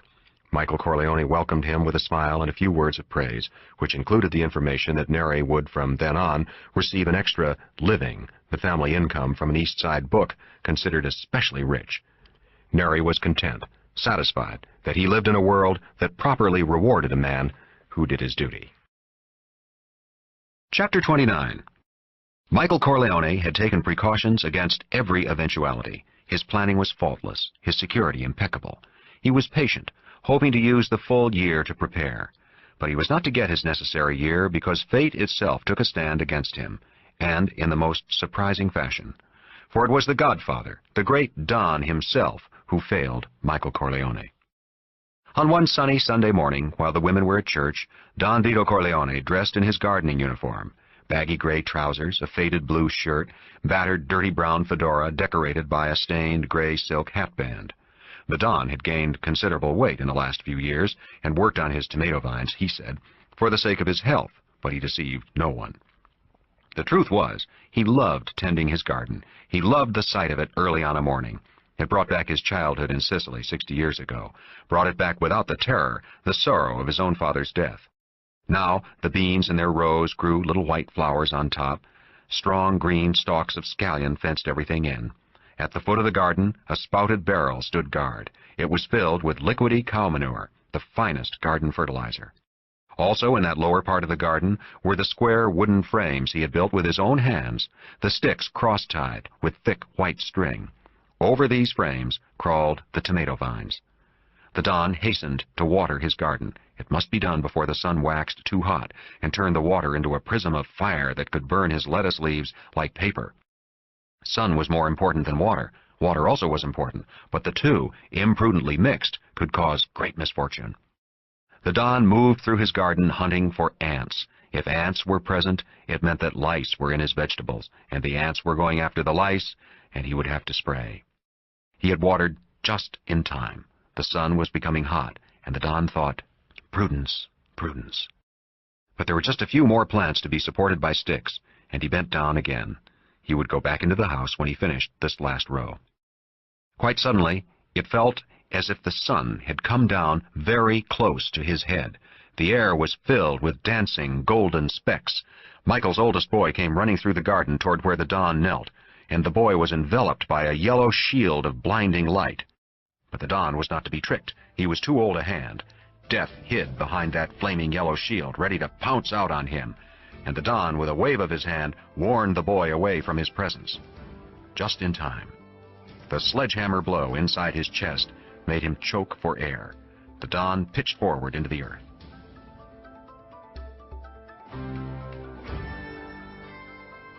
This is the end of disc number 11. Please insert disc number 12.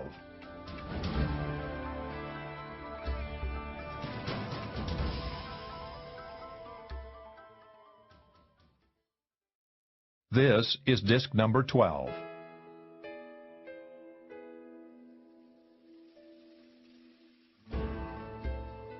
Michael's oldest boy came running through the garden toward where the Don knelt, and the boy was enveloped by a yellow shield of blinding light.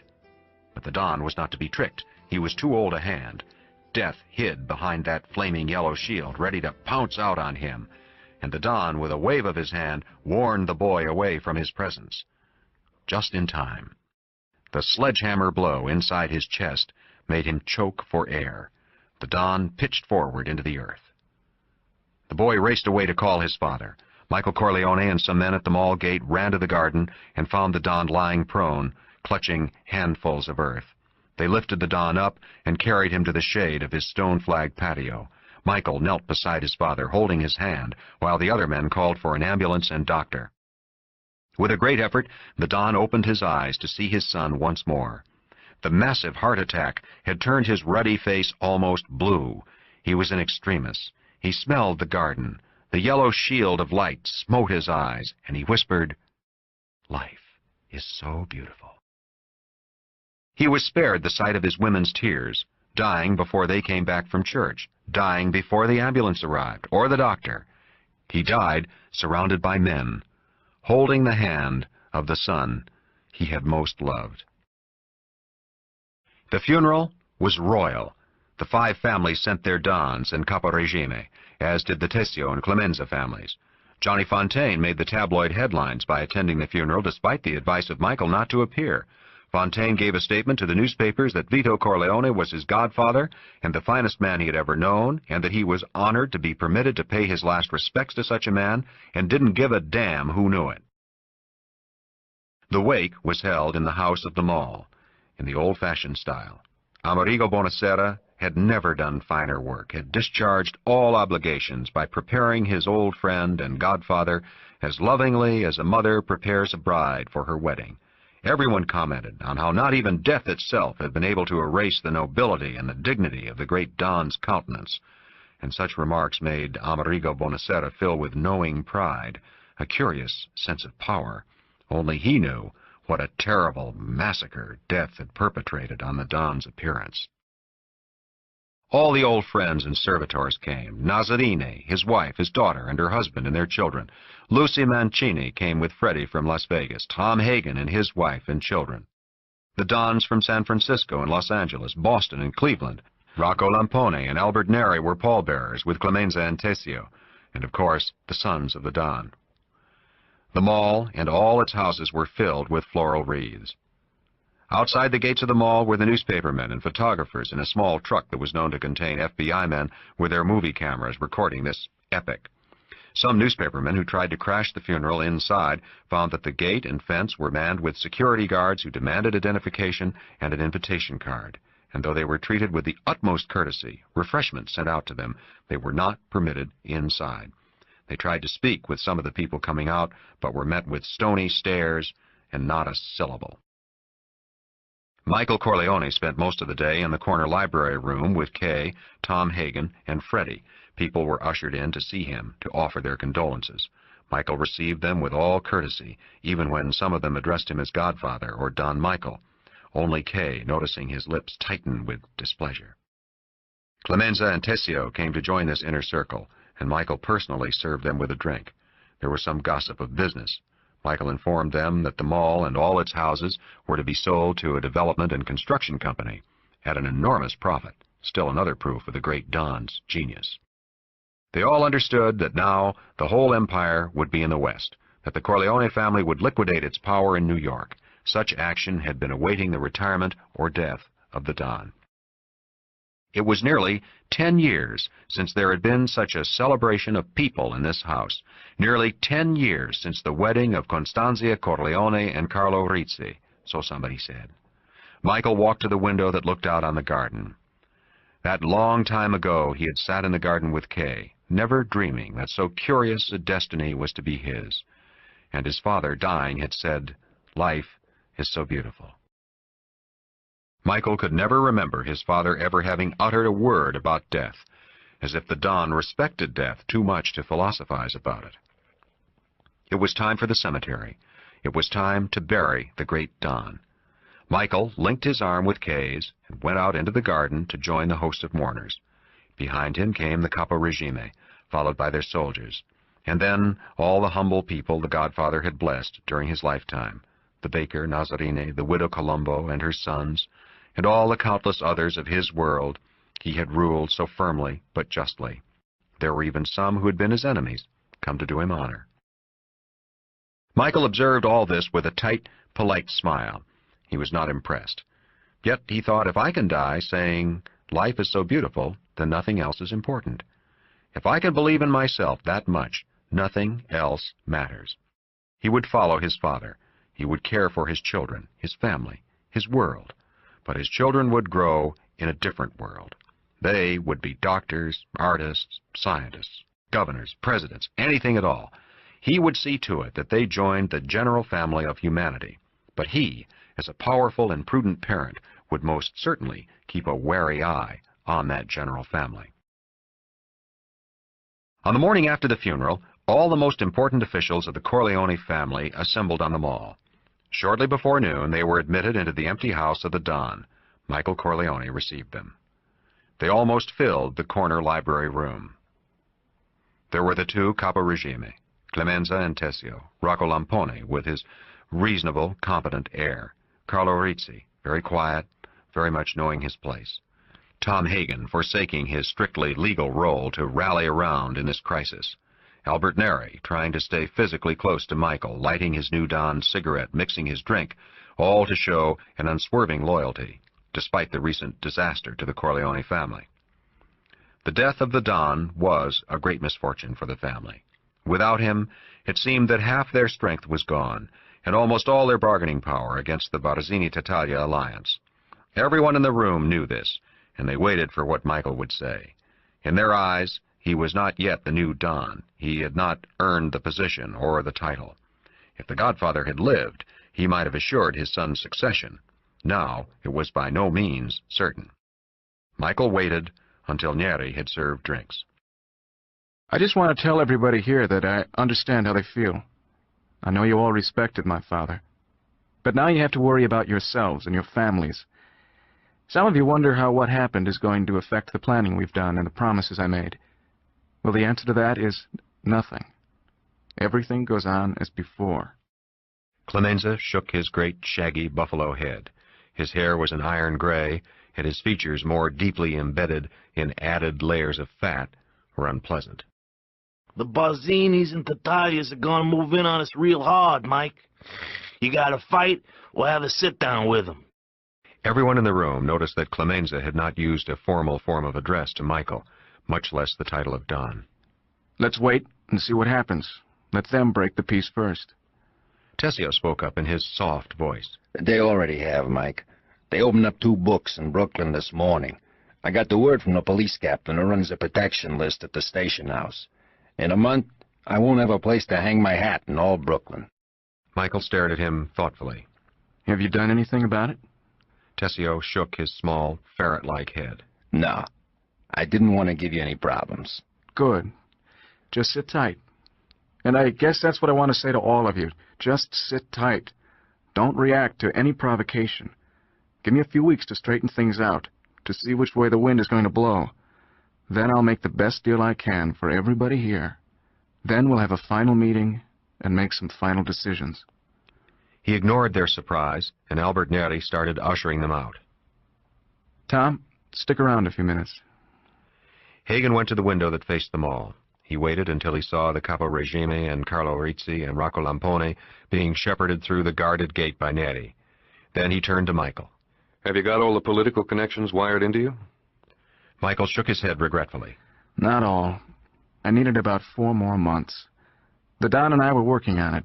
But I've got all the judges. We did that first. And some of the more important people in Congress. And the big party boys here in New York were no problem, of course. The Corleone family is a lot stronger than anybody thinks. But I hoped to make it foolproof. He smiled at Hagen. I guess you've figured everything out by now. Hagen nodded. It wasn't hard. Except why you wanted me out of the action. But I put on my Sicilian hat, and I finally figured that, too. Michael laughed. The old man said you would. But that's a luxury I can't afford anymore. I need you here. At least for the next few weeks. You better phone Vegas and talk to your wife. Just tell her a few weeks. How do you think they'll come at you? Michael sighed. The Don instructed me. Through somebody close. Barzini will set me up through somebody close that supposedly I won't suspect. Hagen smiled at him. Somebody like me. Michael smiled back. You're Irish. They won't trust you. I'm German-American. To them, that's Irish. They won't go to you, and they won't go to Neri because Neri was a cop. Plus, both of you are too close to me. They can't take that gamble. Rocco Lampone isn't close enough. No. It will be Clemenza, Tessio, or Carlo Rizzi. I'm betting it's Carlo. We'll see. It won't be long. It was the next morning while Hagen and Michael were having breakfast together. Michael took a phone call in the library, and when he came back to the kitchen, he said to Hagen, It's all set up. I'm going to meet Barzini a week from now to make a new peace now that the Don is dead. Michael laughed. Who phoned you? Who made the contact? They both knew that whoever in the Corleone family had made the contact had turned traitor. Michael gave Hagen a sad, regretful smile. Tessio. They ate the rest of their breakfast in silence. Over coffee, Hagen shook his head. I could have sworn it would have been Carlo or maybe Clemenza. I never figured Tessio. He's the best of the lot. He's the most intelligent. And he did what seems to him to be the smart thing. He sets me up for a hit by Barzini and inherits the Corleone family. He sticks with me, and he gets wiped out. He's figuring I can't win. Hagen paused before he asked reluctantly, How right is he figuring? Michael shrugged. It looks bad. But my father was the only one who understood that political connections and power are worth 10 regimes. I think I've got most of my father's political power in my hands now. But I'm the only one who really knows that. He smiled at Hagen, a reassuring smile. I'll make them call me Don. But I feel lousy about Tessio. Have you agreed to the meeting with Barzini?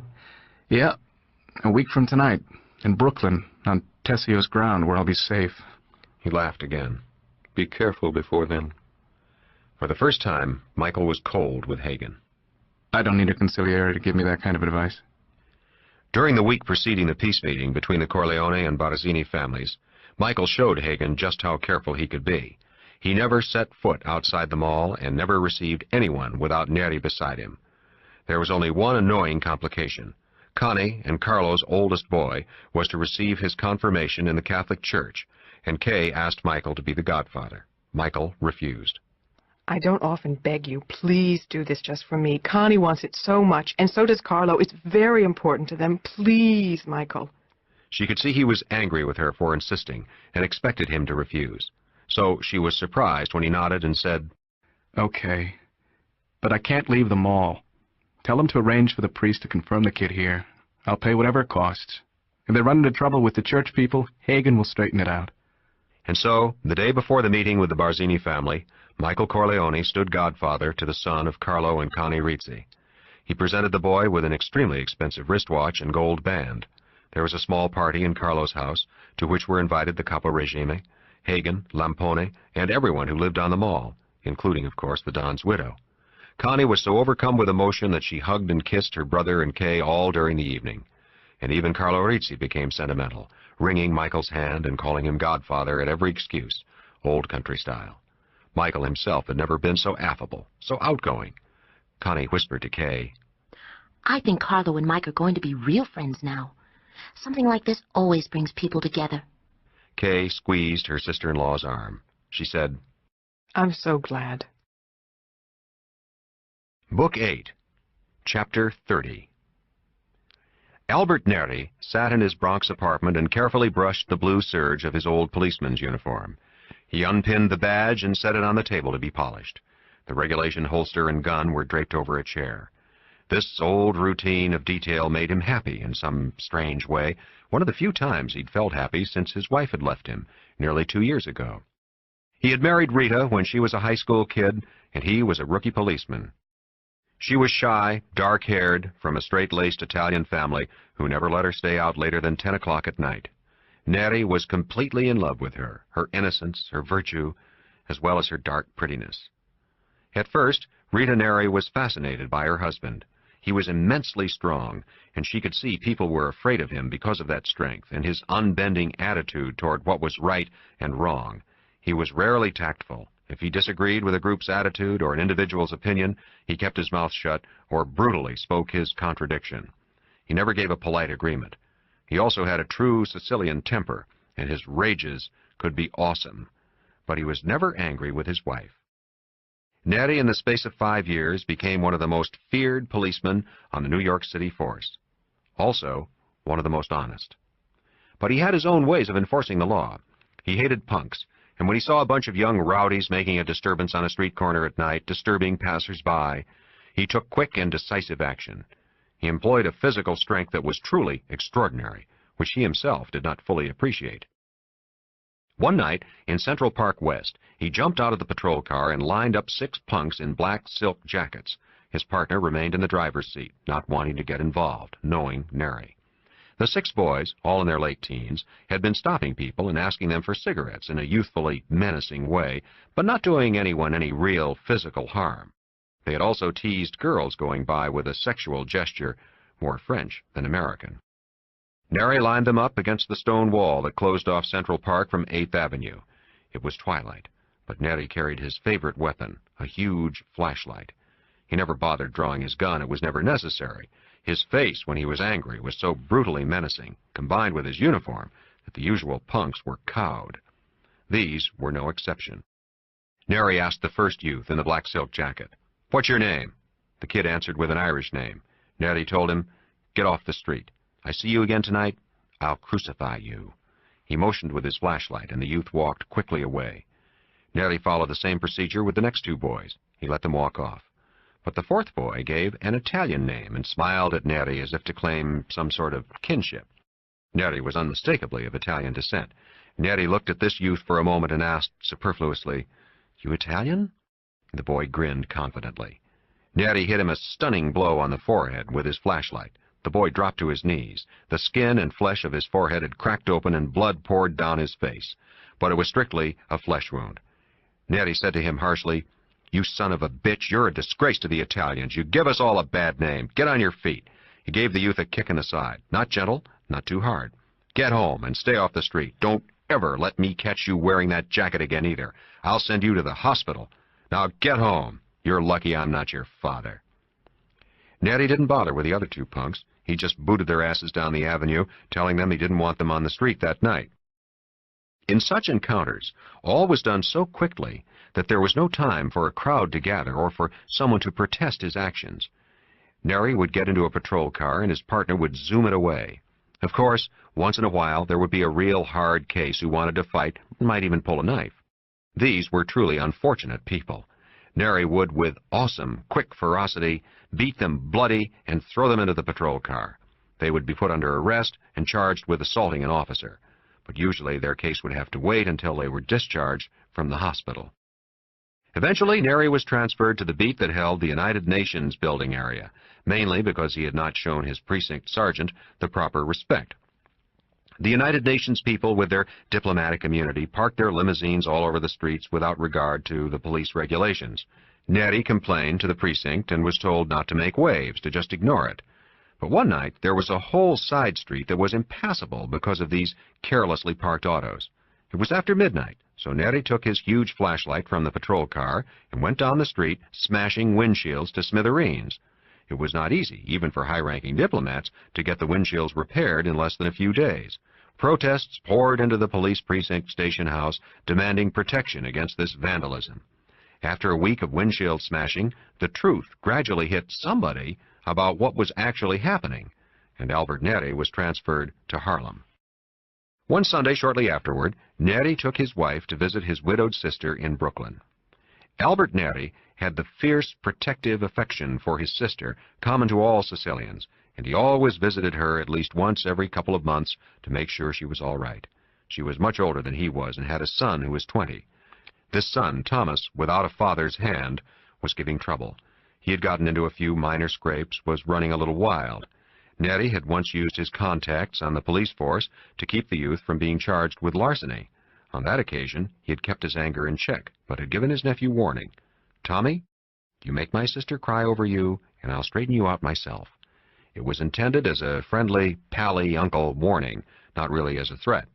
But even though Tommy was the toughest kid in that tough Brooklyn neighborhood, he was afraid of his Uncle Al. On this particular visit, Tommy had come in very late Saturday night and was still sleeping in his room.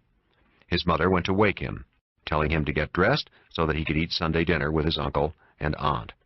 The boy's voice came harshly through the partly open door. "I don't give a shit. Let me sleep." His mother came back out into the kitchen, smiling apologetically. So they had to eat their dinner without him. Neri asked his sister if Tommy was giving her any real trouble, and she shook her head. Neri and his wife were about to leave when Tommy finally got up. He barely grumbled a hello and went into the kitchen. Finally, he yelled into his mother, "Hey, Ma, how about cooking me something to eat?" But it was not a request. It was the spoiled complaint of an indulged child. His mother said shrilly, "Get up when it's dinner time and then you can eat. I'm not going to cook again for you." It was the sort of little ugly scene that was fairly commonplace, but Tommy, still a little irritable from his slumber, made a mistake. "Ah, fuck you and your nagging. I'll go out and eat." As soon as he said it, he regretted it. His Uncle Al was on him like a cat on a mouse, not so much for the insult to his sister this particular day, but because it was obvious that he often talked to his mother in such a fashion when they were alone. Tommy never dared say such a thing in front of her brother. This particular Sunday, he had just been careless, to his misfortune. Before the frightened eyes of the two women, Al Neri gave his nephew a merciless, careful, physical beating. At first, the youth made an attempt at self-defense, but soon gave that up and begged for mercy. Neri slapped his face until the lips were swollen and bloody. He rocked the kid's head back and slammed him against the wall. He punched him in the stomach, then got him prone on the floor and slapped his face into the carpet. He told the two women to wait and made Tommy go down the street and get into his car. There, he put the fear of God into him. "If my sister ever tells me you talk like that to her again, this beating will seem like kisses from abroad. I want to see you straighten out. Now go up the house and tell my wife I'm waiting for her." It was 2 months after this that Al Neri got back from a late shift on the force and found his wife had left him. She had packed all her clothes and gone back to her family. Her father told him that Rita was afraid of him, that she was afraid to live with him because of his temper. Al was stunned with disbelief. He had never struck his wife, never threatened her in any way, had never felt anything but affection for her. But he was so bewildered by her action that he decided to let a few days go by before he went over to her family's house to talk to her. It was unfortunate that the next night he ran into trouble on his shift.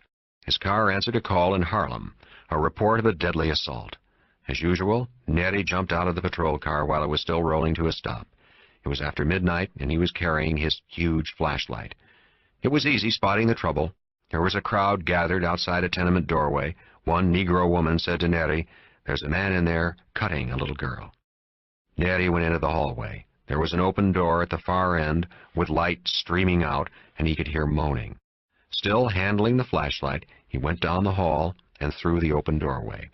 He almost fell over two bodies stretched out on the floor.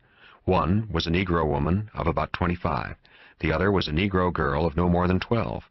Both were bloody from razor cuts on their faces and bodies. In the living room, Neri saw the man who was responsible. He knew him well. The man was Wax Baines, a notorious pimp, dope pusher, and strong-arm artist. His eyes were popping from drugs now. The bloody knife he held in his hand wavered. Neri had arrested him 2 weeks before for severely assaulting one of his whores in the street. Baines had told him, "Hey man, this none of your business." And Neri's partner had also said something about letting the niggers cut each other up if they wanted to, but Neri had hauled Baines into the station house. Baines was bailed out the very next day. Neri had never much liked Negroes, and working in Harlem had made him like them even less. They were all on drugs or booze while they let their women work or peddle ass. He didn't have any use for any of the bastards. So Baines' brazen breaking of the law infuriated him, and the sight of the little girl all cut up with a razor sickened him. Quite coolly, in his own mind, he decided not to bring Baines in. But witnesses were already crowding into the apartment behind him, some people who lived in the building and his partner from the patrol car. Neri ordered Baines, "Drop your knife. You're under arrest." Baines laughed. "Man, you gotta use your gun to arrest me." He held his knife up. "Or maybe you want this." Neri moved very quickly, so his partner would not have time to draw a gun. The Negro stabbed with his knife, but Neri's extraordinary reflexes enabled him to catch the thrust with his left palm. With his right hand, he swung the flashlight in a short, vicious arc. The blow caught Baines on the side of the head and made his knees buckle comically, like a drunk's. The knife dropped from his hand. He was quite helpless. So Neri's second blow was inexcusable, as the police departmental hearing in his criminal trial later proved with the help of the testimony of witnesses and his fellow policemen. Neri brought the flashlight down on the top of Baines' skull in an incredibly powerful blow, which shattered the glass of the flashlight, the enamel shield, and the bulb itself, popping out and flying across the room. The heavy aluminum barrel of the flashlight tube bent, and only the batteries inside prevented it from doubling on itself. One odd onlooker, a Negro man who lived in the tenement and later testified against Neri, said, "Man, that's a hard-headed nigger."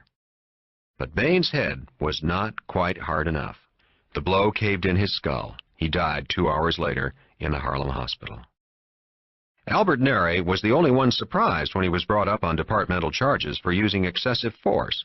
He was suspended and criminal charges were brought against him. He was indicted for manslaughter, convicted, and sentenced to from 1 to 10 years in prison.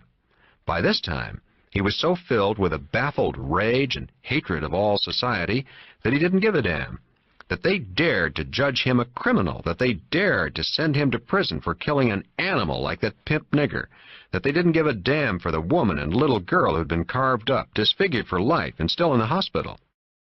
He did not fear prison. Felt that because of his having been a policeman, and especially because of the nature of his offense, he would be well taken care of. Several of his buddy officers had already assured him they would speak to friends.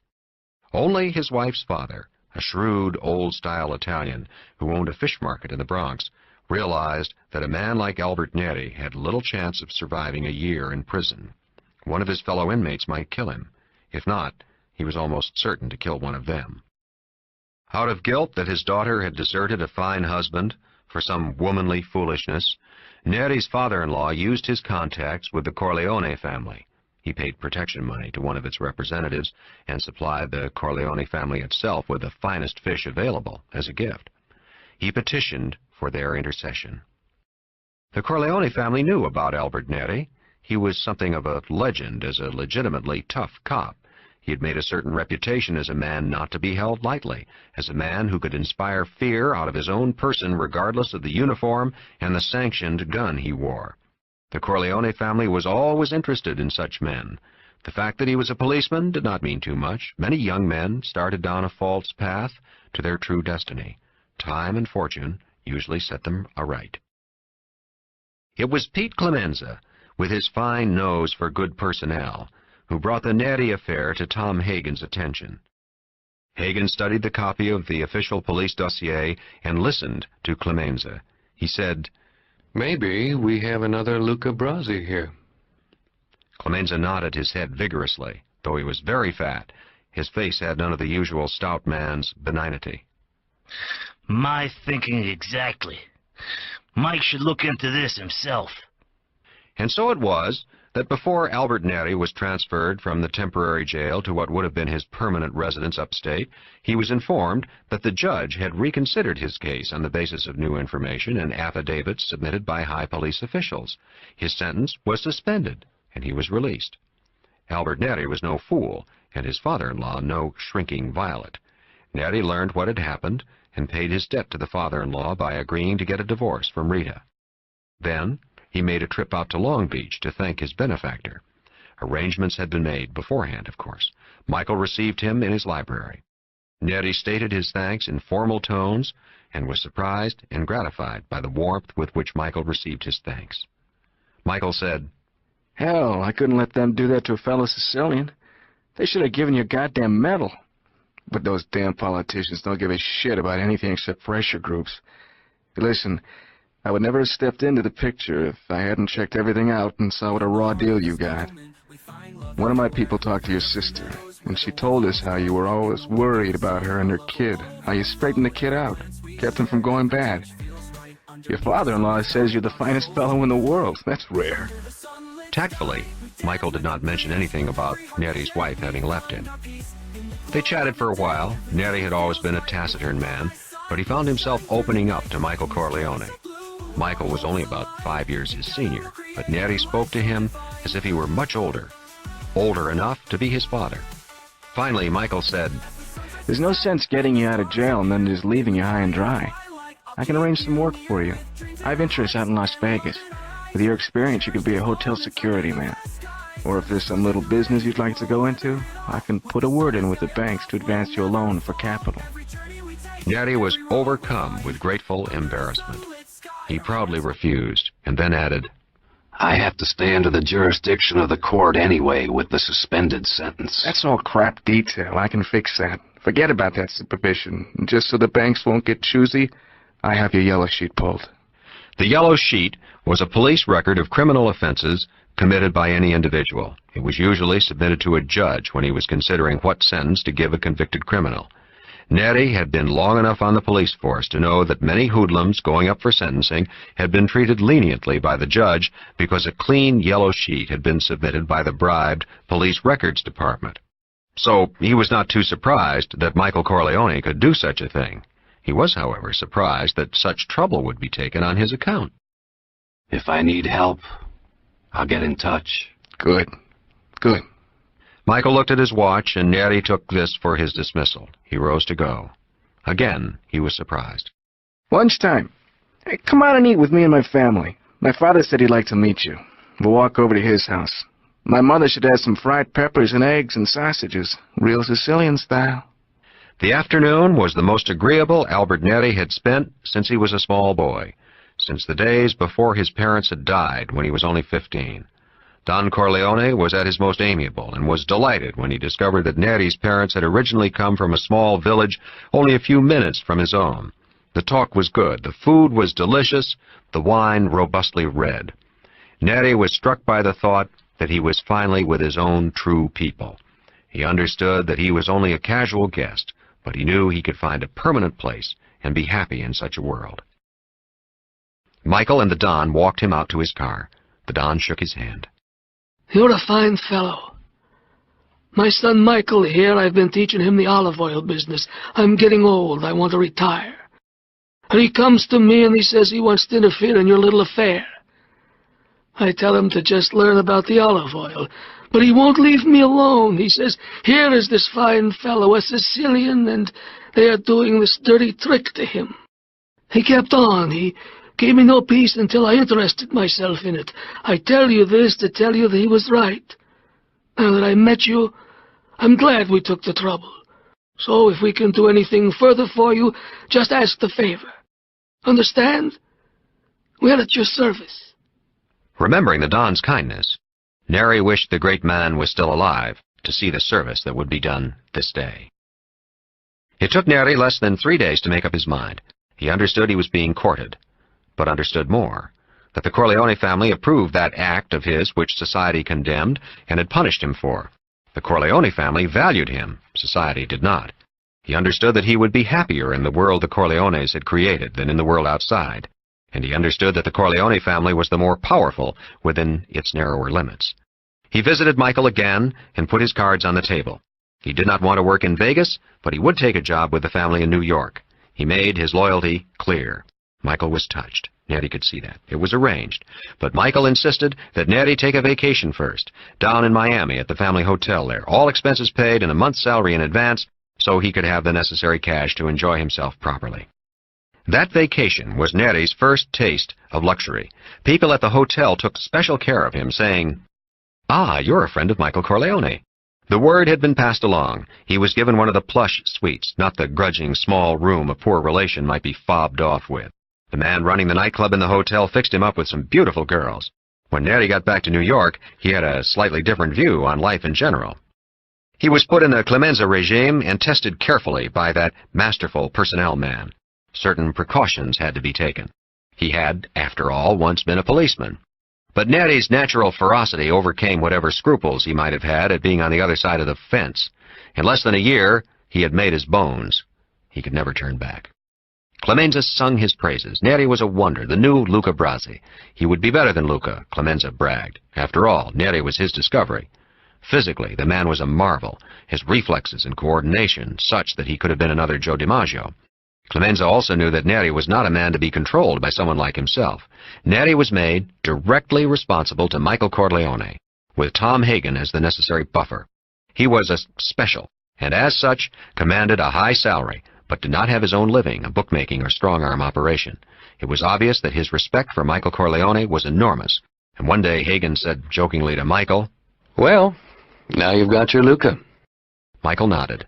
He had brought it off. Albert Neri was his man to the death, and of course it was a trick learned from the Don himself. While learning the business, undergoing the long days of tutelage by his father, Michael had one time asked, "How come you used a guy like Luca Brasi, an animal like that?"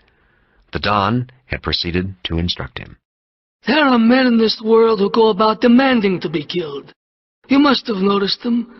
They quarrel in gambling games. They jump out of their automobiles in a rage if someone so much as scratches their fender. They humiliate and bully people whose capabilities they do not know. I have seen a man, a fool, deliberately infuriate a group of dangerous men, and he himself without any resources. These are people who wander through the world shouting, "Kill me! Kill me!" And there is always somebody ready to oblige them. We read about it in the newspapers every day. Such people, of course, do a great deal of harm to others also. Luca Brasi was such a man. But he was such an extraordinary man that for a long time nobody could kill him. Most of these people are of no concern to ourselves, but a Brasi is a powerful weapon to be used. The trick is that since he does not fear death, and indeed looks for it, then the trick is to make yourself the only person in the world that he truly desires not to kill him. He has only that one fear, not of death, but that you may be the one to kill him. He is yours, then. It was one of the most valuable lessons given by the Don before he died, and Michael had used it to make Neri his Luca Brasi. And now, finally, Albert Neri, alone in his Bronx apartment, was going to put on his police uniform again. He brushed it carefully. Polishing the holster would be next. And his policeman's cap, too. The visor had to be cleaned. The stout black shoes shined. Neri worked with a will. He had found his place in the world. Michael Corleone had placed his absolute trust in him. And today, he would not fail that trust. Chapter 31. On that same day, 2 limousines parked on the Long Beach Mall. One of the big cars waited to take Connie Corleone, her mother, her husband, and her 2 children to the airport. The Carlo Rizzi family was to take a vacation in Las Vegas in preparation for their permanent move to that city. Michael had given Carlo the order, over Connie's protests. Michael had not bothered to explain that he wanted everyone out of the mall before the Corleone-Barzini family's meeting. Indeed, the meeting itself was top secret. The only ones who knew about it were the capos of the family. The other limousine was for Kay and her children, who were being driven up to New Hampshire for a visit with her parents. Michael would have to stay in the mall. He had affairs too pressing to leave. The night before, Michael had also sent word to Carlo Rizzi that he would require his presence on the mall for a few days, that he could join his wife and children later that week. Connie had been furious. She had tried to get Michael on the phone, but he had gone into the city. Now her eyes were searching the mall for him, but he was closeted with Tom Hagen and not to be disturbed. Connie kissed Carlo goodbye when he put her in the limousine. If you don't come out there in 2 days, I'll come back to get you. He gave her a polite, husbandly smile of sexual complicity. I'll be there. She hung out the window. What do you think Michael wants you for? Her worried frown made her look old and unattractive. Carlo shrugged. He's been promising me a big deal. Maybe that's what he wants to talk about. That's what he hinted, anyway. Carlo did not know of the meeting scheduled with the Barzini family for that night. Really, Carlo? Carlo nodded at her reassuringly. The limousine moved off through the gates of the mall. It was only after the first limousine had left that Michael appeared to say goodbye to Kay and his own 2 children. Carlo also came over and wished Kay a good trip and a good vacation. Finally, the second limousine pulled away and went through the gate. Michael said, I'm sorry I had to keep you here, Carlo. It won't be more than a couple of days. I don't mind at all. Good. Just stay by your phone and I'll call you when I'm ready for you. I have to get some other dope before, okay? Sure, Mike, sure. He went into his own house, made a phone call to the mistress he was discreetly keeping in Westbury, promising he would try to get to her late that night. Then he got set with a bottle of rye and waited. He waited a long time. Cars started coming through the gate shortly after noontime. He saw Clemenza get out of one, and then a little later, Tessio came out of another. Both of them were admitted to Michael's house by one of the bodyguards. Clemenza left after a few hours, but Tessio did not reappear. Carlo took a breath of fresh air around the mall. Not more than 10 minutes. He was familiar with all the guards who pulled duty on the mall, was even friendly with some of them. He thought he might gossip a bit to pass the time. But to his surprise, none of the guards today were men he knew. They were all strangers to him. Even more surprising, the man in charge at the gate was Rocco Lampone, and Carlo knew that Rocco was of too high a rank in the family to be pulling such menial duty unless something extraordinary was afoot. Rocco gave him a friendly smile and hello. Carlo was wary. Rocco said, Hey, I thought you were going on vacation with the Don. Carlo shrugged. Mike wanted me to stick around for a couple of days. He has something for me to do. Yeah, me too. Then he tells me to keep a check on the gate. Well, what the hell? He's the boss. His tone implied that Michael was not the man his father was. A bit derogatory. Carlo ignored the tone. He said, Mike knows what he's doing. Rocco accepted the rebuke in silence. Carlo said so long and walked back to the house. Something was up, but Rocco didn't know what it was. Michael stood in the window of his living room and watched Carlo strolling around the mall. Hagen brought him a drink, strong brandy. Michael sipped at it gratefully. Behind him, Hagen said gently, Mike, you have to start moving. It's time. Michael sighed. I wish it weren't so soon. I wish the old man had lasted a little longer. Nothing will go wrong. If I didn't tumble, then nobody did. You set it up real good. Michael turned away from the window. The old man planned a lot of it. I never realized how smart he was. But I guess you know. Nobody like him. But this is beautiful. This is the best. So you can't be too bad either. Let's see what happens. Are Tessio and Clemenza on the mall? Hagen nodded. Michael finished the brandy in his glass. Send Clemenza in to me. I'll instruct him personally. I don't want to see Tessio at all. Just tell him I'll be ready to go to the Barzini meeting with him in about a half hour. Clemenza's people will take care of him after that.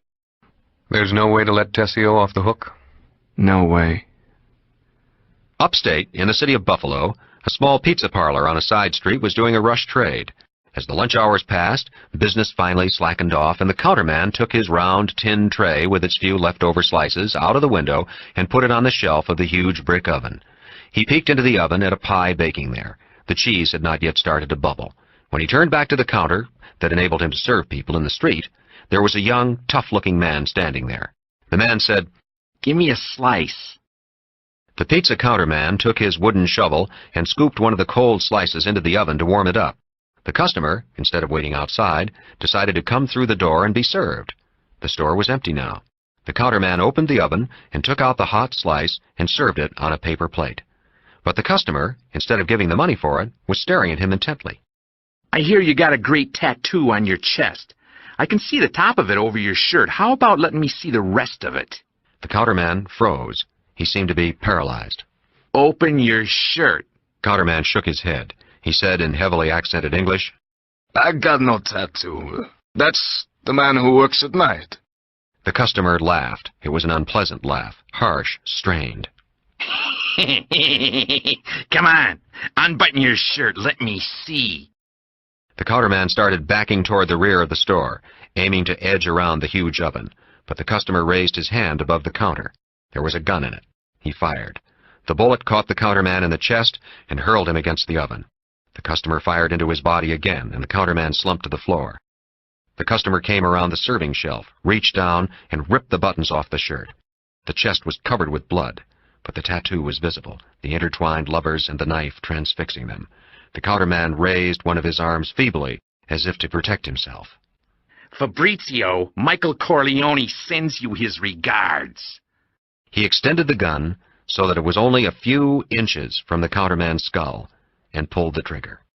Then he walked out of the store. At the curb, a car was waiting for him with its door open.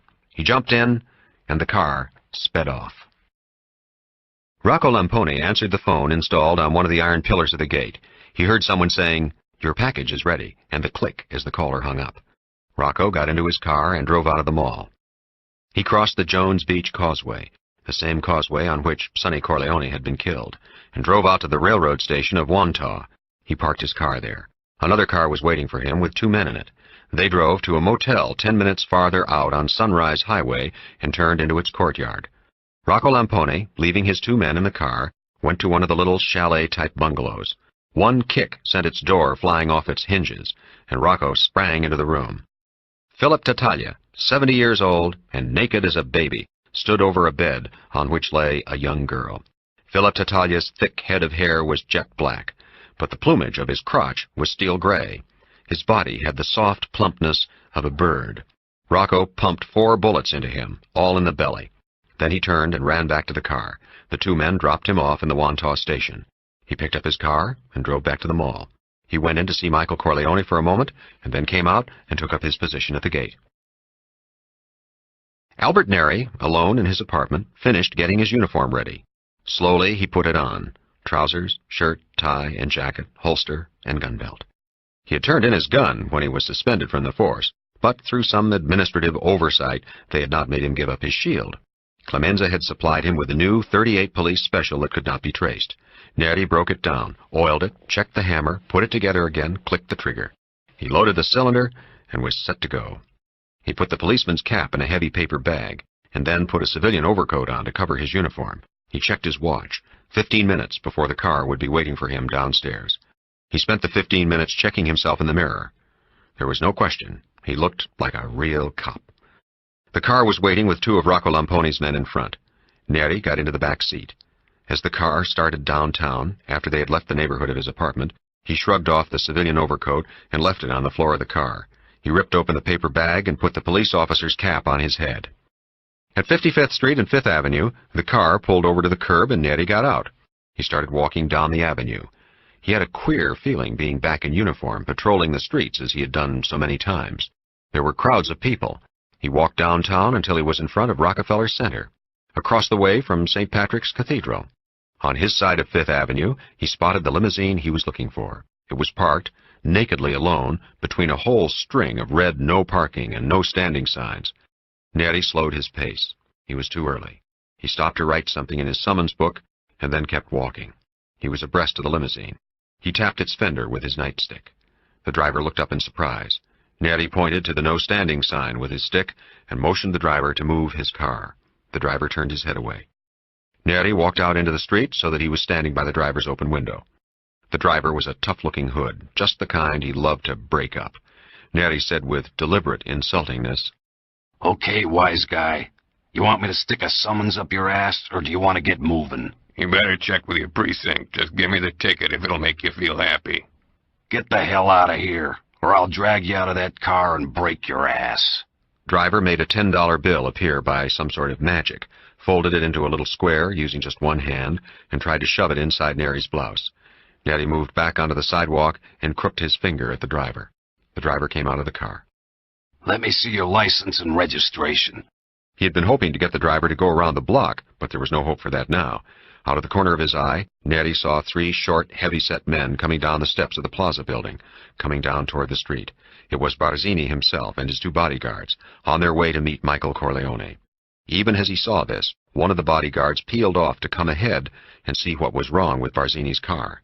This man asked the driver, "What's up?" I'm getting a ticket, no sweat. This guy must be new in the precinct.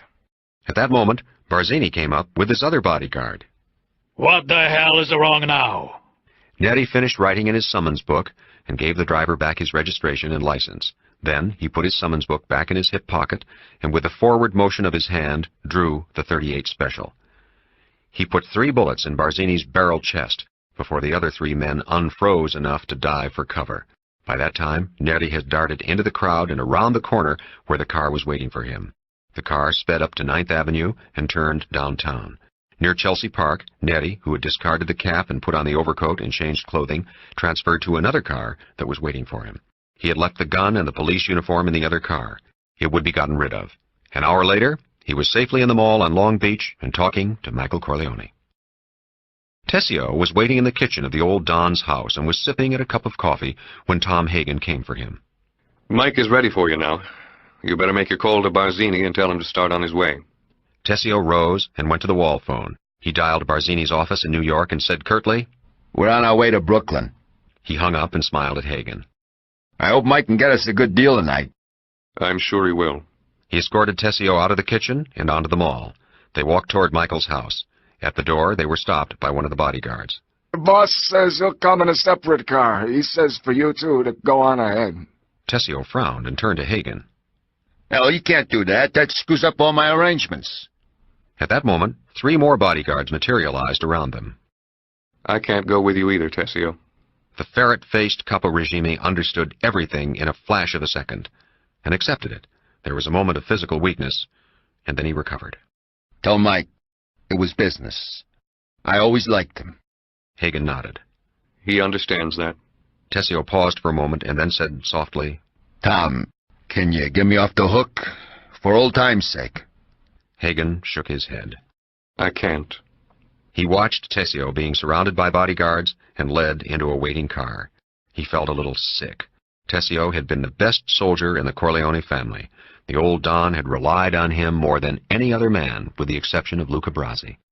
It was too bad that so intelligent a man had made such a fatal error in judgment so late in life. Carlo Rizzi, still waiting for his interview with Michael, became jittery with all the arrivals and departures. Obviously, something big was going on, and it looked as if he were going to be left out. Impatiently, he called Michael on the phone. One of the house bodyguards answered, went to get Michael, and came back with the message that Michael wanted him to sit tight, that he would get to him soon. Carlo called up his mistress again and told her he was sure he would be able to take her to a late supper and spend the night. Michael had said he would call him soon. Whatever he had planned couldn't take more than an hour or two. Then it would take him about 40 minutes to drive to Westbury. It could be done. He promised her he would do it and sweet-talked her into not being sore. When he hung up, he decided to get properly dressed so as to save time afterward. He had just slipped into a fresh shirt when there was a knock on the door. He reasoned quickly that Mike had tried to get him on the phone and had kept getting a busy signal, so had simply sent a messenger to call him. Carlo went to the door and opened it. He felt his whole body go weak with a terrible, sickening fear. Standing in the doorway was Michael Corleone. His face, the face of that death Carlo Rizzi saw often in his dreams. Behind Michael Corleone were Hagen and Rocco Lampone. They looked grave, like people who had come with the utmost reluctance to give a friend bad news. The three of them entered the house, and Carlo Rizzi led them into the living room. Recovered from his first shock, he thought that he had suffered an attack of nerves. Michael's words made him really sick, physically nauseous. You have to answer for Santino. Carlo didn't answer, pretended not to understand. Hagen and Lampone had split away to opposite walls of the room. He and Michael faced each other. You fingered Sonny for the Barzini people. That little farce you played out with my sister? Did Barzini kid you that would fool a Corleone? Carlo Rizzi spoke out of his terrible fear, without dignity, without any kind of pride. I swear I'm innocent. I swear on the head of my children I'm innocent. Mike, don't do this to me, please. Mike, don't do this to me. Barzini is dead. So is Phil Tattaglia. I want to square all the family accounts tonight. So don't tell me you're innocent. It would be better for you to admit what you did. Hagen and Lampone stared at Michael with astonishment. They were thinking that Michael was not yet the man his father was. Why try to get this traitor to admit guilt? That guilt was already proven, as much as such a thing could be proven. The answer was obvious. Michael still was not that confident of his right, still feared being unjust, still worried about that fraction of an uncertainty that only a confession by Carlo Rizzi could erase. There was still no answer. Don't be so frightened. Do you think I'd make my sister a widow? Do you think I'd make my nephews fatherless? After all, I'm godfather to one of your kids. No, your punishment will be that you won't be allowed any work with the family. I'm putting you on a plane to Vegas to join your wife and kids. And then I want you to stay there. I'll send Connie an allowance, that's all. But don't keep saying you're innocent. Don't insult my intelligence and make me angry.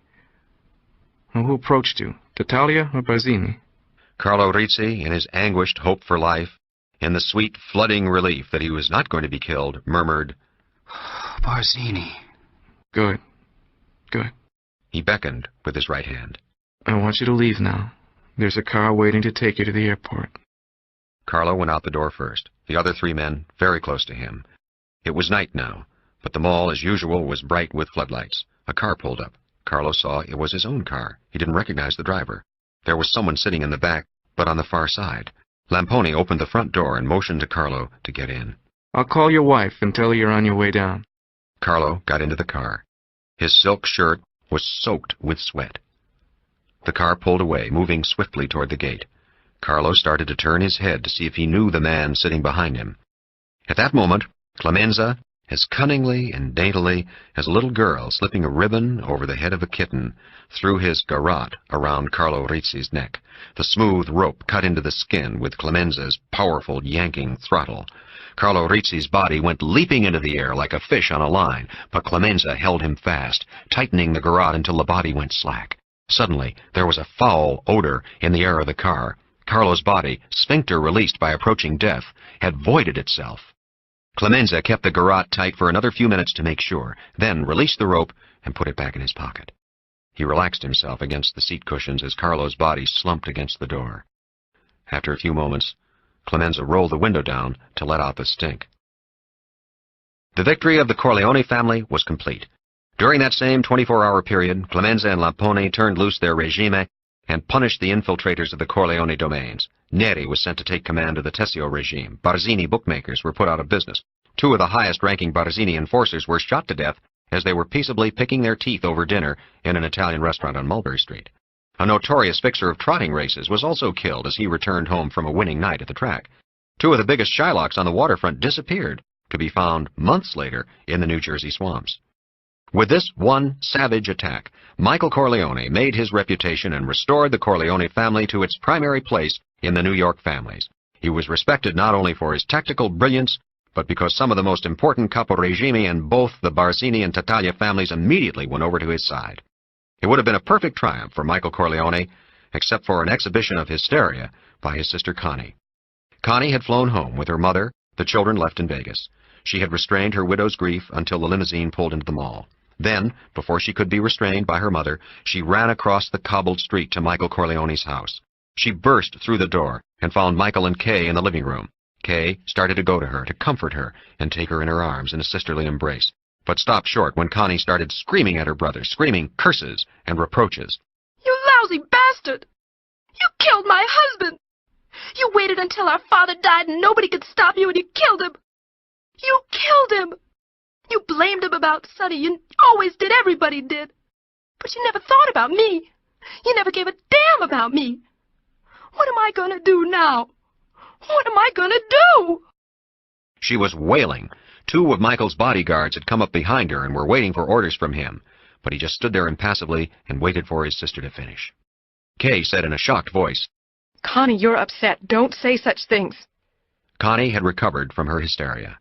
Her voice held a deadly venom. Why do you think he was always so cold to me? Why do you think he kept Carlo here on the mall? All the time he knew he was going to kill my husband. But he didn't dare while my father was alive. My father would have stopped him. He knew that. He was just waiting. And then he stood godfather to our child, just to throw us off the track. The cold-hearted bastard! You think you know your husband? Do you know how many men he had killed with my Carlo? Just read the papers. Barzini and Tattaglia and the others. My brother had them killed. She had worked herself into hysteria again. She tried to spit in Michael's face, but she had no saliva. Get her home and get her a doctor. The 2 guards immediately grabbed Connie's arms and pulled her out of the house. Kay was still shocked, still horrified. What made her say all those things, Michael? What makes her believe that? Michael shrugged. She's hysterical. Kay looked into his eyes. Michael, it's not true. Please say it's not true. Michael shook his head wearily. Of course it's not. Just believe me. This one time, I'm letting you ask about my affairs, and I'm giving you an answer. It is not true. He had never been more convincing. He looked directly into her eyes. He was using all the mutual trust they had built up in their married life to make her believe him, and she could not doubt any longer. She smiled at him ruefully and came into his arms for a kiss. We both need a drink. She went into the kitchen for ice, and while there heard the front door open. She went out of the kitchen and saw Clemenza, Neri, and Rocco Lampone come in with the bodyguards. Michael had his back to her, but she moved so that she could see him in profile. At that moment, Clemenza addressed her husband, greeting him formally. Don Michael. Kay could see how Michael stood to receive their homage. He reminded her of statues in Rome, statues of those Roman emperors of antiquity, who, by divine right, held the power of life and death over their fellow men. One hand was on his hip. The profile of his face showed a cold, proud power. His body was carelessly, arrogantly at ease, weight resting on one foot slightly behind the other. The caporegime stood before him. In that moment, Kay knew that everything Connie had accused Michael of was true. She went back into the kitchen and wept. Book 9, Chapter 32. The bloody victory of the Corleone family was not complete until a year of delicate political maneuvering established Michael Corleone as the most powerful family chief in the United States. For 12 months, Michael divided his time equally between his headquarters at the Long Beach Mall and his new home in Las Vegas. But at the end of that year, he decided to close out the New York operation and sell the houses and the mall property. For that purpose, he brought his whole family east on a last visit. They would stay a month, wind up business. Kay would do the personal family packing and shipping of household goods. There were a million other minor details. Now, the Corleone family was unchallengeable, and Clemenza had his own family. Rocco Lampone was the Corleone caporegime. In Nevada, Albert Neri was head of all security for the family-controlled hotels. Hagen, too, was part of Michael's Western family. Time helped heal the old wounds. Connie Corleone was reconciled to her brother Michael. Indeed, not more than a week after her terrible accusations, she apologized to Michael for what she had said, and assured Kay that there had been no truth in her words, that it had only been a young widow's hysteria. Connie Corleone easily found a new husband. In fact, she did not wait the year of respect before filling her bed again with a fine young fellow who had come to work for the Corleone family as a male secretary, a boy from a reliable Italian family, but graduated from the top business college in America. Naturally, his marriage to the sister of the Don made his future assured. Kay Adams Corleone had delighted her in-laws by taking instruction in the Catholic religion and joining that faith. Her two boys were also, naturally, being brought up in that church, as was required. Michael himself had not been too pleased by this development. He would have preferred the children to be Protestant. It was more American. To her surprise, Kay came to love living in Nevada. She loved the scenery, the hills and canyons of garishly red rock, the burning deserts, the unexpected and blessedly refreshing lakes, even the heat. Her two boys rode their own ponies. She had real servants, not bodyguards. And Michael lived a more normal life. He owned a construction business. He joined the businessmen's clubs and civic committees. He had a healthy interest in local politics without interfering publicly. It was a good life. Kay was happy that they were closing down their New York house and that Las Vegas would be truly their permanent home. She hated coming back to New York. And so, on this last trip, she had arranged all the packing and shipping of goods with the utmost efficiency and speed. And now, on the final day, she felt that same urgency to leave that long-time patients feel when it is time to be discharged from the hospital. On that final day, Kay Adams Corleone woke at dawn. She could hear the roar of the truck motors outside on the mall, the trucks that would empty all the houses of furniture. The Corleone family would be flying back to Las Vegas in the afternoon, including Mama Corleone.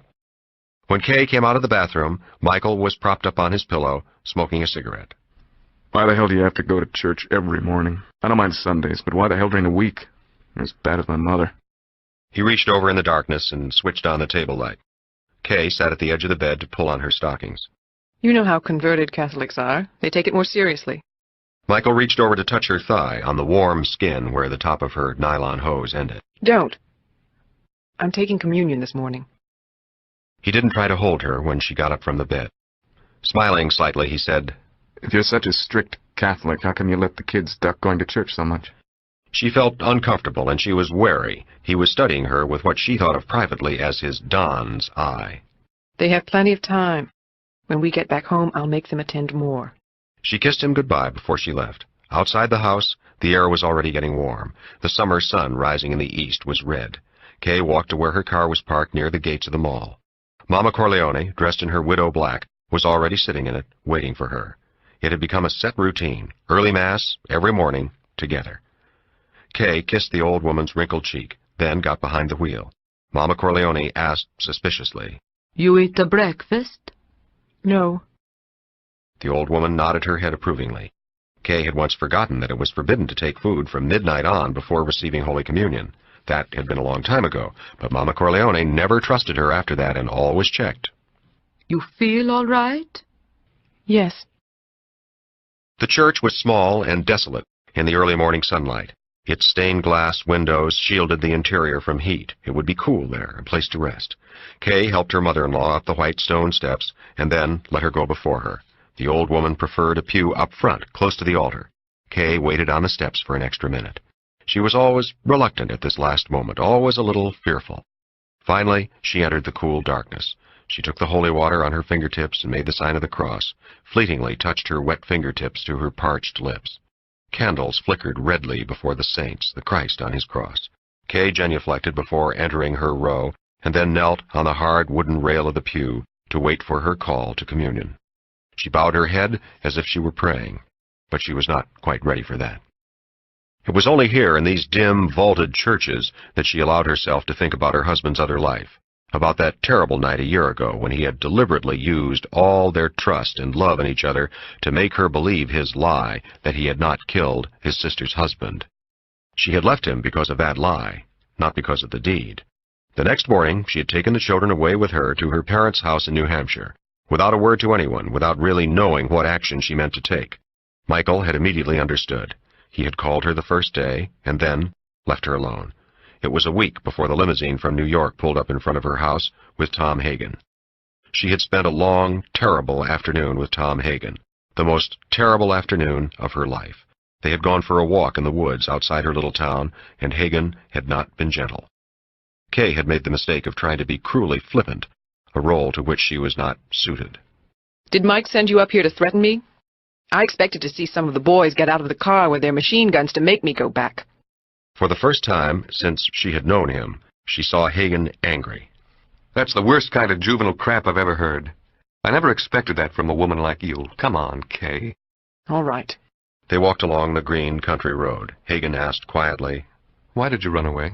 Because Michael lied to me. Because he made a fool of me when he stood godfather to Connie's boy. He betrayed me. I can't love a man like that. I can't live with it. I can't let him be father to my children. I don't know what you're talking about. She turned on him with now justified rage. I mean that he killed his sister's husband. Do you understand that? She paused for a moment. And he lied to me. They walked on for a long time in silence. Finally, Hagen said, "You have no way of really knowing that's all true. But just for the sake of argument, let's assume that it's true. I'm not saying it is, remember. But what if I gave you what might be some justification for what he did? Or rather, some possible justifications." Kay looked at him scornfully. That's the first time I've seen the lawyer side of you, Tom. It's not your best side. Hagen grinned. Okay, just hear me out.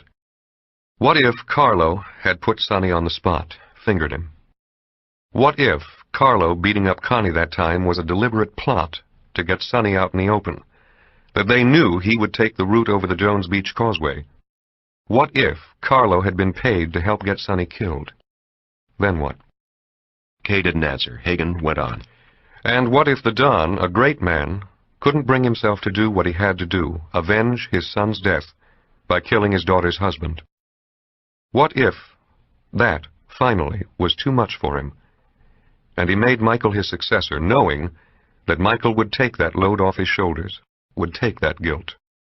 It was all over with, Kay said, tears springing into her eyes. Everybody was happy. Why couldn't Carlo be forgiven? Why couldn't everything go on and everybody forget? She had led him across a meadow to a tree-shaded brook. Hagen sank down on the grass and sighed. He looked around, sighed again. In this world, you could do it. He's not the man I married. Hagen laughed shortly. If he were, he'd be dead now. You'd be a widow now. You'd have no problem. What the hell does that mean? Come on, Tom, speak out straight once in your life. I know Michael can't, but you're not Sicilian. You can tell a woman the truth. You can treat her like an equal, a fellow human being. There was another long silence. Hagen shook his head. You've got Mike wrong. You're mad because he lied to you. Well, he warned you never to ask him about business. You're mad because he was godfather to Carlo's boy, but you made him do that. Actually, it was the right move for him to make if he was going to take action against Carlo. The classical, tactical move to win the victim's trust. Hagen gave her a grim smile. Is that straight enough talk for you? But Kay had bowed her head. Hagen went on. I'll give you some more straight talk. After the Don died, Mike was set up to be killed. Do you know who set him up? Tessio. So Tessio had to be killed. Carlo had to be killed, because treachery can't be forgiven. Michael could have forgiven it, but people never forgive themselves, and so they would always be dangerous. Michael really liked Tessio. He loves his sister. But he would be shirking his duty to you and his children, to his whole family, to me and my family, if he let Tessio and Carlo go free. They would have been a danger to us all our lives. Kay had been listening to this with tears running down her face. Is that what Michael sent you up here to tell me? Hagen looked at her in genuine surprise. No. He told me to tell you you could have everything you want and do everything you want, as long as you take good care of the kids. Hagen smiled. He said to tell you that you're his Don. That's just a joke. Kay put her hand on Hagen's arm. He didn't order you to tell me all the other things? Hagen hesitated a moment as if debating whether to tell her a final truth. You still don't understand. If you told Michael what I've told you today, I'm a dead man. He paused again. You and the children are the only people on this earth he couldn't harm. It was a long 5 minutes after that Kay rose from the grass and they started walking back to the house. When they were almost there, Kay said to Hagen, After supper, can you drive me and the kids to New York in your car? That's what I came for. A week after she returned to Michael, she went to a priest for instruction to become a Catholic.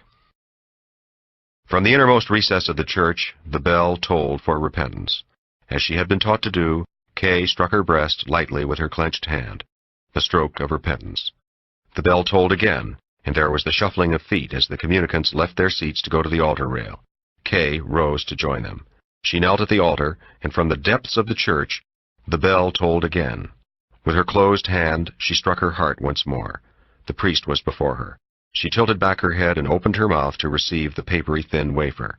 This was the most terrible moment of all, until it melted away, and she could swallow, and she could do what she came to do.